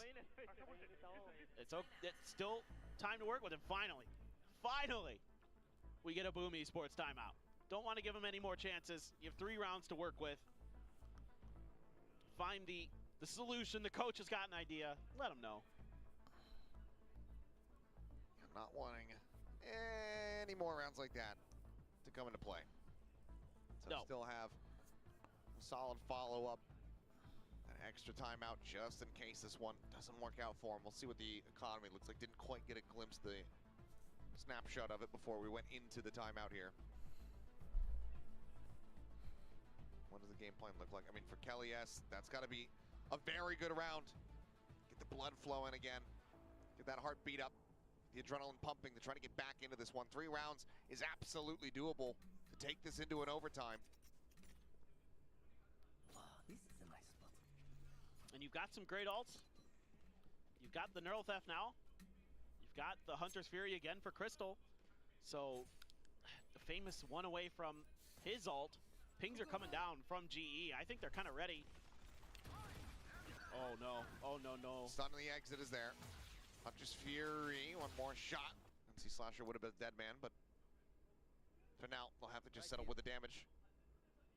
As it looks like they very heavily suspect that Famous is going to be tucked away here into the corner.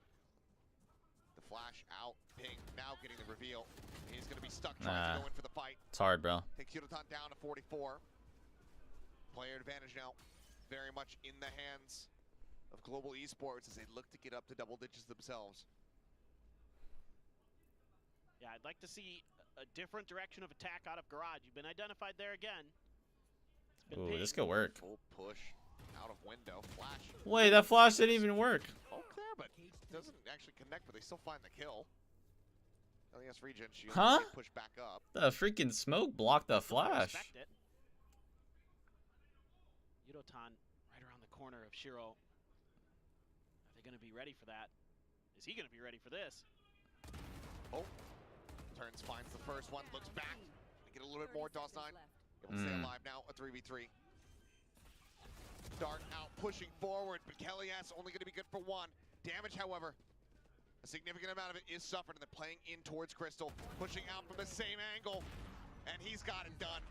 Crystal. Wow, we got a game on our hands. Keeping them alive, keeping them afloat. Now just 2 rounds to go to get this into an OT. To give us the map that we were expecting. Right? This is the map we deserve, darn it. Ooh. Nice shot, Yudotan. Berserks almost answered the call of his own with an ace. He had 3 in this one, but Crystal not having any of it. Mr. Reliable. Gonna get it done. Crystal is such a good player. So consistent. One of those guys you're always looking to make those impressive clutches. It's been a bit of a quiet day, but maybe that one will be the one they need to get things turned around. Knowing you're going against Nico, grab the Outlaw, see what you can get done. They're going to try that same kind of thing they did previously to Nico. Flash in deep, Poppy again, taken down though, top side. This tempo change is so hard for GE to deal with. Tries to spam through to look for a little bit more. They saw the Cypher, though. I wonder if they're going to react on that. Pulling the trigger on this ultimate might be the play. You know that they're going to have weakened weaponry. Nope, they're just going to 5-man it out. Maybe won't be needed. As Yudotan looks to try to shut them down. 3 going to be found before he is felled. Oof. As Berserk's now the last one with him. To do, but finds a headshot. It's Crystal once again. As there's the ping reveal, knows that he's out onto the site. The dart over the top takes the time to clear it. Needs to hit the headshot. Needs to nail it. And he just can't make it happen. Right oh my into the god. shoulder. Shatters the clavicle, but cannot get the kill. GE, 1 round away from taking this into OT. This is huge that you're going to have the kill contract coming into this round for Yudotan. Such a powerful ultimate to have in this situation. He held on to it, just opted to go for the big multi-kill. It almost cost him. But Crystal, again, Mr. Reliable. Steady hand. 1 more, boys. 1 more. Fucking Yudotan with 28 kills, bruh. Man's got team is on his back, bruh. He's putting up LeBron numbers right quick. Love to get famous if you could. Just see if you can get the overdrive out of play. Very, very quiet for Boom. Looking towards B, but the spike not really committed. They're just trying to see if they can get the space. Gonna use the fast lane and bait out the kill contract. It's gone. It's wasted. Absolutely monstrous. Devious here from Boom. Site now opened up a bit. The ping reveal is there off the trip. Oh no. Don't tell me that's how they lose. Don't tell me that's how they lose. Patrick Koo nearby. Crystal still a world away, waiting for him to try to rotate over. Couple more shots in. Not connecting. Poppy just opts to back off. Paranoia. Good Omen blade. He dinked him. Oh my, that's how they lose. That's how they lose. They don't even care about playing the bomb. Oh, they lost. GG's. A 2v5. A double push out of the smoke with Dawson on the opposite side, waiting with a shorty. Ping revealed, tries to jump forward, will end up falling, but it does not matter. Famous closes out the final 2 kills. Well, as Boom close out the series 13-11. That's crazy, bro. Coming up with back-to-back they deserve like 5 big booms for that, bro. Stage 1. They have felled Genji, they have man. Global Esports. How far can this team go? Because today, look, Haven was close, yes, but they look darn good. We expected a close series, but they blew them out of the water on Global Esports' pick. And this team, they are really, really feeling it. Gonna be a bittersweet day here for Global Esports. You know, we talked about the rally back. They weren't able to do exactly that after a devastating Lotus. So still showing that they have that mental game, but they still came into this Haven not having shown any tape themselves, being able to kind of see what Boom was bringing to the table with their one outing versus Gen G on this map. But Boom just too far ahead, especially in that first half. Too much damage dealt, too many solid reads. This squad, they weren't supposed to be here, but we are damn thankful that they are. Yes. The one thing we can say thank you to a certain other squad for, because my God, they are here to make waves in Pacific. Like you said, how far can they go? That is the question, and only time will tell. Yeah, dude, I'm really, really impressed with how well they're put together. Famous today, loved the way he played that last round, the way he baited out that ult. Just beautiful. He tried to do it earlier, and he got it done. Absolutely did. Well, let's go ahead and hear from one of our victorious players as we will once again send down the Jan Lee, who's going to be standing by for our interview on stage. And that's 2 in a row for Boom Esports. Berserks, I'm gonna need you up on the stage with me. Congratulations. Thank you. 네, 버사크 선수 만나보도록 하겠습니다. 벌써 2연승입니다. 계속해서 좋은 흐름을 가져가고 있는데 지난 젠지전 승리 이후에 아무래도 탄력을 많이 받은 느낌이거든요. 현재 팀 분위기는 어떤지부터 물어보도록 할게요. Congratulations on that win. That's 2 in a row already for stage 1. I mean, how much of a mental boost was it being able to beat Genji as the opening match? Actually, don't know. I just play. 그냥 경기 재밌게 하고 있다고 얘기를 합니다. 근데 또 아무리 봐도 믿기지 않을 정도로 굉장한 발전을 이뤄내고 있는 붐인데요. 이렇게 짧은 시간 안에 놀라운 성장을 보여줄 수 있었던 비결은 무엇인지 물어보고 싶네요. Now, I just still can't wrap my head around how fast you guys were able to improve and how much you guys were able to grow as a team. And it's such a short period of time as well. So what do you think clicked?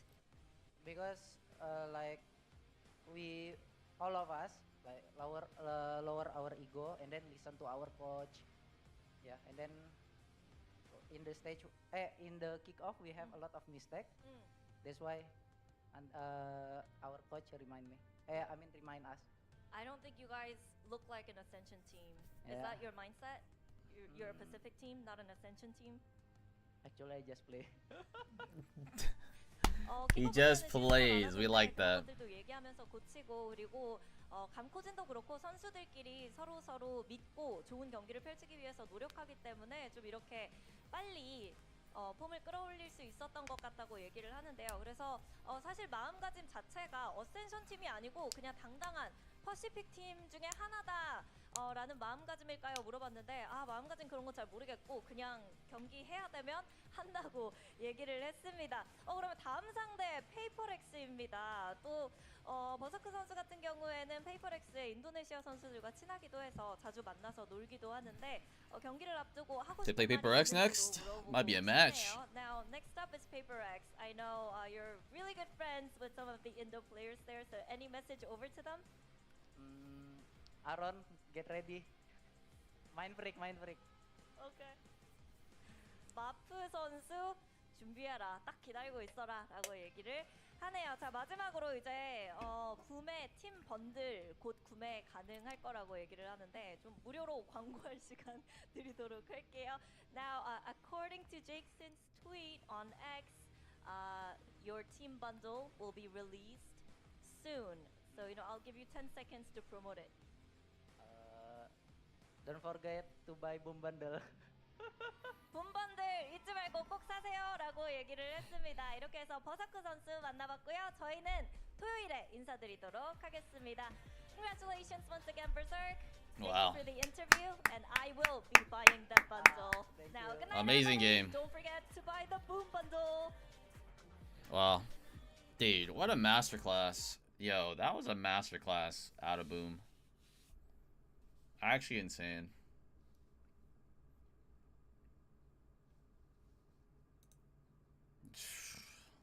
Berserk's played out of his mind. Alright, chat. This might be the shortest watch party I've ever had. Hallelujah. GG's to all the teams. Unfortunate for Talon. They got a lot of work on. But man, we were treated with the spectacle on Boom Esports. Oh my god, they look insane, bro. They look insane. G almost had a comeback. You gotta give them props. They almost had a comeback. But damn, just watching Boom play is like very like inspiring. Like the way they play is like so collective. I hope we get to see this when they play like DRX and like T1 and all these other teams. Like hopefully like they maintain this like level. If they keep playing like this, like they are for sure like top 3 for this region, 100%. There's just no way. It's absolutely insane. But yeah, that's gonna be it for my stream, guys. Thanks for watching. Thanks for hanging out, guys. Thanks for all the support. Make sure you guys support Talon. Make sure you guys buy the Talon bundle. You guys follow them on Twitter or X, I guess you could say. Make sure you guys follow me on social media as well. But I'm heading out. Good night, everybody. It's 6:45 a.m. here. I'm peacing it. I'm gonna run the ad and then I am out of here. So thanks for tuning in. I'll see you guys later. Peace.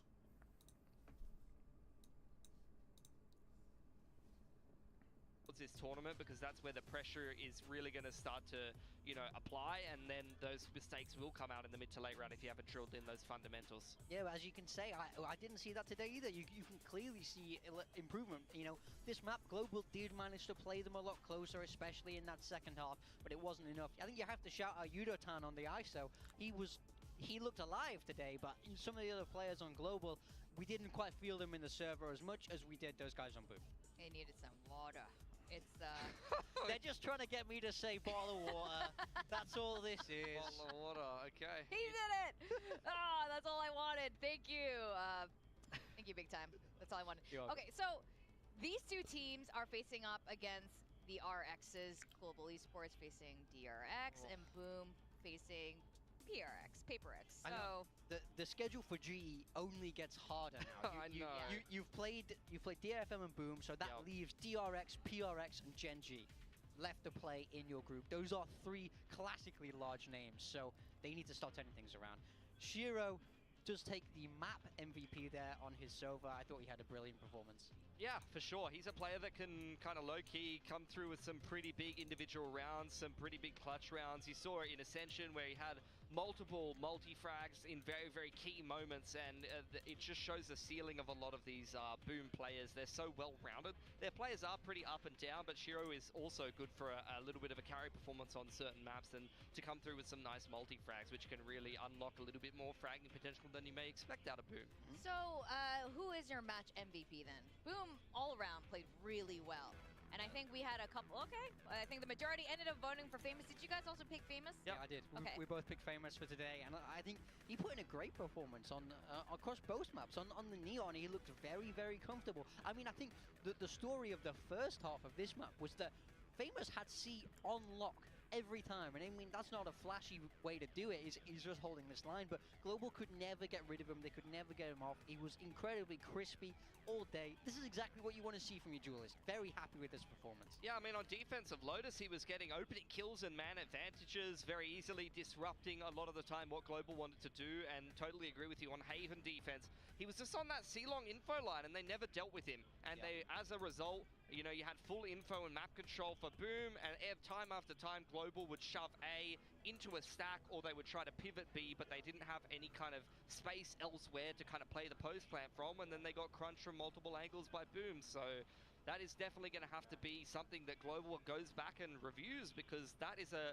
pretty fundamental setup that I've seen Boom doing for months now. Even going back to Ascension, that was something that they did on this map, and it was not something that Global played around very well at all. Well, this is a nice end to week 2. I would say a nice glimpse, or I would say a deeper look into all the teams and how we are moving along through our Group Alpha and Group Omega round robin here. So